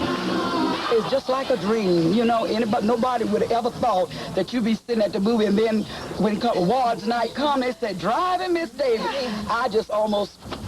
I almost jumped out of my skin, and I said, "Well, thank God we're a part of it." When I heard about the Oscar, we were watching it, and I was just saying, "I'm a part of it. I'm a part of it." And my daughter said, "Mama, you're not Miss Daisy." I said, "I feel like I'm Miss Daisy." We're excited. The choirs are getting ready for the road. They got new robes, and we don't have to wait until we get to heaven to get robes now. Yeah. Everybody want to get some down here.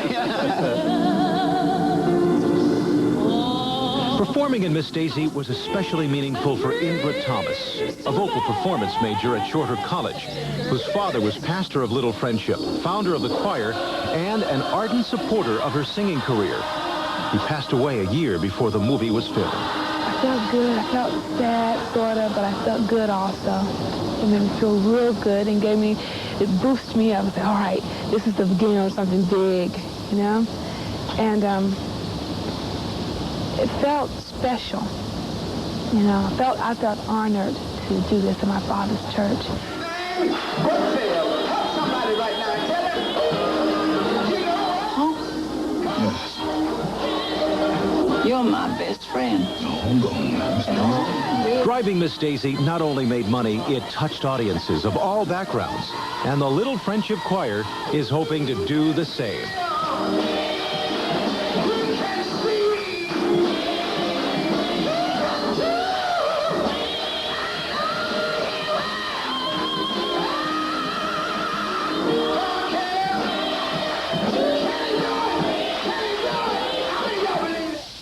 The choir's road tour not only takes it to 6 states, but to the District of Columbia, too. While they're in Washington, the rumor is that they may perform for a very special audience, President Bush.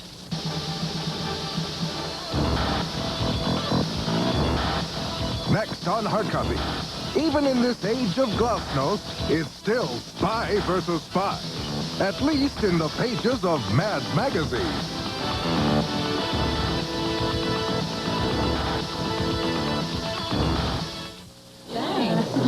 So, these are those new dressings you were talking about. They're called craft-free. Well, they're not free, really. Oh, but really they are, because they're a new line of dressings that are fat-free, cholesterol-free.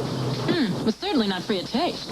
So, I don't have to ask for my dressing on the side? Why bother? Yeah, there's craft-free. New craft-free non-fat dressing. Fat-free, cholesterol-free. But feel free to love the taste. It's really great. Did you have some ranch? No. Oh, it's wonderful. Yeah, it is good. Millions of Miracle Grow gardeners are getting wonderful results with this amazing invention, the Miracle Grow No-Clog Garden Feeder. It's the fastest, easiest feeder I've ever used. Just drop in and spray on. So fast, you'll feed your whole yard in minutes. Dieters' needs are different, so AccuTrim developed 3 different formulas. I need all the help I can get. AccuTrim Maximum Strength. I snack after 3 p.m. Late Day Strength. I'm hungry from morning till night. 16-hour. AccuTrim. One is made for you. ShopRite answers the question on everyone's lips. What's for dinner? What else you got? This week, extra large white shrimp, $5.67 a pound. Fresh asparagus, 89 cents a pound. 4 cans of Del Monte vegetables, just 99 cents. And for limited time only, Platoon and these other fine videos, just $6.99 with a $7.50 purchase. Only at ShopRite. We save you money. ShopRite does it right. Even round here, when folks started worrying about cholesterol, breakfast got kinda lean. But now the rich, hearty breakfast is back. Folks are pouring on a fresh, creamy taste with no cholesterol. Now there's Farm Rich Non-Dairy Breakfast Creamer. Farm Rich tastes fantastic on flakes, beautiful on berries, creamy in coffee with no cholesterol. Farm Rich Non-Dairy Breakfast Creamer. A fresh, creamy taste with no cholesterol.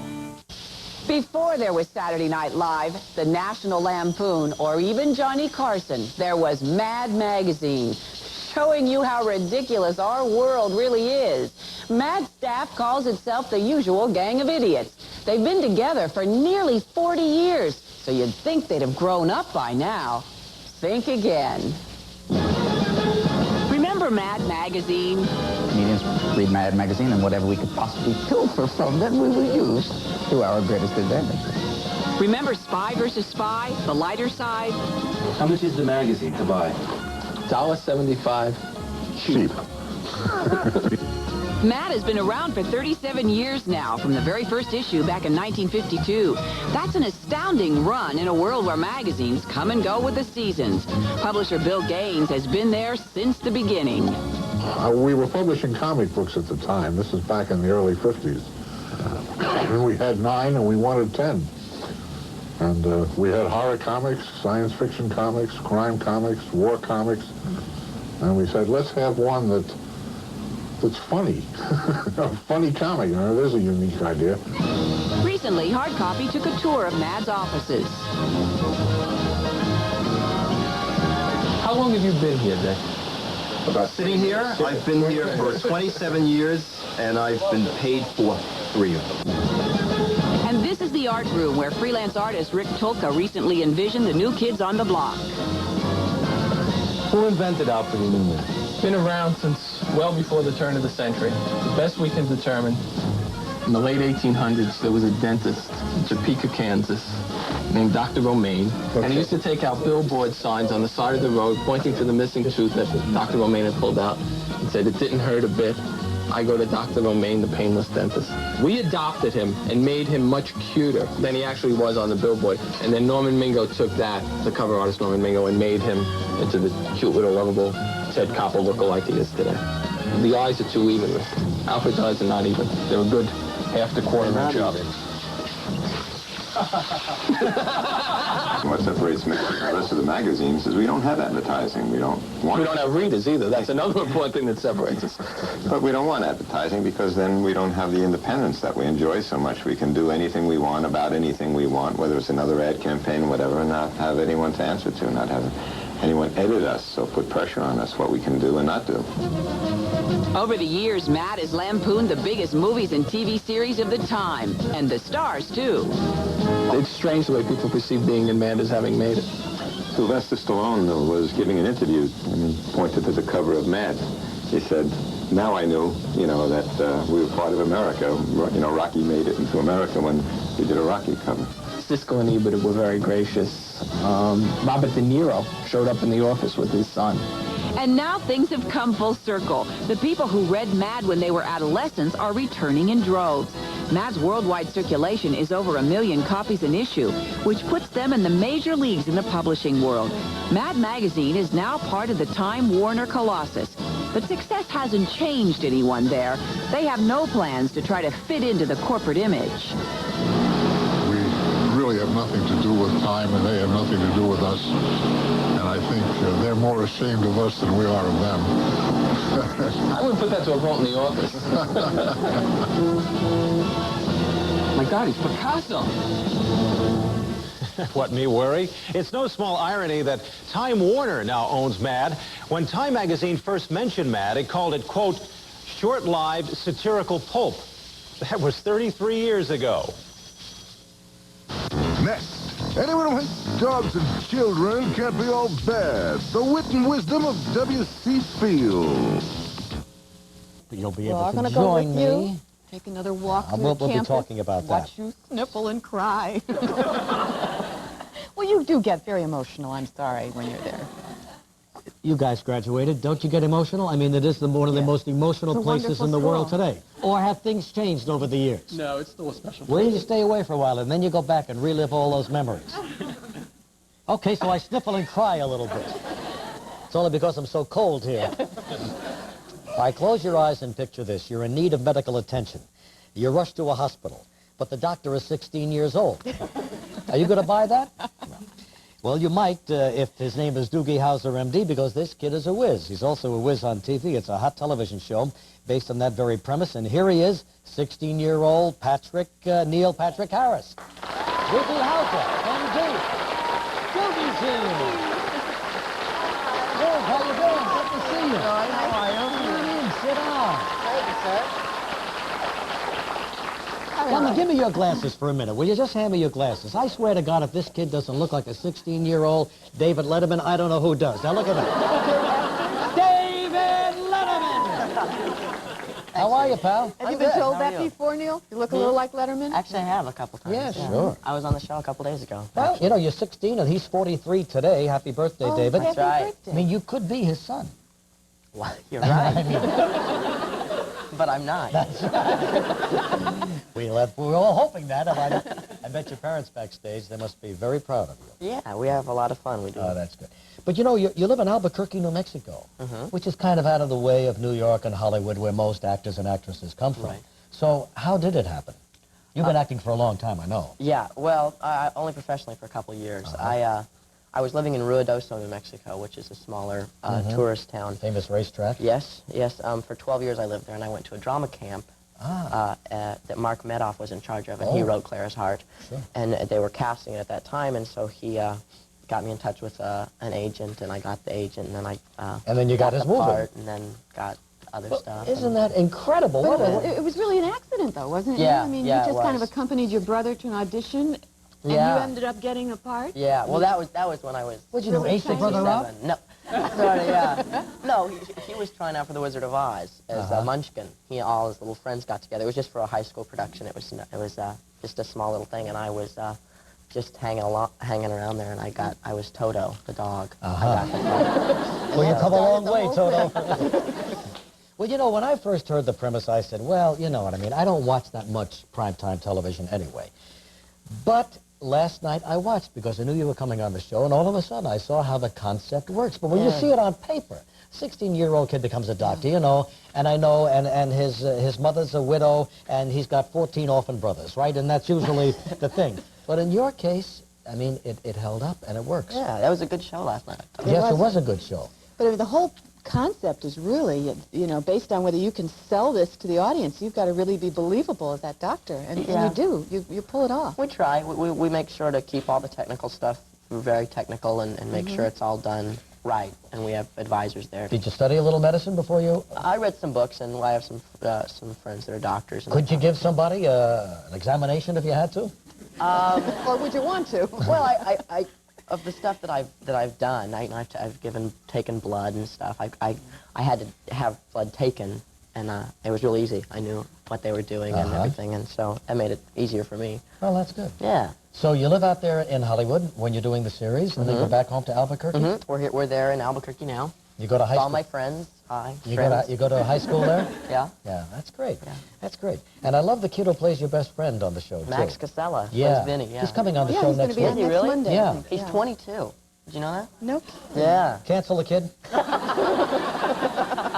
How could a 16-year-old boy have a 22-year-old friend? Well, he looks 16. No, Yeah, he does. He does. So tell us about your life. So I'm the only one in school. That's what that means. Uh-huh. He's 22. Yeah. He just gets to sit around there and just kind of... Do they have a tutor on the set? Mm-hmm. But you're Doogie Howser. You know everything. You don't need a stinking tutor. I understand you have kind of a close friendship with a girl, Neil, is that right? Yes, yes, I do. A very close friendship. Think you're going to marry her someday? I may. Really? If her blood test checks out. No, we just joke around. Does she live in Albuquerque? Yeah. So you see her when you get home? Yeah, well, we're real good friends. What's her name? Her name is Abby Wolf. Abby. And Abby we're not boyfriend and girlfriend. They're just like best friends, Joy. Don't try to read anything into this. But he just said he would maybe... They're just pals. Maybe they would get All of a sudden, Joy's got them married with 4 kids, and he's walking down the Cayman Islands. Don't do it, Doogie. Hold on. You wait a while. You know what I'm saying? Well, all right, now what kind of fan mail do you get? We get some fan mail. You ever hear from a doctor, I mean real live doctors? Yeah, some right in. What do they think? They're pretty impressed with... The doctors watch the technical part of it and really make sure that when I say what I'm saying right and I do the things correctly. And they've been more impressed than not. Good. Yeah. Good. So are you enjoying New York while you're here? Oh, I'm loving it. What have you been doing? Seeing plays, theater. It's a theater extravaganza for us. Tell us some of the shows you've seen. Tuesday night we saw Cat on a Hot Tin Roof. Yesterday. Yesterday. Wasn't that something? Kathleen Turner, the monologue in the opening act, and then Charlie Durning in the second act? Yeah. Dynamite. And then we had Who's the fellow? Daniel U. Kelly. Daniel U. Kelly on that crutch. Did you yeah. like the way you handled that crutch? Yeah, Wasn't that boy, something? he hopped around every night. Hopped around good. Then we saw City of Angels yesterday and Grand Hotel yesterday. City of Angels, have you seen it? Yes. Yeah. Fantastic show. A lot of good plays. I this just week, loved so. it. Yeah. We saw Grand Hotel last night. We're seeing Gypsy tonight. We're seeing Doogie Chorus on the Line Run. tomorrow. Yeah. I think that's great. I understand you don't, I mean, as far as teenagers' taste in music, yours are a little bit more adult. Yeah. You're not a big fan of a lot of the rock stars. Well, I but like you Billy Joel a lot. do, Yeah, right. do you like Perry Como? No. No, that's not true. I don't think I've heard a lot of Perry Como. I don't have a lot of his albums. Would you like some? I've got a lot. Do you have some Perry Como? I love Perry Como. I listen to Broadway stuff, actually. Yeah. As a matter of fact, you were quite taken by the Broadway show Annie, right? Mm-hmm. In fact, Annie. you wanted to play Annie. I did. And that's how you got.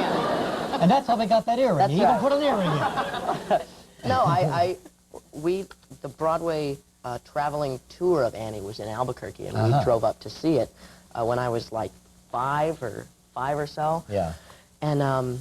And I just fell in love with it, and I was lip-syncing it, and I got all the books and everything. And that's really... I had the whole that's thing. how I it was started. ready to go. I think Neil's parents are in the audience. Yeah, let's say hello to them. There they are right over there. Why don't you introduce them to us? This is my father, Ron, my mother, Sheila. Hi, Sheila. Hi, Ron. How you doing? Nice to see you.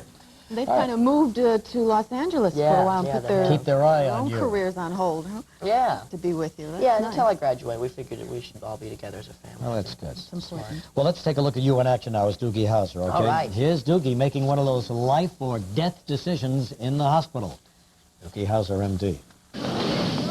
I'm admitting him directly to medicine. Wait, before you do that, order a skull series, schedule an emergency CAT scan, and get a neuro consult. Doogie, this patient's comatose, and he's wearing a metal alert bracelet that says he's diabetic. End of story. Yeah, he may be a diabetic, but he's also got a battle sign over his right mastoid, which means it's probably a basal skull fracture. So I repeat, get the skull film, schedule a CAT scan, and call the neurosurgery resident. Look, I know what I'm doing here. I'm just telling you that this End of story.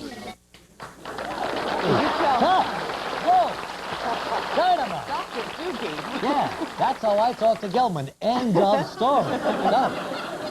Very good, Dukesville. You're okay. You're all right. Anyway, it's nice to meet you. You're a terrific young guy. You like our set? I really like it. Does it look a little bit like Albuquerque and Santa Fe? Oh, yeah. Yeah, it does. Who designed this set? It's just got A lot that of Santa people. Fe flair to it. Okay, I think Neil's having a little fun Let's with get you. the kids getting No, a little I wise love from it. me I now. love it. No, Regis, I love it. Anyway, we'll say hello to Max next week when he comes by, All right. okay? Take care of Tell him yourself. I It's good said to have you hi. on the show. Neil Patrick Harris, Doogie Howser. We'll be back with some great off-the-wall gadgets and Jim Byrne and Pete Seeger, too. Stay with us. Still ahead on today's show, singer and activist Pete Seeger. Clusters is the only breakfast cereal with almonds, pecans, and walnuts crushed into little nut clusters. If you like nuts, you'll love clusters. Attenzione! Give your hamburger an Italian accent with new Chef Boyardee Hamburger Italiano. Dinners you make with hamburger for an authentic Italian taste. New Chef Boyardee Hamburger Italiano. Mangia! I can hear your heart. What's it saying? It likes that you've started jogging. Oh, yeah? Likes that you're eating healthier. Anything else? Oh, this is about me. Oh, It's happy I'm giving us Promise. promise. Sure, we eat Promise because it's 90% free of saturated fat and has no cholesterol. That's good for me? Yeah, eating foods low in saturated fat and cholesterol is good for you and your heart. You know what else is good for me? You. Promise. Get Heart Smart. Linus even has his blanket. Just like you used to. Enjoy a Happy Meal with your kids. Well, they're dressed like farmers because this is McDonald's. And McDonald's has a farm. It's the Peanuts Happy Meal. Snoopy sneaks up and kisses you on the nose. Dog germs, yeah. There are 4 of your favorite Peanuts friends in all, a different one each week, in the Peanuts Happy Meal at McDonald's. Dad wanted to call you Snoopy. I talked him out of it. Dad. I feel like he's been cheated out of his life. And It is the biggest heartache that parents face, raising a disabled child. I mean, I was just like all new parents with newly diagnosed kids, hearing impaired. If you pop in the hearing aids and he'll start talking and tell me that he loves me and life will go on. And it didn't work out that way. The burdens and blessings of raising a disabled child. on the next Oprah Winfrey Show. Today at 4, followed by Eyewitness News here on Channel 7.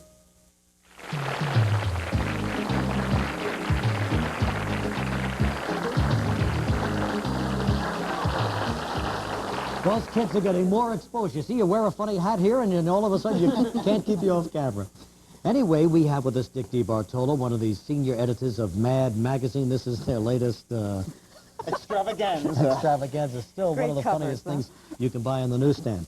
All right, you. new products, crazy new stuff, off the wall. Crazy new stuff. We have some great stuff, Regis. Starting with, enjoy, darkest part of the bathroom is the shower. Yeah. Right. Well, earlier you said we have the electric shower head. Well, it's electric in as much as this shower head has a little turbine in it. Mm-hmm. The water going through spins the turbine and lights the light in the shower. I think we have a photo of what it would look like when Actually, it's working. takes the power right You see there. that? It glows like that. yeah. Isn't that neat? Well, that's a great shower. Isn't that? And it automatically shuts off. When you shut the water because the turbine shuts down. And it comes with Great. 4 little bulbs so you can shower in the color of your choice. I love a blue shower. Right, I let's just get love into it. the mood for the evening. It's called Shower Star, available in a lot of catalogs, about $40. This is really neat.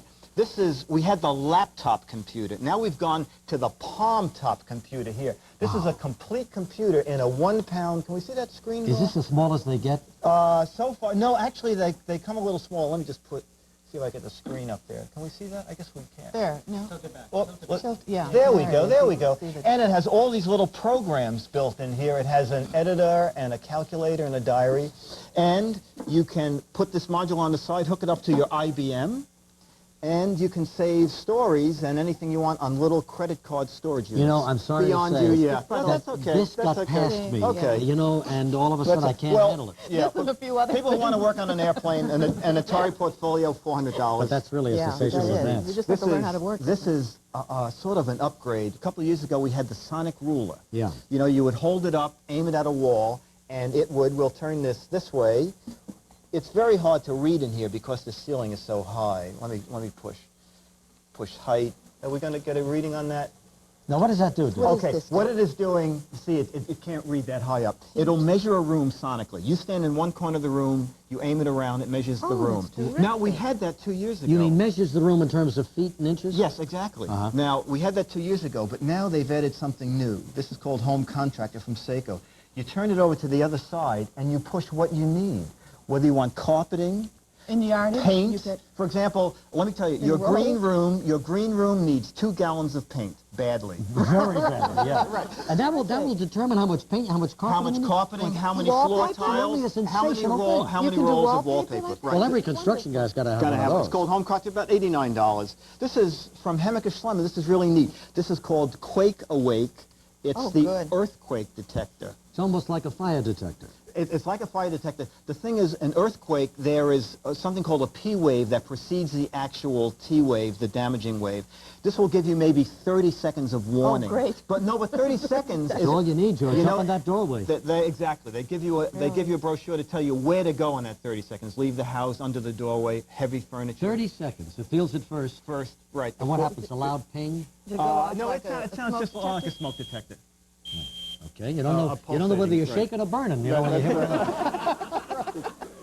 Okay, a couple of years ago we showed the universal remote control. Now we have remote control with a built-in clock, and the reason it has the built-in clock is that you can program this to turn on your show in the morning. You can come home to have your CD player playing. You can program 35 events into this. This is from Memorex. It's the turbo remote control. Wow, it handles everything in your house. Right. It can run 8 different devices. Lights, replaces 8 different remote controls. This learns what the 8 does. Okay, this is really neat. This is from Bonaire. This is a 5,550 watt BTU air conditioner, but totally freestanding. It is not hooked to anything. You roll it from room to room. Just air condition. You got to plug it in, though. You have to plug it in, but it takes less than 700 watts, which is pretty efficient. Just what we need, some air conditioning in this studio. We were thinking that maybe we left it on too long this morning. It's about $800. It'll be available starting May 1st, along with the remote control. Really? Starting at Macy's and 47th Street Photo. All right, terrific gadgets. Great. Thanks again Thanks very so much. Dick DeBartolo. Right back with Jim Burns from Lifestyle in a moment. For information on any of this week's shows, please send $1 in a self-addressed stamped business-size envelope to Live Newsletter, issue number 38, Post Office Box 1000, Hillsdale, New Jersey 07642.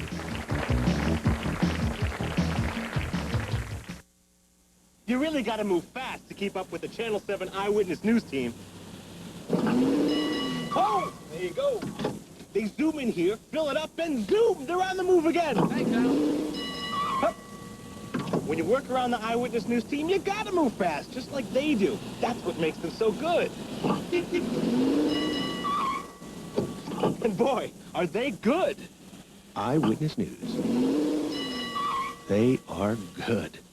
It's A&S to go in Calico, just $29.99.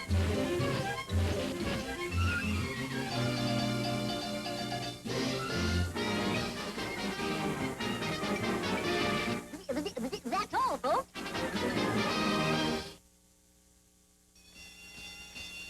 It's the show you've all been waiting for. Coming up next,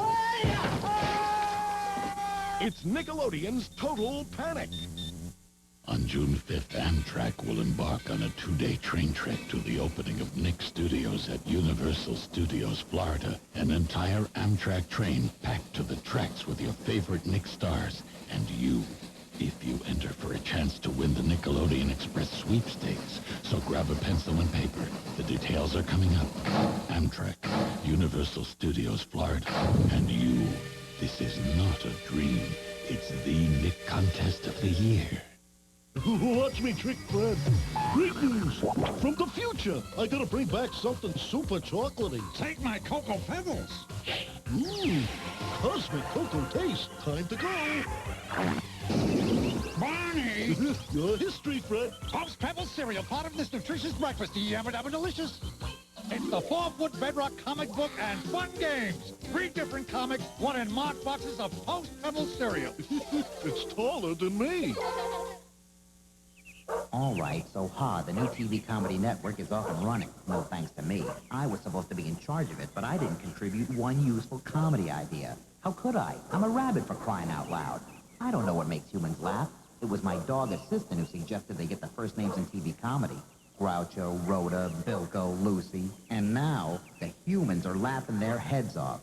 That mutt cost me my job. To find out how you can get call your local cable company. On March 29th, 1990, for 8 great gross hours, Nick took on the institution of higher learning when we took over Selwyn Elementary School. Starting this summer, Nickelodeon's going to take on the world with Nick Studios, Florida, a patch of this planet we're claiming in the name of kids everywhere. There you'll get a chance to run the Double Dare obstacles, see Nick's shows being made, even get a chance to be a contestant. So if you can't wait for Nick to come to you, come to Nick at the one place on earth where kids rule. Nick Studios, Florida, the place you've been waiting for. This is not a dream. Amtrak leaves New York, bound for Florida.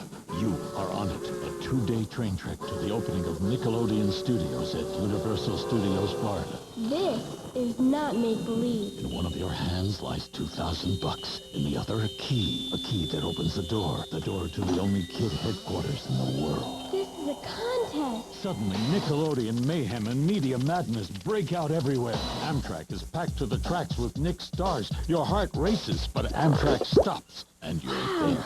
Universal Studios, Florida. Nickelodeon Studios. The whole world watches while you enter Nick Studios first. Just send a postcard with your name, address, age, and phone number to Nickelodeon Express Sweepstakes, P.O. Box 9074, Smithtown, New York, 11787. Go for it. This is not a dream. Amtrak, Nick Studios, and you. From the place where only kids win. Nickelodeon.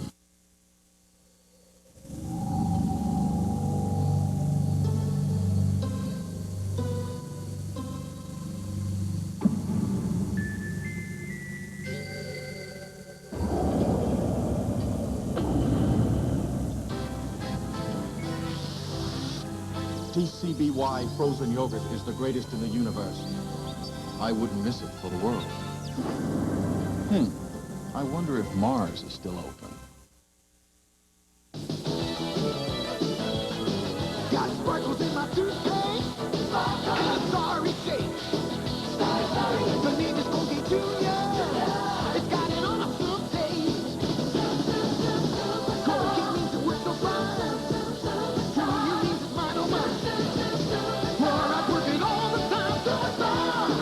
Jr. for superstars like you. Come on, let's go.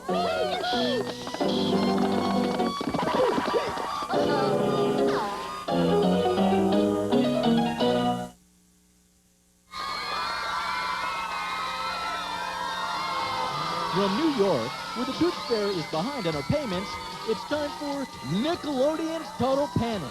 On today's show, we'll meet the star of Ski Patrol, Roger Rose, MTV VJ, Kevin Seal, the hot singing group Seduction, plus we'll see kids get out of a tight squeeze, practice the Total Panic handshake, and stir up lots of trouble.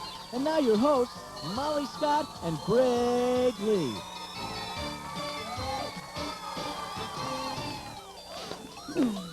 Hello, it's time for Total Panic.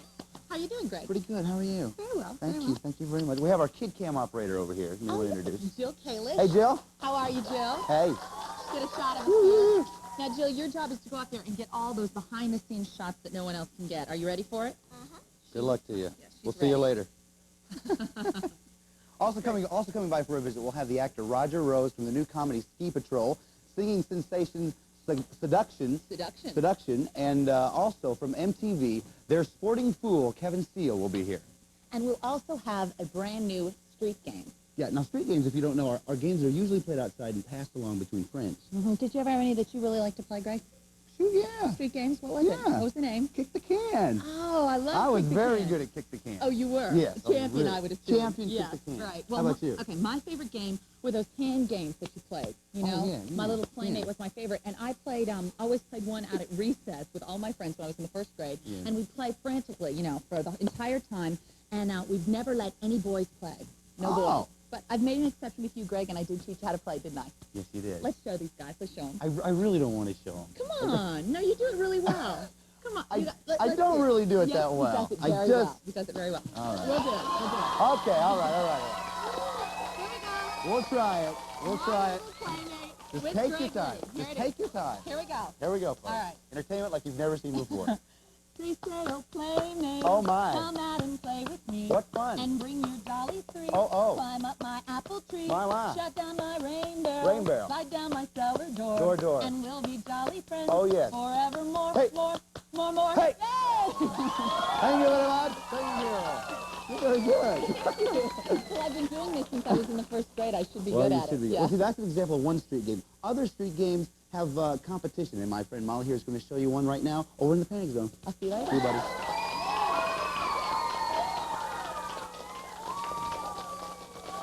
Hello. We're here in the Panic Zone for a new street game, and it is called The Big Squeeze. Now, I've got two teams with 5 players on each team, and it's kind of a relay race. So let's meet the players, and then I'll explain how it works. What is your name, sir? Steven, Aaron, John, Melissa, Greg. And who are you all playing for? Which riser? What's your name? Food Fighter. Real loud, everybody. Food Fighter! Okay, let's meet this group. Shout out your names. Thomas, Matthew, Nick, Jesse, Mike. And who are you all playing for? What's the name of your riser? Food Fighters versus the Cool Dudes. Okay, let me explain how we play. Each team is going to be given one of these elastic loops. And what they have to do is they have to take a loop and put it from their head all the way to their toes, or their toes all the way to their head, and pass it on to the next player. They have to go through all the line of all 5 players. Whichever team can do it the fastest wins. It's as simple as that. Let's go to Tracy and find out what kind of prizes they might win. Okay, Molly, our runner-up was in Hershey's chocolate syrup. Kids really go for the rich chocolatey taste of Hershey's syrup and milk. Just ask them. Hershey's syrup makes good things even better. And for our lucky winners, they'll receive Starburst fruit juice. Start up the juice with a mouth-watering fruit taste of Starburst fruit juice. Available in original tropical and California fruit flavors. Starburst starts up the juice. Now remember, whoever can get through this plastic loop, whichever team in the fastest amount of time wins. I'm going to put the loop down. We're all in position. On your mark, get set, squeeze.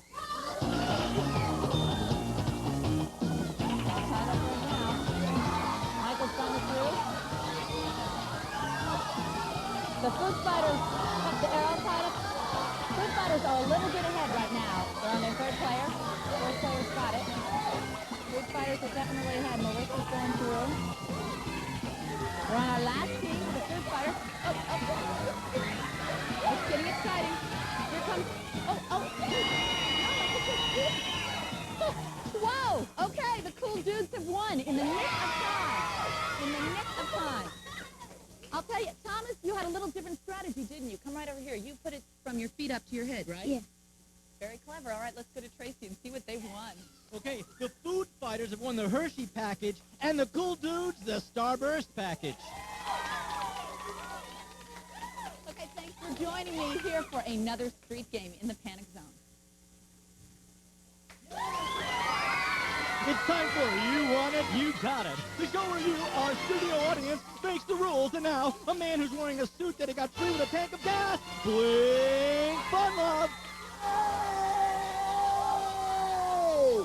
Welcome to You Want It, You Got It. You know, I got my suit with a free tank of gas, but I also had the oil in my hair changed.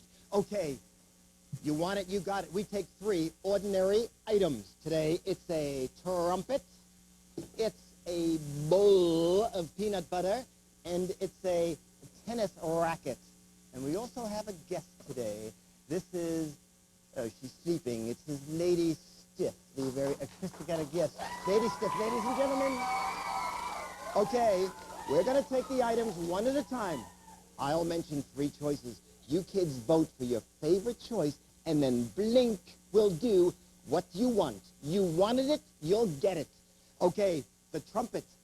Shall I throw away Lady Stiff's alarm clock and wake her with the trumpet, blowing it in her ear? Shall I put sea monkeys in the aquarium and blow the trumpet underwater? Or should I fill the trumpet with powder and give Lady Stiff a facial? Okay, vote for blowing the trumpet in Lady Stiff's ear and waking her. Ugh. Okay, putting the sea monkeys in the aquarium and blowing the trumpet underwater. Boo! How about putting powder in it and giving Lady Stiff a facial? Oh, boy. This is going to be pretty neat, yes. Okay, I think we should wake her for this. Oh, Lady Stiff. Yoo-hoo! Lady Stiff, it's time for your facial.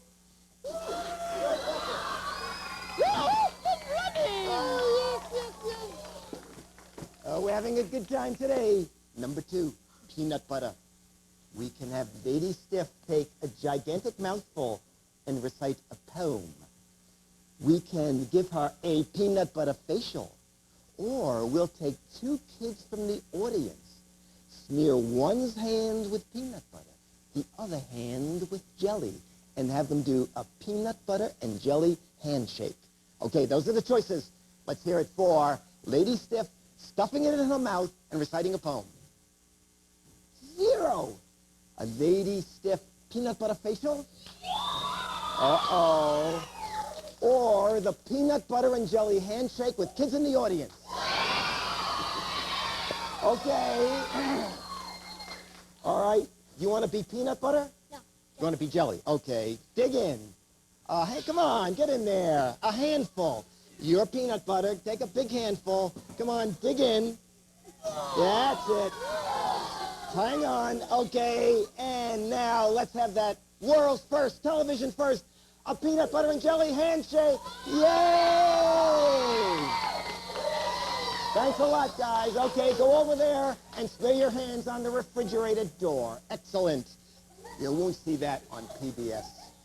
Okay, now it's time to serve Lady Stiff lunch and practice my tennis serve. Get the picture at the same time. Shall I serve her tea?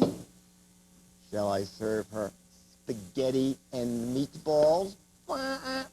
Or a cream pie? Okay, serve her tea. Zilch. Serve her spaghetti and meatballs. Wow, whipped cream pie. Okay, Lady Stiff. Oh, Blink, it's time for my lunch. Oh, there's your lunch. Oh, no. Well, in that case, it's going to be spaghetti and meatballs. And why not some tea later, right? Oh, we still have peanut butter left over also. And a little jelly for you. Till next time, Blink Fun Love saying, I love fun. I hope you love fun. Bye!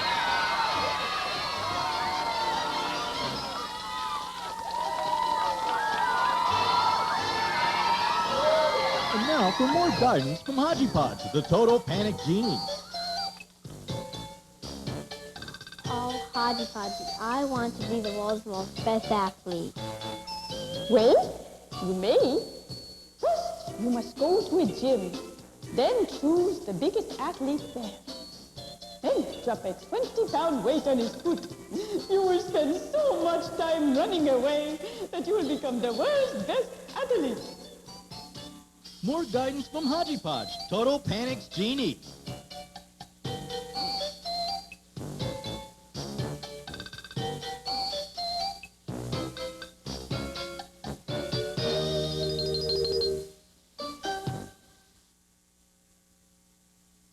It's the grossest thing in the universe! A monster devours your planet in Avadox for Nintendo! Battle inside the beast, fight ugly eyeballs, twisted worms, skeleton fish, guardian ghouls. It is gross! Yeah, but it's great! Avadox for your Nintendo!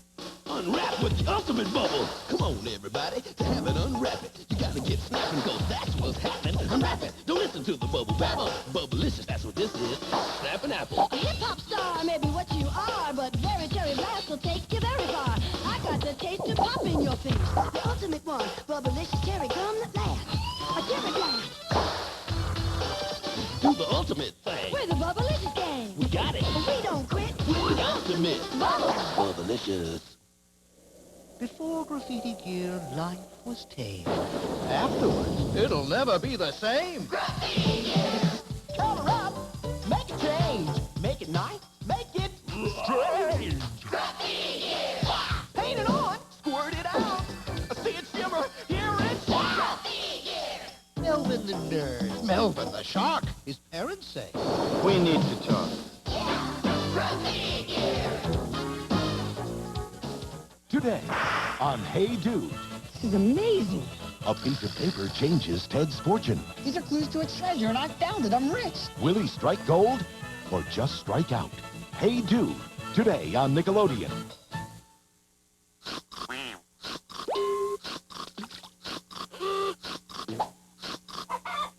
Nickelodeon.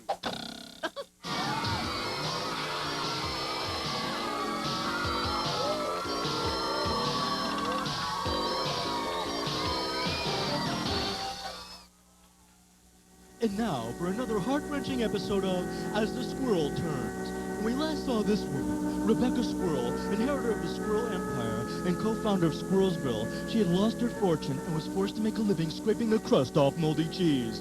Little did she know that this cheese was owned by this man, Ronald Lump, a man who was so filthy rich that he had to take a bath 12 times a day.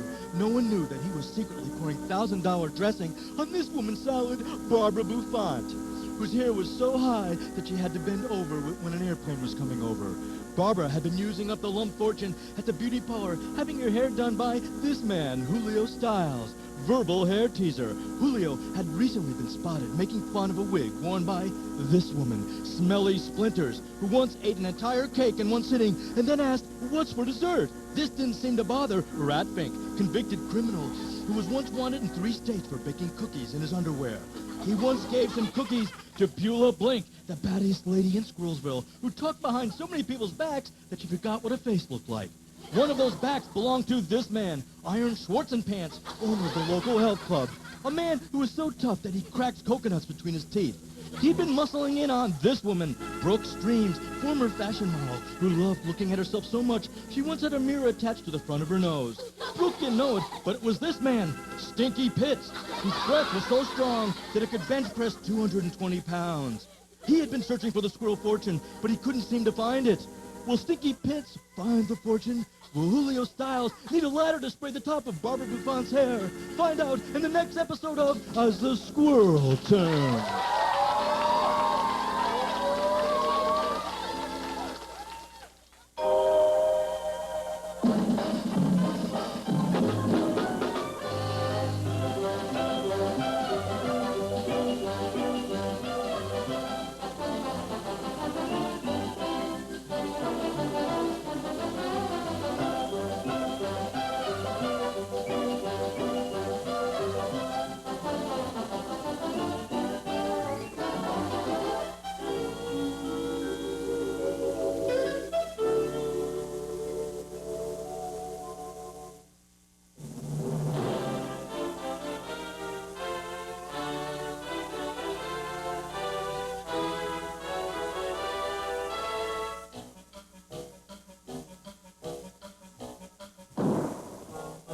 Hello, I'm Barnes Paisley.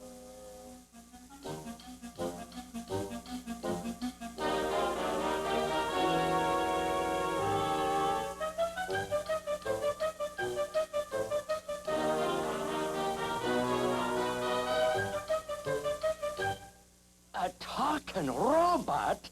Yeah, only it don't really talk. It just repeats what it hears.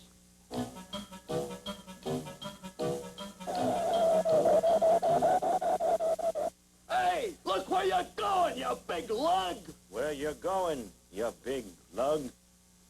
Excuse me, please, but maybe a robot got on your bus? Are you kidding?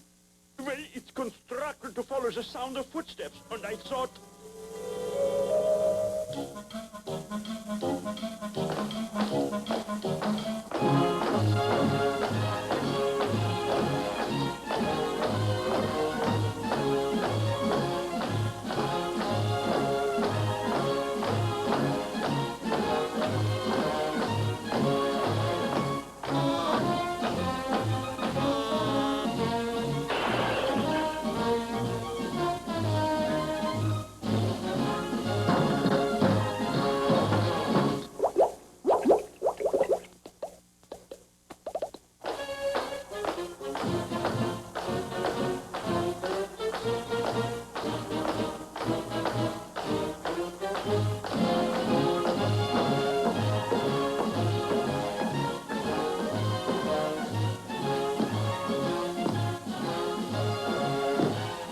Gentlemen, at this table sit the best creative brains in the advertising field. Let's get to work. Let's get to work. Roll up our sleeves. Roll up our sleeves. Shoulder to the wheel. Roll up our sleeves. We already said that. Already said that. Excuse me, gentlemen. I'm looking for my robot. I traced him to this office by these nuts and bolts he dropped. You mean there's a robot among us creative executives? Yeah. Ridiculous. Okay, Pops. Pick him out.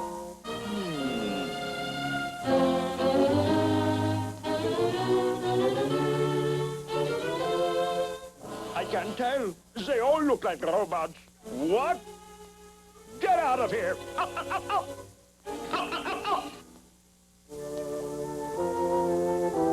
Hello, I'm Barnes Paisley. That's him. Who's him? Barnes Paisley, my robot. All right. Will the real robot please stand up? Wait. I can tell my robot by a simple test. Okay, the ball's in your court. You see, the robot is made of metal. When you tap him, he makes a clank.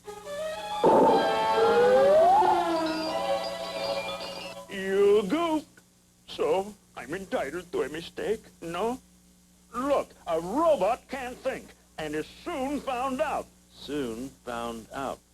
We'll hold a creative thinking test. The one who can't think is the robot. Okay, here's our new account. Let's run some slogans up the flagpole and see if they wave. Cooler brushing. Hotter brushing. Brushes the filter. Filters the brushes. Brushes cavities. Filters out brushes. The cavities filter. Filters out cavities. Cavities. Cavities. Cavities. That's it. Great. You're a genius. You're a genius. He can't be the robot. He's too bright. He's too bright. That leaves you two other guys. The metallic taste, let him have it.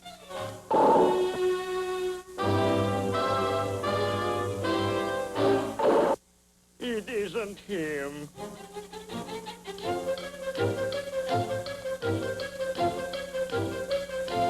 I'm Barnes Paisley. That's him!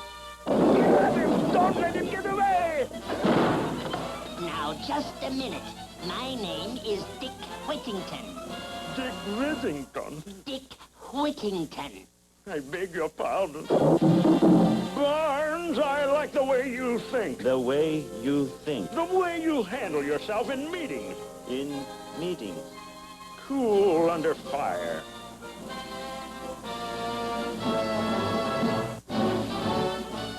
How about it, Barnes? Do you like it? Like it. Soft sell or hard sell? hard sell. Men or pretty girls? Pretty girls. Please, please, give me back my robot. Listen, Professor, lay off. He's the greatest creative director we've ever had. And best of all, he never goes out to lunch.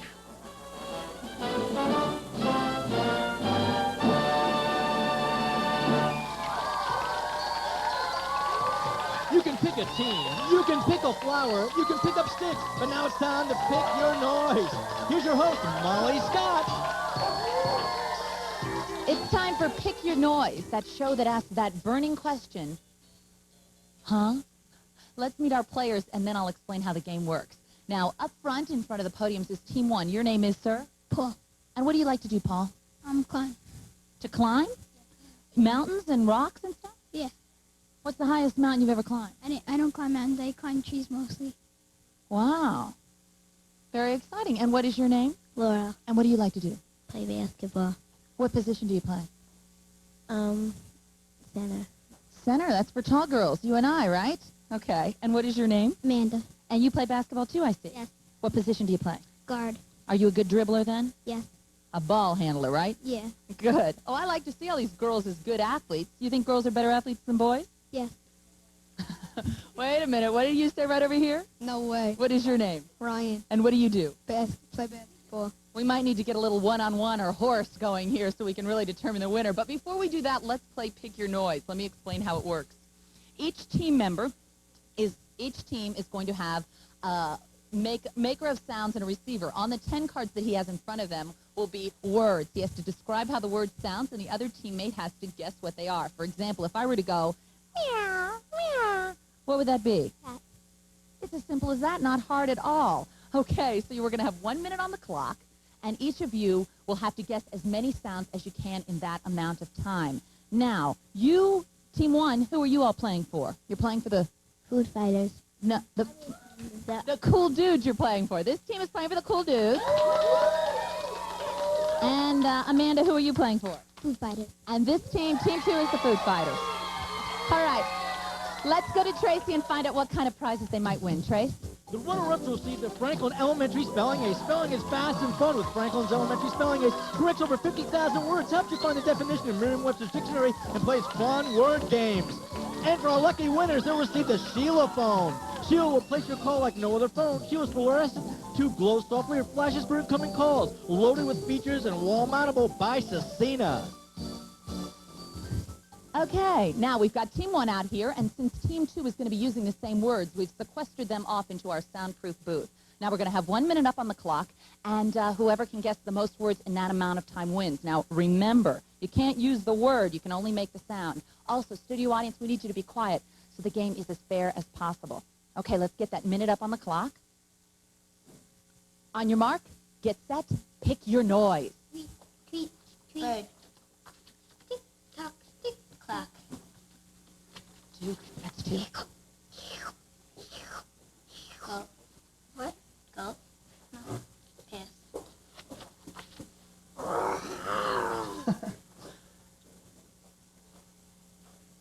Try it again. Try it a couple of times, many times as you want. Chop. Chop. I guess that was a pass. Sleep. No, you can keep trying it. She can keep guessing. Keep trying. You can. Snooze. Pass. Now you pass. Drive. Chuck. Video game. Got it. Okay, let's see. Laugh. And that is time. How many do they have, judges? They've got 3. Not bad. In 1 minute, that's very well. Let's get our other team out here, and we'll keep this game going. Nice job.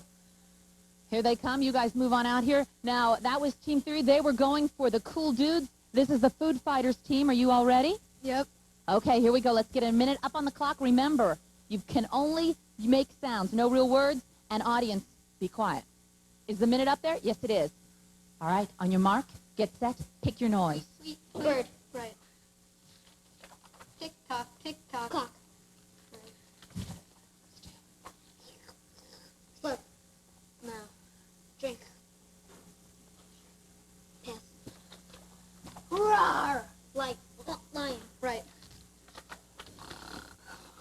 What? Right. It's even. No. Good. No. They've won. That's what I thought. All right, judges. They had 4. I was waiting. Okay. Let's bring back our other team. That's it. The Food Fighters have won, and the Cool Dudes came in second. Let's go to Tracy and find out what they've won. Trace. Our runner-ups have won the Franklin Elementary Spelling Ace. And for our winner, the Sheila Phone. I'll tell you, anyone can pick apples, but only the truly fresh can pick your noise.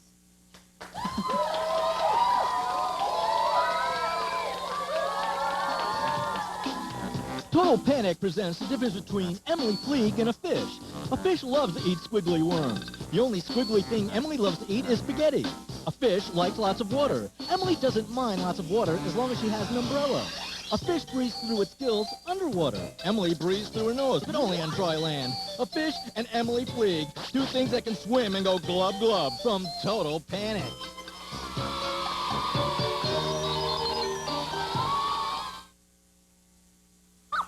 Bow wow.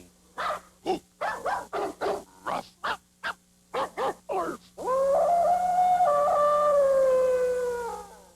Attention, gadget maniacs. Nickelodeon's 1990 Wowzer Watch is reaching an all-time high. Over 3,000 times this year, the world's greatest detective has said, "Wows!" when chasing Dr. Claw. "Wows!" when falling off a cliff. "Wows!"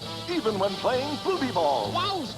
So man your Wowzer stations and keep Wowzer counting every day during Inspector Gadget as the 1990 Wowzer Watch continues. I suppose you think this is funny. On Nickelodeon. Calling all thrashers, calling all thrashers. Nickelodeon Skate TV needs your most radical homemade skate video. Send it in and you might be featured on Skate TV, Nickelodeon's new Jammin' Skate Show. Mail your videos to Skate TV, Box 93787, Los Angeles, California, 90093. Sorry, tapes cannot be returned. And remember, you don't want to leave your face on the pavement, so wear your safety gear. You don't, we can't use your video. So get stoked. It's lights, camera, fresh. It's time for Nickelodeon's Mailbag, when Nick answers your letter from you. Dear Nickelodeon, I was wondering, have you ever won any awards for your TV shows? Chanel Randall.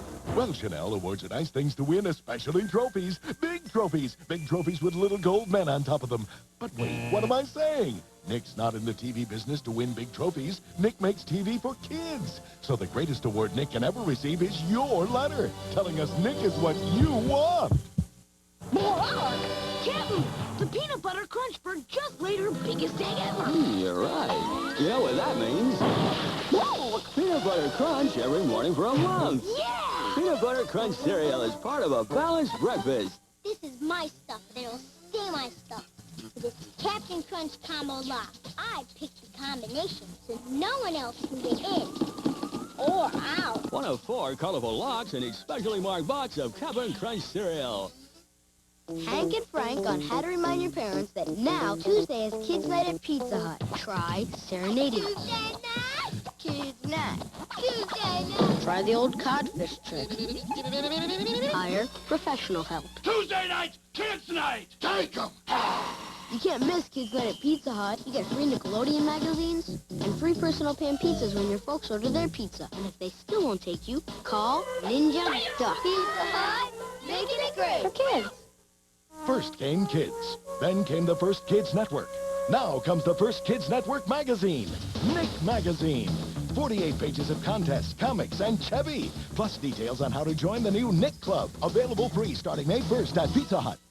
The Kool-Aid Wacky Warehouse has so much to do, it grew into the Wacky Warehouse Mall, the wackiest mall of all. Kids only, so park your parents. And let's check it out at the Groovy Movies. 1990. On March 29th, 1990, for 8 great gross hours, Nick took on the institution of higher learning when we took over Selwyn Elementary School. Starting this summer, Nickelodeon's going to take on the world with Nick Studios Florida, a patch of this planet we're claiming in the name of kids everywhere. There you'll get a chance to run the Double Dare obstacles, see Nick's shows being made, even get a chance to be a contestant. So if you can't wait for Nick to come to you, come to Nick at the one place on earth where kids rule, Nick Studios Florida, the place you've been waiting for. Hi, I'm Molly Scott. And I'm Greg Lee. This week on Total Panic, we'll meet a guest who's really for the birds. We'll have a hair-raising experience in Nick's garage. And we'll see some kids dribble in public. Total Panic, Sunday, 9:30, 8:30 Central on Nickelodeon. Watch me trick Fred out of his Cocoa Pebbles. A time machine. Greetings from the future. I gotta bring back something super chocolatey. Please take my Cocoa Pebbles. Cosmic cocoa taste. Time to go. Barney, my Pebbles. Your history, Fred. Post Pebbles cereal. Part of this nutritious breakfast. Yabba dabba delicious. After school, after homework, after that 2-hour tuba lesson with Mr. Tuscarero, Nickelodeon is waiting for you with a Ready When You Are Heroes. They'll stand and deliver, spring into action, and slime with style, with smarts and guts. The Ready When You Are Heroes won't let you down. They'll be there when you need them most. I'm always on duty. The only heroes for you on the only network for you. Nickelodeon.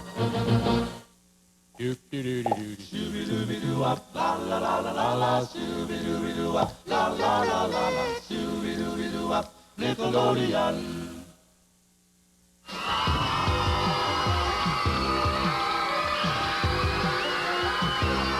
From Nickelodeon Studios on the Universal Lot in sunny Florida, where Mother's Day means you can be twice as annoying to your father, it's Nickelodeon's Total Panic. On today's show, we'll meet spelling bee champion Jonathan Liu, aviator Joe Kittinger, wildlife expert Steve Hottie. Plus, we'll bump heads with a professional wrestler, make a kid-in-a-blanket sandwich, and dribble till we drop. Now our hosts, Molly Scott and Greg Lee. Hi, everybody. Hey. Woo. Hi, everybody. It's time for Total Panic, coming to you from Orlando, Florida. How are you, buddy? I am wonderful, and I'm very excited because today is Mother's Day. That's right, absolutely. Yeah. And in honor of Mother's Day, we have decided to go ahead. We asked our mothers what their favorite Mother's Day gift was that we made them when we were kids, and so they sent them in so that we can show them to everybody. Yeah, so. And you're going to die when you see mine because it's really neat. This is a card that I made for my mom 5 Mother's Days ago, and it's pretty special because, you know, I made it myself. It says, "I love you, Mom," and I just think it's really neat. Yeah, she saved it all this time. Yeah. Okay, Greg, what did you make? You're going to have trouble topping this. It is very nice, but I must say mine is actually a little bit better. I made mine 7 years ago, and my mother saved it for this entire time. Oh, that's really special. Yeah. What you want to see it? Yeah, I'd love to. Right. I'm excited. It's that's kind of a strange dish. It's a spinach casserole. It was the first one I ever made for her, and she's been saving it for 7 years. You want to take a look at it? Go right ahead. She loves this. My mother loves this. See? Oh, Greg, that is the most disgusting. It's got fur. It's the most disgusting thing I've ever seen. My mother loves this, though. She loves this. But it's food. You don't save food. You can save food as well as you can save carbs if it's her favorite thing. So gross. It's her favorite. I'm not even Greg. I can't even believe that you would do something. It's a joke. Goodbye. It's a joke. It's a joke. It's gross. It's a joke. I was joking around.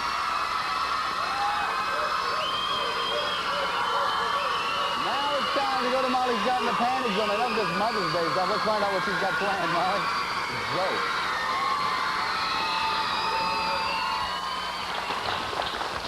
Hey, you can dribble on your face, you can dribble at the dentist, and now you can even dribble in the panic zone in a new game we call Dribble Off. Let's meet our players, and then I'll explain how it works. What is your name, sir? My name's Eric. And Eric, what is this that you've got in your pocket? This is my Lucky Charm. All right, watch out, Red Team. He's got a Lucky Charm. And who are you, sir? Yeah. And who do we have here? Leah. How about you? Eric. Right here? Mike. Okay, that's half blue and half red. And who do we have here? Clarence. Okay. Right here? Kiana.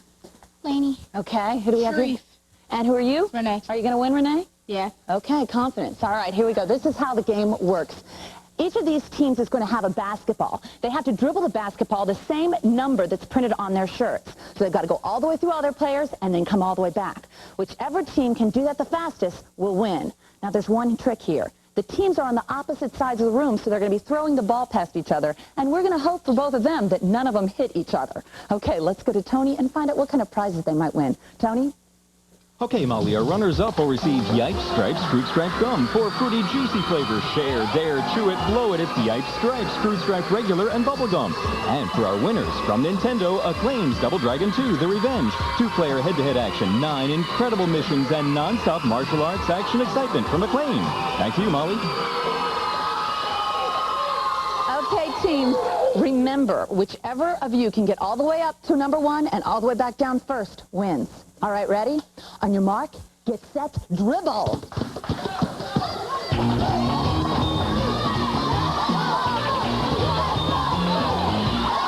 counting with precision and moving very well. Oh, the ball just bounced for 1. Oh, and we have a ball lost right here.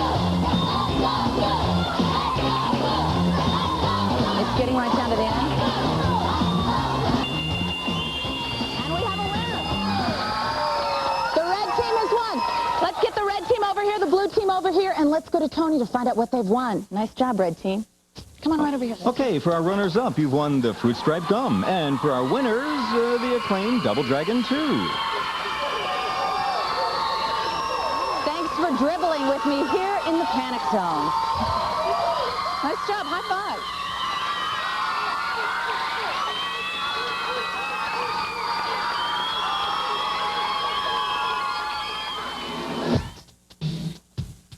And now it's time for another visit to Nick's garage.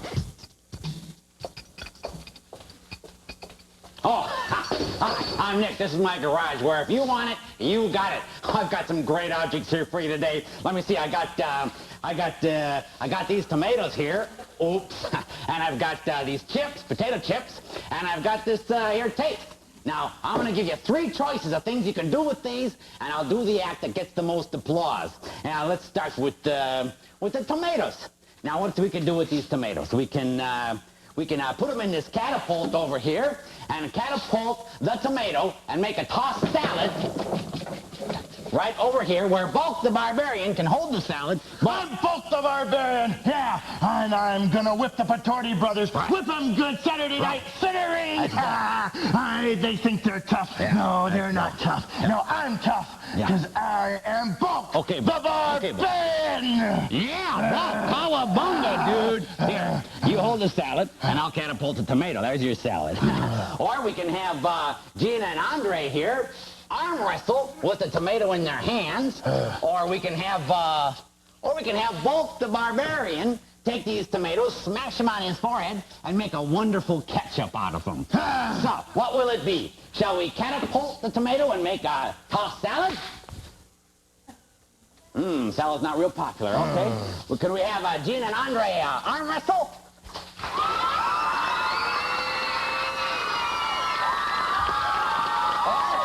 Or should we have the Bulk here make ketchup?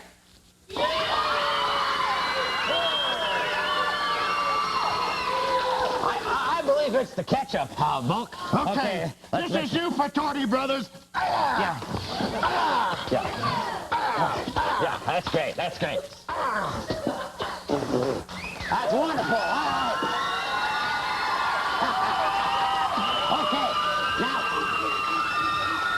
Now we got these chips here. Now what can we do with chips? We can put the chips in the blender, add some milk, whole milk, and whip it up there and make a chip shake. Shake, yeah, that's what I'm going to do, the Patorti brothers. Right, I'm going to shake them good. Shake them up. Shake, rattle, and roll, the Patorti brothers, because I am Bulk the Barbarian. See you there, Cinerine, Saturday night. All right, Bulk. And we're going to have Bulk drink the shake when he's done.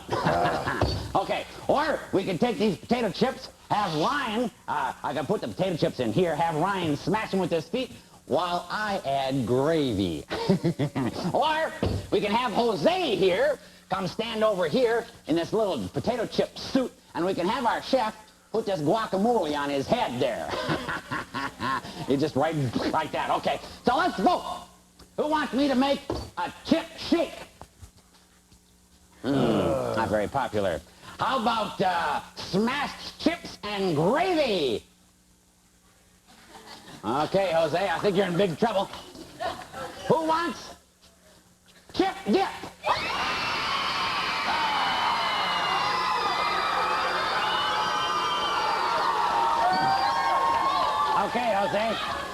Right there. There we are.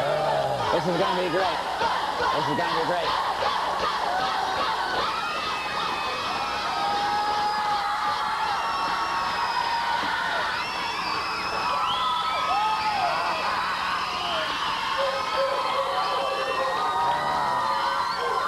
What a great guy, Jose.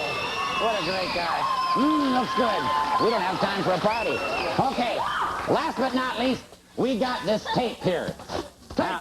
That's what you better do, Patorti Brothers. Tape the match so you can remember what you used to look like before I pulverize you. Saturday night, Silverine, be there!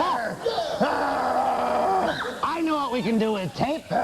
We can tape Bulk's mouth shut so he doesn't interrupt me anymore. Or we can tape up his nose and make him look like a pig. Or, yeah, we could take some tape, put it on the hair on his back, and rip it off his back and make him scream in agony. All right, so what will it be? Should we tape his mouth shut? No. Should we make a pig nose out of him? Yeah. Should we rip the hair off his back and make him scream? Okay, turn around, Buck. Turn around, Buck. Okay, here we go. We'll just put some... We'll just take this tape here. Yeah. We're gonna make Bulk scream bloody murder. Here we go. Yeah!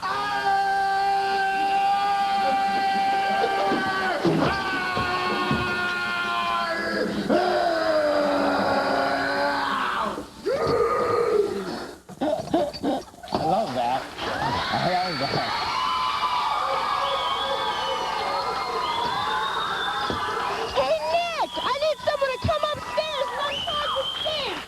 Oh, just when I was having so much fun. Here, Bulk, make yourself useful. We gotta go on and clog a sink. See you next time, Winware. You want it, you got it. Come on, Bulk. Join us next time for another visit to Nick's Garage. 5, 4, 3, 2, 1. It's time to kick off our video vote, where you decide which video we play at the end of each show.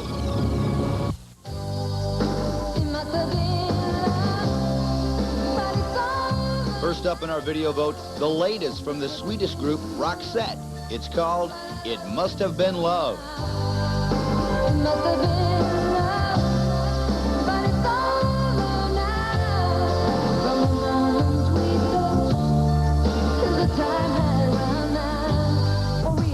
You feel it. I'm talking about the real. High Tech 3 featuring Ya Kid K are next with Spin That Wheel. Spin that wheel. Spin that wheel. I'ma make you feel. Yo, DJ. Keep watching. There's more music video vote coming up. I'm here to... Ah, marshmallowy Lucky Charms. It's Lucky. My favorite part of this complete breakfast. Let's get some. I'll make a magic rocket and go to Mars. Oh no, me hearts, stars, clovers, diamonds, horseshoes, balloons, and yellow moons. Yellow moons? We love yellow moons. Marshmallowy. Let's eat them all. Yum. Will the Martians eat all the marshmallow moons in Lucky Charms? Yum. Hank and Frank on how to remind your parents that now Tuesday is Kids Night at Pizza Hut. Try serenading. Tuesday night. Kids Night. Tuesday night. Try the old codfish trick. Hire professional help. Tuesday night, Kids Night. Take them. You can't miss Kids Night at Pizza Hut. You get free Nickelodeon magazines and free personal pan pizzas when your folks order their pizza. And if they still won't take you, call Ninja Duck. Pizza Hut, making it great for kids. The red team has elected to receive. Unstoppable on one. Ready?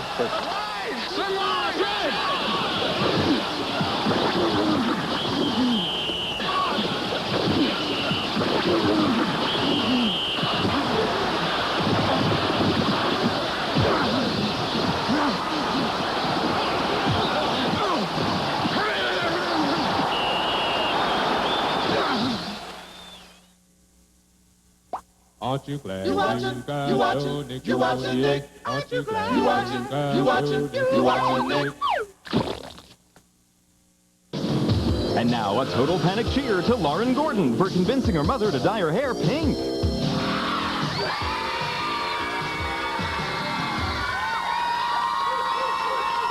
Let me ask you a question. Can you spell mugwumpery? Well, our next guest can spell that plus a whole lot M-O-R-E. He is the Spelling Bee champion. Please welcome Jonathan Lowe.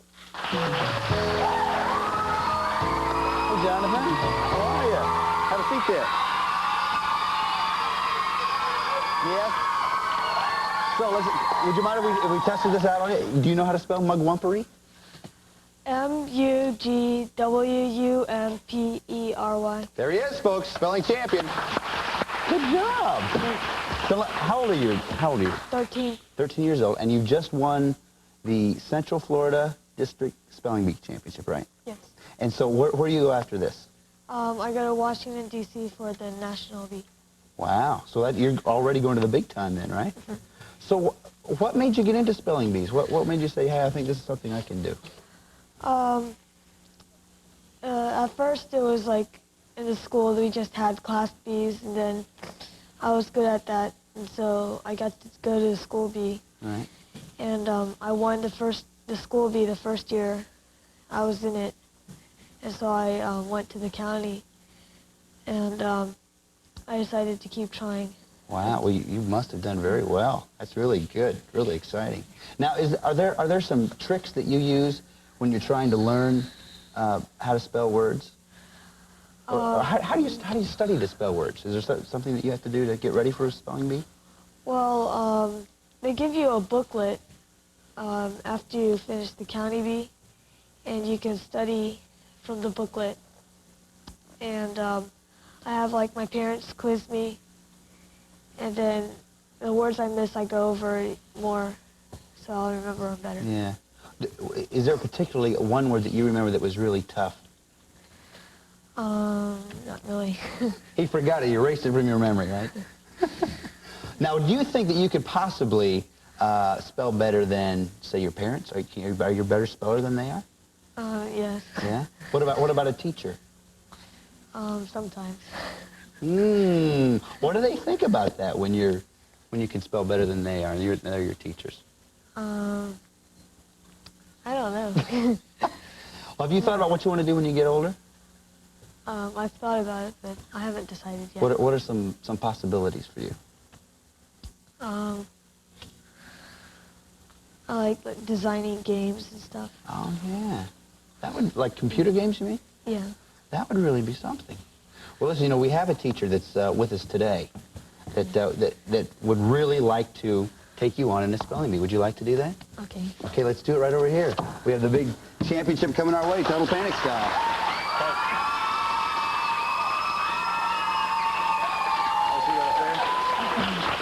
This is your competition for today. This is Miss Osetic, everybody.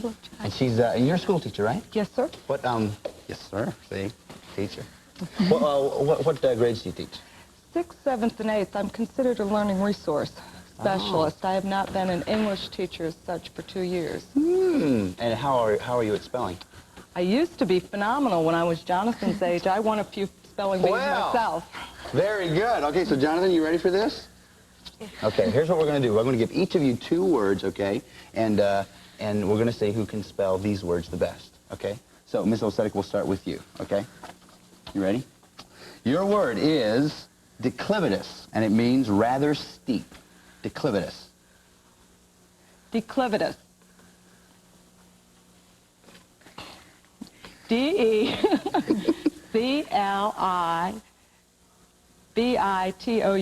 She's right. Very good. Okay. Now, Jonathan, yours is Hassenpfeffer. This is a highly seasoned stew of marinated rabbit meat. Hassenpfeffer. Hassenpfeffer. H-A-U-S-E-N-P-F-E-I-F-E-R.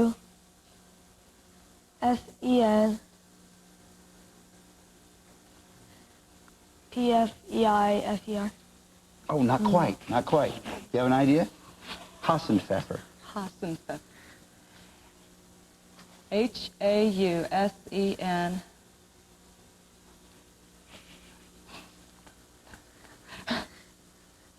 F-E-F-E-R-Y. No. Well, I'd be glad to try it. It's H-A-S-E-N-P-F-E-F-F-E-R. Okay, so now we're going to come back to you. This is your next one. The next one is Nicolite. Has nothing to do with Nickelodeon. It is a nickel ore, essentially nickel arsenide. Nicolite. Nicolite. N-I-C-H-O-L-I-T-E. No. Jonathan, Nicolite. Nicolite. N-I-C-K-E-L-I-T-E. No. I'd be glad to try it. It's N-I-C-C-O-L-I-T-E. Okay, you had that last one right? Okay, so Jonathan, this is the last one we have here. It's 1-0 so far, so you got to pull this one up. Pyretic. This is affected by fever is what it means. Pyretic. Pyretic. P-Y-R-E-T-I-C. Very good. Pyretic. It's a tie. Well, thank you so much for coming on, both of you. That was very good. Thanks a lot, Jonathan. And congratulations and good luck for the Nationals when you go up there to Washington, D.C. Okay, coming up next, we have a special video for Mother's Day. This is by DJ Jazzy Jeff and the Fresh Prince. It's their personal message that they have for moms and dads across the world. It's called Parents Just Don't Understand. Let's watch it. Here it is.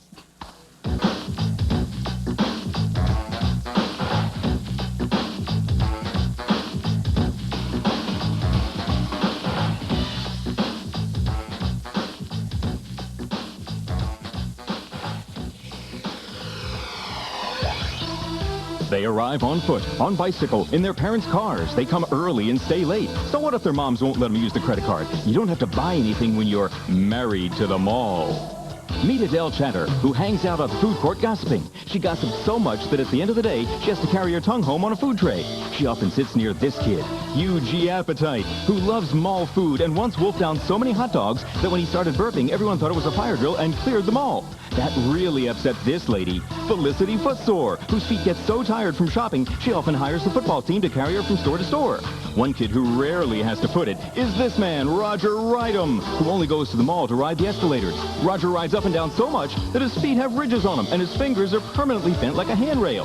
He often passes this girl, Barbara Browse, a kid who likes to try on everything in every store. She even tries on the merchandise at the Dentures While You Wait store. Non-stop shopping doesn't interest Barbara's cousin, though. He's Michael J. Flicks, who goes to the mall cinema not to see the movies, but because he likes it when his sneakers stick to the floor. He's sometimes unstuck by this girl, Beth Beauty Mart, who hangs out at the makeup counters in the mall. One time, Beth slapped on so much sample rouge and red lipstick on her face that cars screeched to a stop whenever she stood at the intersection. She's good friends with this kid, Perry Scope, who checks out every babe at the mall, including the babe stocked on the shelves of the doll aisle at the toy store. He often sees this girl, Frida Flirt, who spends so much time at the mall, the mailman delivers her mail there. She's often seen hanging around this boy, Joystick Johansson. Joystick spends all day in the mall arcade. He's been on the machine so long that instead of sitting on a stool, they brought him a toilet. Will Felicity ever get a good pair of walking shoes? Will Hugh ever take an antacid tablet? And will Barbara ever stop browsing and buy something? We're open till 9, so check back with the gang that's married to the mall.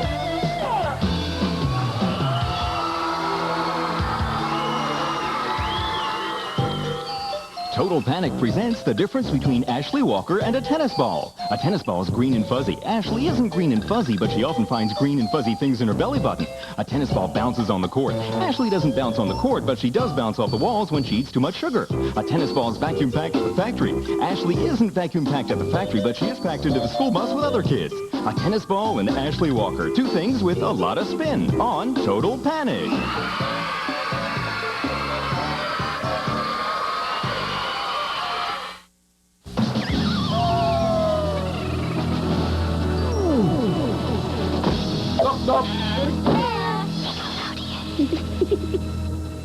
Turn to special delivery all this month for the pets you've always wanted, but know you'll never get.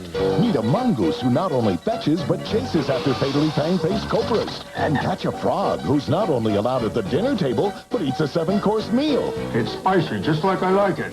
Plus, you'll see a shark you can pet, and the friendliest, freakiest, finger-licking fish in the sea. For more of the pets you want and never have to walk, turn to special delivery every weekend at 2/1 Central on Nickelodeon. Here, fishy, fishy, fishy.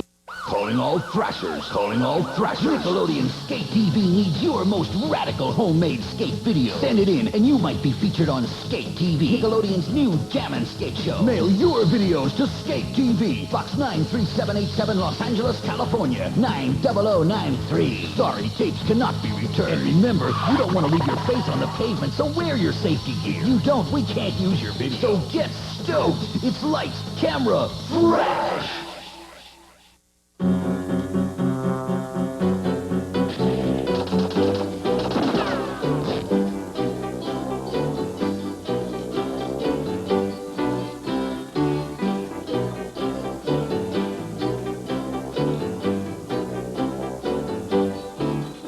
Duck brain.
I got the dentist appointment, too tight shoes, blue. I'm thinking liver for dinner that my mom turns on the evening news, blue. But I can zap blue to orange with a flick of the wrist. I can zoom in the color when I do the knickers. Nickelodeon's got me singing the reds, got me dancing the yellows, fade purple in my head. The blues ain't blue on Nickelodeon. It's a network for you.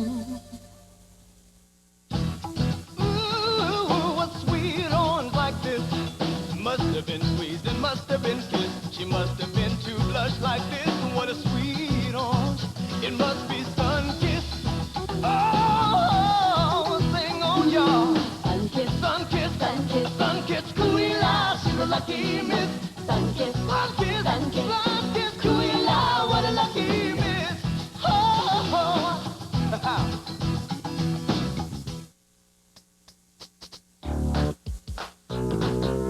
A's for apple. J's for jacks. Apple is sweet, apple jacks. Cinnamon crunchy, apple is sweet. Apple jacks, hit the street. Real apples and cinnamon make Kellogg's Apple Jacks an Appley sweet part of a complete breakfast. Apple is sweet, apple jacks. Dear Mom, Happy Mother's Day with lots of lizards. Nope. Happy Mother's Day with lots of laundry. Nah. Happy Mother's Day with lots of love. Yeah. Happy Mother's Day from Nickelodeon. A complete breakfast with sweet fruity tricks. Wow, Trixland! Giant puffs, raspberry red, lemony yellow, orangey orange, grapey purple. What's this? Zillions of rabbits eating Trix? I thought Trix was just for kids. Hello. For me? At last, sweet fruity Trix. Yum. Will the rabbit really get to eat Trix? To be continued. Last time, the rabbit was in Trixland, where zillions of other rabbits offered him sweet, fruity Trix. Hello. At last, sweet, delicious Trix. The fruity part of my complete breakfast. Wow. Delicious, yummy, awesome, stupendous. Huh? Hey, Rabbit, can I have some too? Silly kid, tricks are for rabbits. Tricks are for kids. Tricks are for kids. Silly Rabbit. A rabbit can dream, can't he?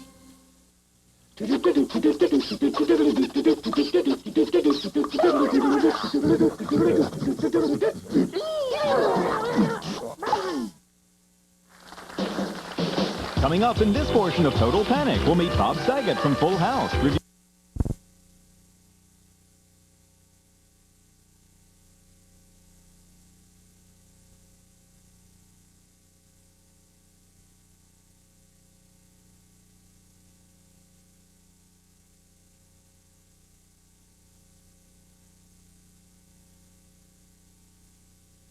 Let's turn your walk out. Announcing the floor. Who are you two playing for? The Snack Attackers!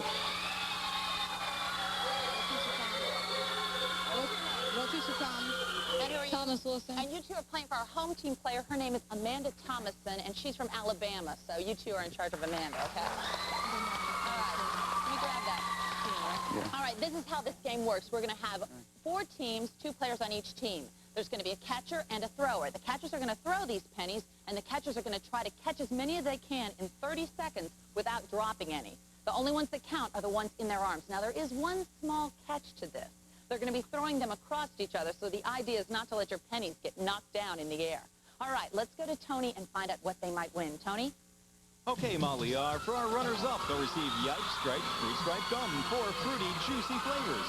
Share, dare, chew it, blow it, it's Yipe Stripes, Fruit Stripe Regular, and Bubble Gum. And for our winners, the ghosts have arrived and the slime is spreading fast. So who are you going to call? Ghostbusters from Activision for your Nintendo Entertainment System. Molly? Okay, so remember, whichever catcher has the most pennies in their hands at the end of 30 seconds wins. Let's get that 30 seconds up on the clock. Okay, great. On your mark, get set, pack 'em.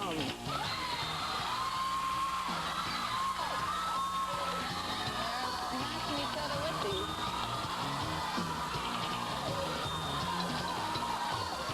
Okay, we've got it. Our red team has quite a strategy going. She has got pennies going up her leg between her legs. She's got them in her mouth. She is set. Looks like the strategy's paid off. We're down to 1 second left in the game, and that's time. Stop. That's it. Stop. That's it, everybody. All right, let's see which one of you all has the most. We've got 1, 2, 3, 4, 5, 6, 7, 8, 9, 10. Who else looks like they've got maybe 10? Let's see. 1, 2, 3, 4, 5, 6, 7, 8, 9, 10, and 11, 12. You won. Here we go. The green team has won. Green team, come on right up here. Let's go to Tony and find out what they have won. Tony, green team, Tanya, come on. Okay, for our runners-up, you've won the Fruit Stripe Gum Package. And for our winners, Tanya and Alton, the Activision Ghostbusters.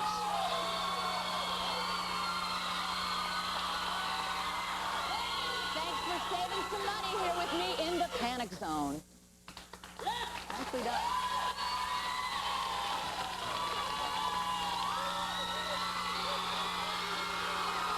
When someone mentions that they're on a sports team, you probably think football or basketball or baseball. You probably wouldn't think a flying disc team. Well, our next guest is a member of just such a team. So please help me welcome Frisbee champion Nick Hart.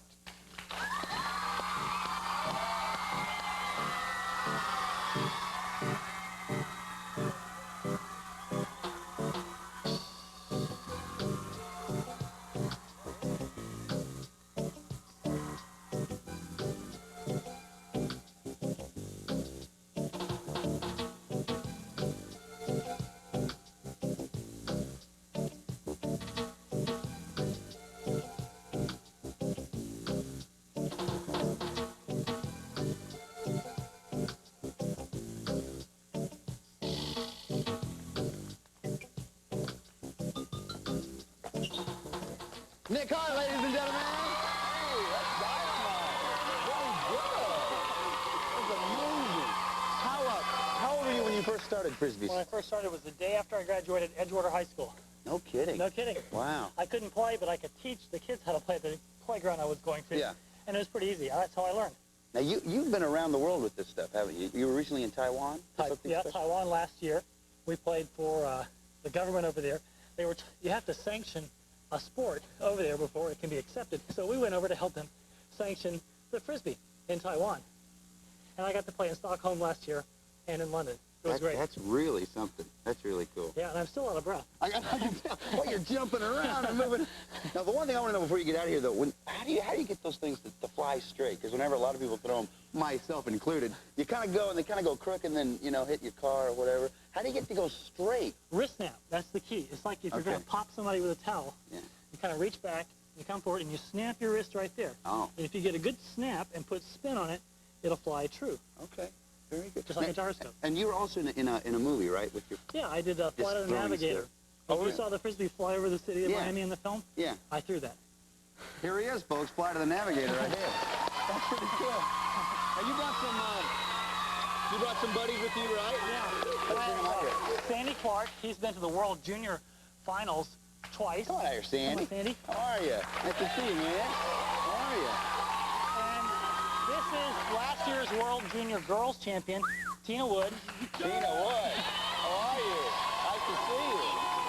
So you guys do something all together, don't you? Yeah, we've got a little co-op we've worked out. Okay. And we're going to try it. Let's see it. Here they are, folks. Here they are.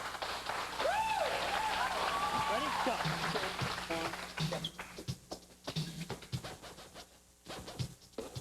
Hi, Tina.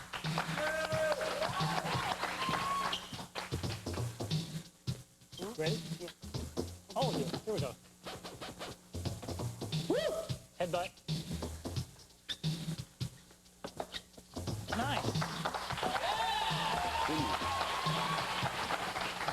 Okay, ready? Individual move. Oh, stay with it.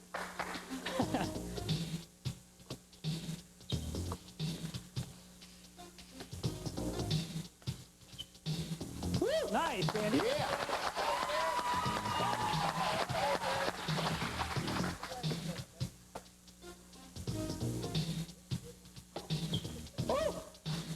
Nice, Tina. Yeah. Good job.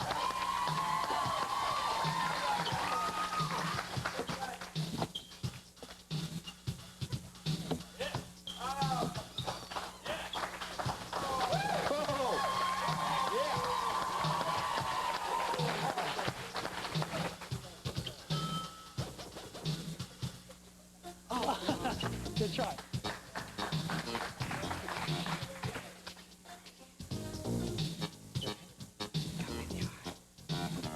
Oh.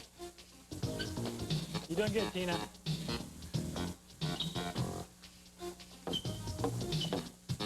Yeah.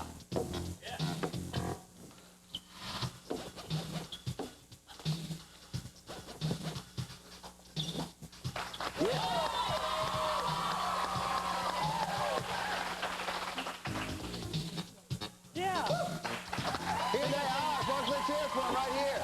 Nice job, you guys.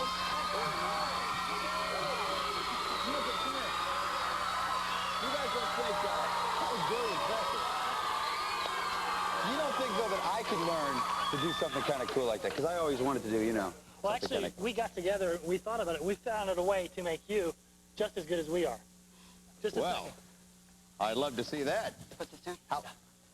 What am I supposed to do? You want me to? Well, trust me, and put your finger in the center of this disc. Oh, thank you, ladies and gentlemen. Thank you very much. That's good. Thanks so much, you guys, for coming on, everybody. You guys are great. Thanks so much for coming by. Really good.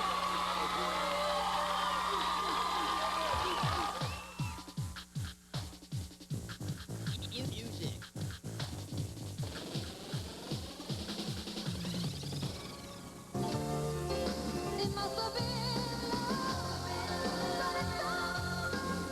The first song in our video vote is from the motion picture soundtrack to Pretty Woman. Here's It Must Have Been Love from Roxette.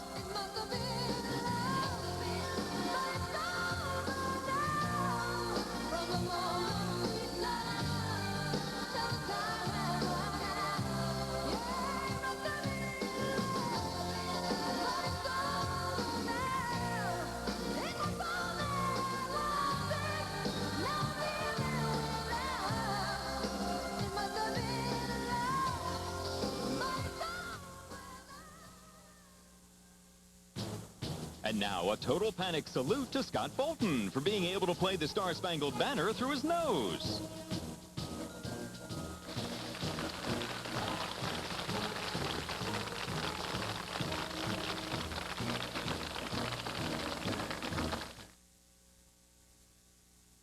I know I should drink milk, because it'll help me grow up big and strong.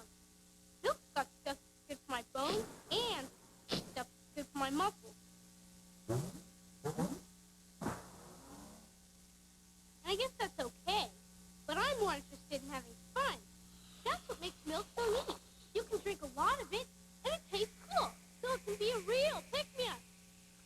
Milk, it does the body good. Where is the dance magic, Barbie?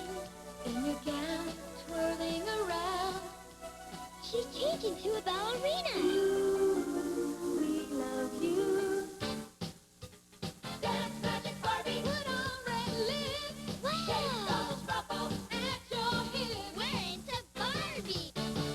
Dance Magic Barbie doll and change your own dress and lips that change color with warm or cold water. Ken dolls sold separately. From Mattel. Ah, marshmallowy Lucky Charms. It's lucky. My favorite part of this complete breakfast. Let's get some. I'll make a magic rocket and go to Mars. Oh no, me heart, stars, clovers, diamonds, horseshoes, balloons, and yellow moons. Yellow moons? We love yellow moons, marshmallowy. Let's eat them all. Yum! Will the Martians eat all the marshmallow moons in Lucky Charms? Yum!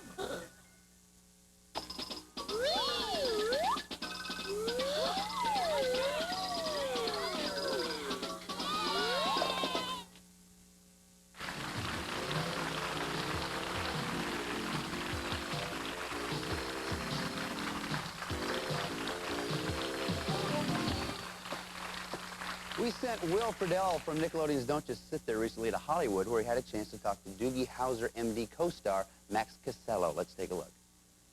We're here in Hollywood talking to Max Casella from Doogie Howser, MD. How you doing? How you doing? I was just wondering, what part do you play? I play Vinny Del Pino, Doogie's best friend. What's it about, basically? It's about a kid who's 16, and he's a genius, and he's a doctor, and how he copes with that, and you know what it's like for people in the hospital to be operated on by a kid. What it's like for this kid who's got this tremendous brain. How does he get through life? I mean, he's whisked through school and college and med school and everything like 1, 2, 3, and what it's like for this kid, what is his life. And what kind of influence do you have on him? I kind of bring out the kid side of him. I mean, I think without Vinny, you'd have just a doctor. You know, you want to see that. You don't want a total brain, because then it wouldn't really be appealing. You want to see him mess up. You want to see him make mistakes, so that he's like, so you can identify with him. Because you can't identify with him in the show's plot. Do you know anybody like that's kind of like really smart and you? Not a genius. Well, you're really smart though, right? Me? Yeah, of course. Sure you are. I've heard some stories. No, we won't get into that now. Later, yeah, okay. Now, what do you do when you're not on the show? Do you, have any hobbies or anything like that? I like driving around, something I never got to do in New York. Driving around? Cruising around. I like to read books, see my friends, go down to the beach. Do you surf or anything? No, I haven't tried that yet. I'll probably kill myself my first time out. I don't think I'm going to try that too soon. What do I do besides that? That's pretty much it. I like hanging around with friends and, and just having a good time. Where do you like to drive to? Is there one special? Yeah, I like going down Pacific Coast Highway towards Malibu, and then going up all those hills. I don't know what they're called. Some hill over there. The hills. The hills. The hills. Going up there and looking around, seeing So you just like kind of being alone? No, I take my buddies with me. When you're not doing the show, when do you have time to date? Weekends. Do you do it every weekend? No, unfortunately. Do you go to movies a lot? Yeah, I love going to movies. What's your favorite movie? Of all time, my favorite movie would have to be Hound of the Baskervilles. Hound of the Baskervilles? What's that about? Sherlock Holmes movie. Basil Rathbone and Nigel Bruce, based on the story. by Arthur Conan Doyle. I'm a big Sherlock Holmes buff, too. Do you read Sherlock Holmes, too? Read every single one. How many are there? There's 4 book-long novels and about 26 short stories. What are your favorite authors? Well, I like to read a lot of plays, Arthur Miller, Tennessee Williams.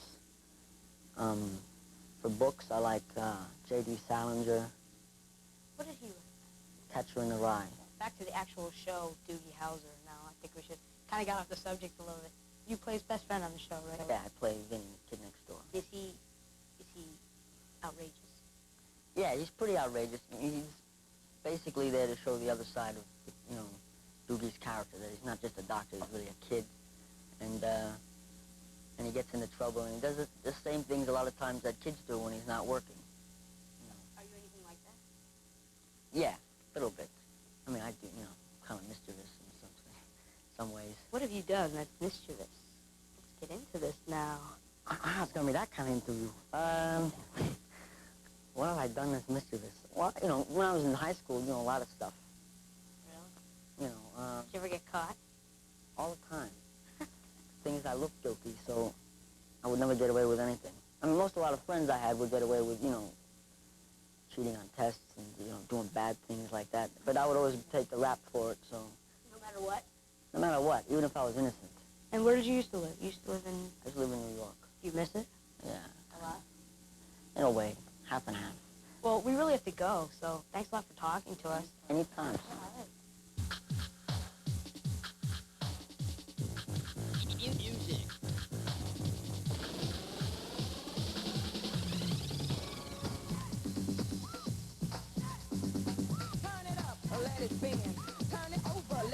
From the Teenage Mutant Ninja Turtles soundtrack, it's Spin That Wheel by High Tech 3. You feel it? I'm talking about the real deal. I'ma make you feel. Yo, DJ, spin that wheel. Half word anyway is okay. When the record stops, I'm playing legit. You feel it? Yo, DJ, spin that wheel. Spin that wheel. They irritate the invalids, pulverize their patients, and slime the stethoscopes. They're the bumbling few who perform medical malfunctions at Terminal Hospital. Meet Dr. Stethoscope, the young researcher who discovered that, just like blood, armpit sweat comes in many types, including RHA, B, O, and of course, BO. She was assisted on this project by this man, Dr. Boogie Howser, a new intern who was so smart he went to medical school at the same time he was in kindergarten. In fact, he was so young he had to finger paint his final exam. But that didn't stop him from helping to save this patient, Myra Mishap, who was rushed to the hospital after she crossed her eyes too far and one eyeball slid into her nose. At the emergency room, she was told to carefully blow it out, then bring the slimy eyeball to this man, Dr. Chet Cornea, a gifted eye surgeon who operates on a pool table. So right after he cuts them up, he can rack them up. And he often plays against this woman, Nurse Florence Nightingoof, who was once almost fired for taking a patient's pulse, temperature, blood pressure, and wristwatch. She has since worked under the watchful eye of this doctor, Lucy Bowles, who's working on a vaccine that'll protect people from chickenpox, mumps, measles, the common cold, and having to do homework on 3-day weekends. But that vaccine may not help this man, Dudley Dive, a patient who's in the hospital because he broke every bone in his body while jumping off the Empire State Building trying to make a winning funny home video. He's sharing a room with this man, Frank Hankey, a patient who smashed his head in a refrigerator while trying to see if the light stays on when you close it. His case is being handled by this woman, Dr. Debbie Dosage, who's perfected the navel transplant. So now if you don't like your belly button, you can pick someone else's. And she, like everyone else, reports to this man, Ted Head, the hospital administrator, who overcharges the patients, underpays the staff, and sends everybody postcards from Hawaii once a week. Will Boogie Howser ever graduate to watercolors? Will Myra Mishap's once brown eye ever lose the slimy greenish tint? Will Frank Hankey ever see the light? Take 2 deep breaths and call us in the morning for more Terminal Hospital.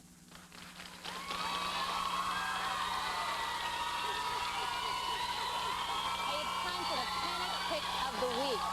It's a new song called Turtle Power by Partners in Crime, and it features, you guessed it, the Teenage Mutant Ninja Turtles.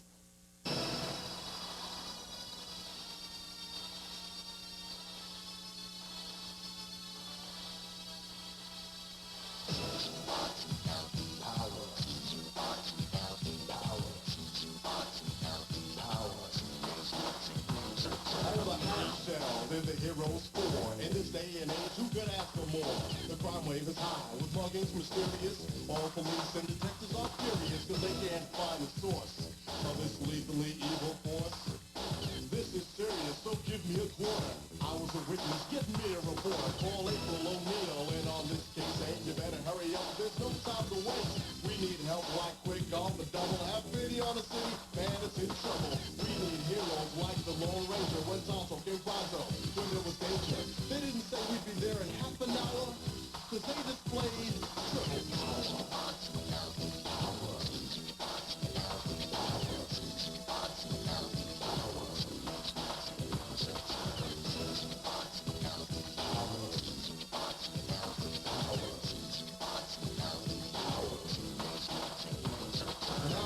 Reporter was hot on the trail, determined to put these crooks in jail.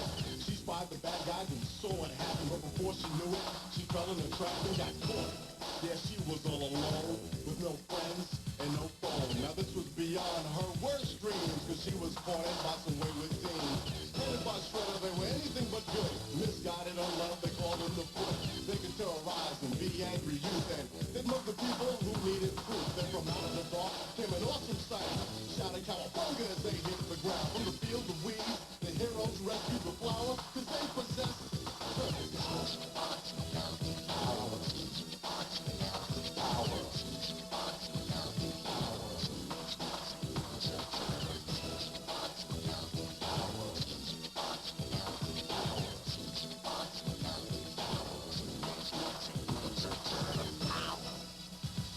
Stand for what you believe in, and find the strength to do what's right. That's true. Heroes on a half shell, they're on a mission. When there's a battle, got the enemy wishing that they stayed at home. Instead of fighting these ninja masters with moves like lightning, they were once normal, but now they're mutants. Splinter's the teacher, so they are the students. Leonardo, Michelangelo, and Donatello make up the team with one other fellow, Raphael. He's the leader of the group, transformed from the norm by the nuclear group. Pieces the food that's sure to please. These ninjas are into pepperoni and cheese. Back to the story, it's not hard to find. Ninjas not just of the body, but of the mind. Those were the words that the master instructed, but a letter from Shredder had Splinter abducted. That was the last straw, spring into action. Step on the foot, now they're going with traction. Now this is for real, so you fight for justice. Your shell is hard, them shots, they can't dust us all. Like some old coffee table, since you've been born, you've been willing and able to defeat the snake, protect the weak, fight for rights and your freedom to speak. Now the villain is chilling, so you make a stand. Back to the wall, put your sword in your hand. Remember the words of the teacher, your master. Evil moves fast, but good moves faster than light. Shining from your illumination, good versus evil equals confrontation. So when you're in trouble, don't give in and go sour. Try to rely on your triple power.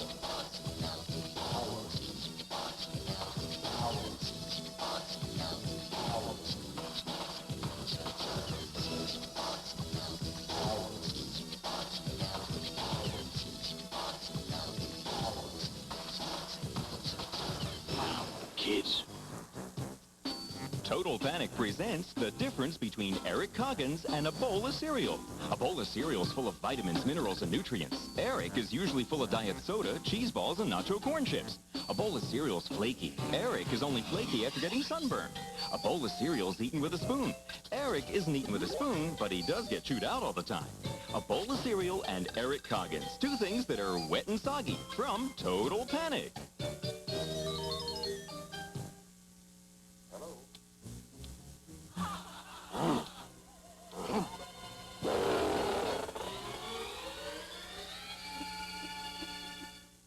The grown-ups of Hilldale. Why do they tremble? Why are they nervous? What are they all afraid of? Hi, Mr. Welcome. Dennis! The Menace. Dun, dun, dun. He's no ordinary kid. Look at the way his hair sticks up and back. He's the scariest thing to happen to grown-ups since shaving. Hi. Dennis. Dun, dun, dun. The Menace. Ta-da! Every day on Nickelodeon. Attention, gadget maniacs! Nickelodeon's 1990 Wowzer Watch is reaching an all-time high. Over 3,000 times this year, the world's greatest detective has said, "Wows!" when chasing Dr. Claw. "Wows!" when falling off a cliff. "Wows!" even when playing booby ball. "Wows!" So man your Wowzer stations and keep Wowzer counting every day during Inspector Gadget as the 1990 Wowzer Watch continues. I suppose you think this is fun. On Nickelodeon.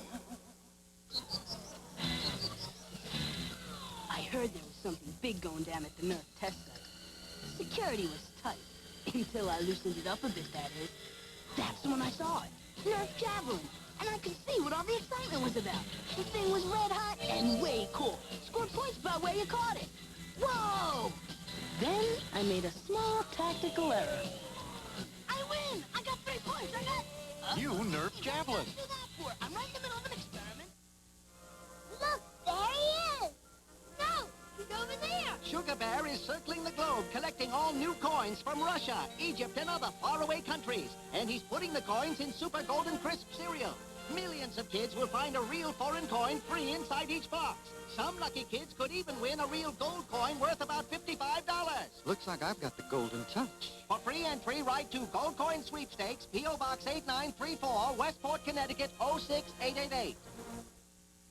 Today, on Hey Dude, a plane crash, a mysterious bag, and a stranger who's plumb loco. Hang up the phone, Mr. Hearst. Add up to a whole lot of trouble. Hey Dude, today on Nickelodeon. Today, Mary drew a horse, John drew a spaceship, and Martin Smith drew all over his brand new jacket. Yeah! It's graffiti gear! A hot new jacket with markers in a pocket! Graffiti gear! Let lightning strike! Make your name a shout! Yeah! Draw what you like. It won't wash out. Whoa! Graffiti gear! You can draw a crowd. You can draw an elf. Today, the whole class drew attention to itself. Graffiti gear! Graffiti gear! What is real? Is she real? She for real? Is that for real? Well, what is real?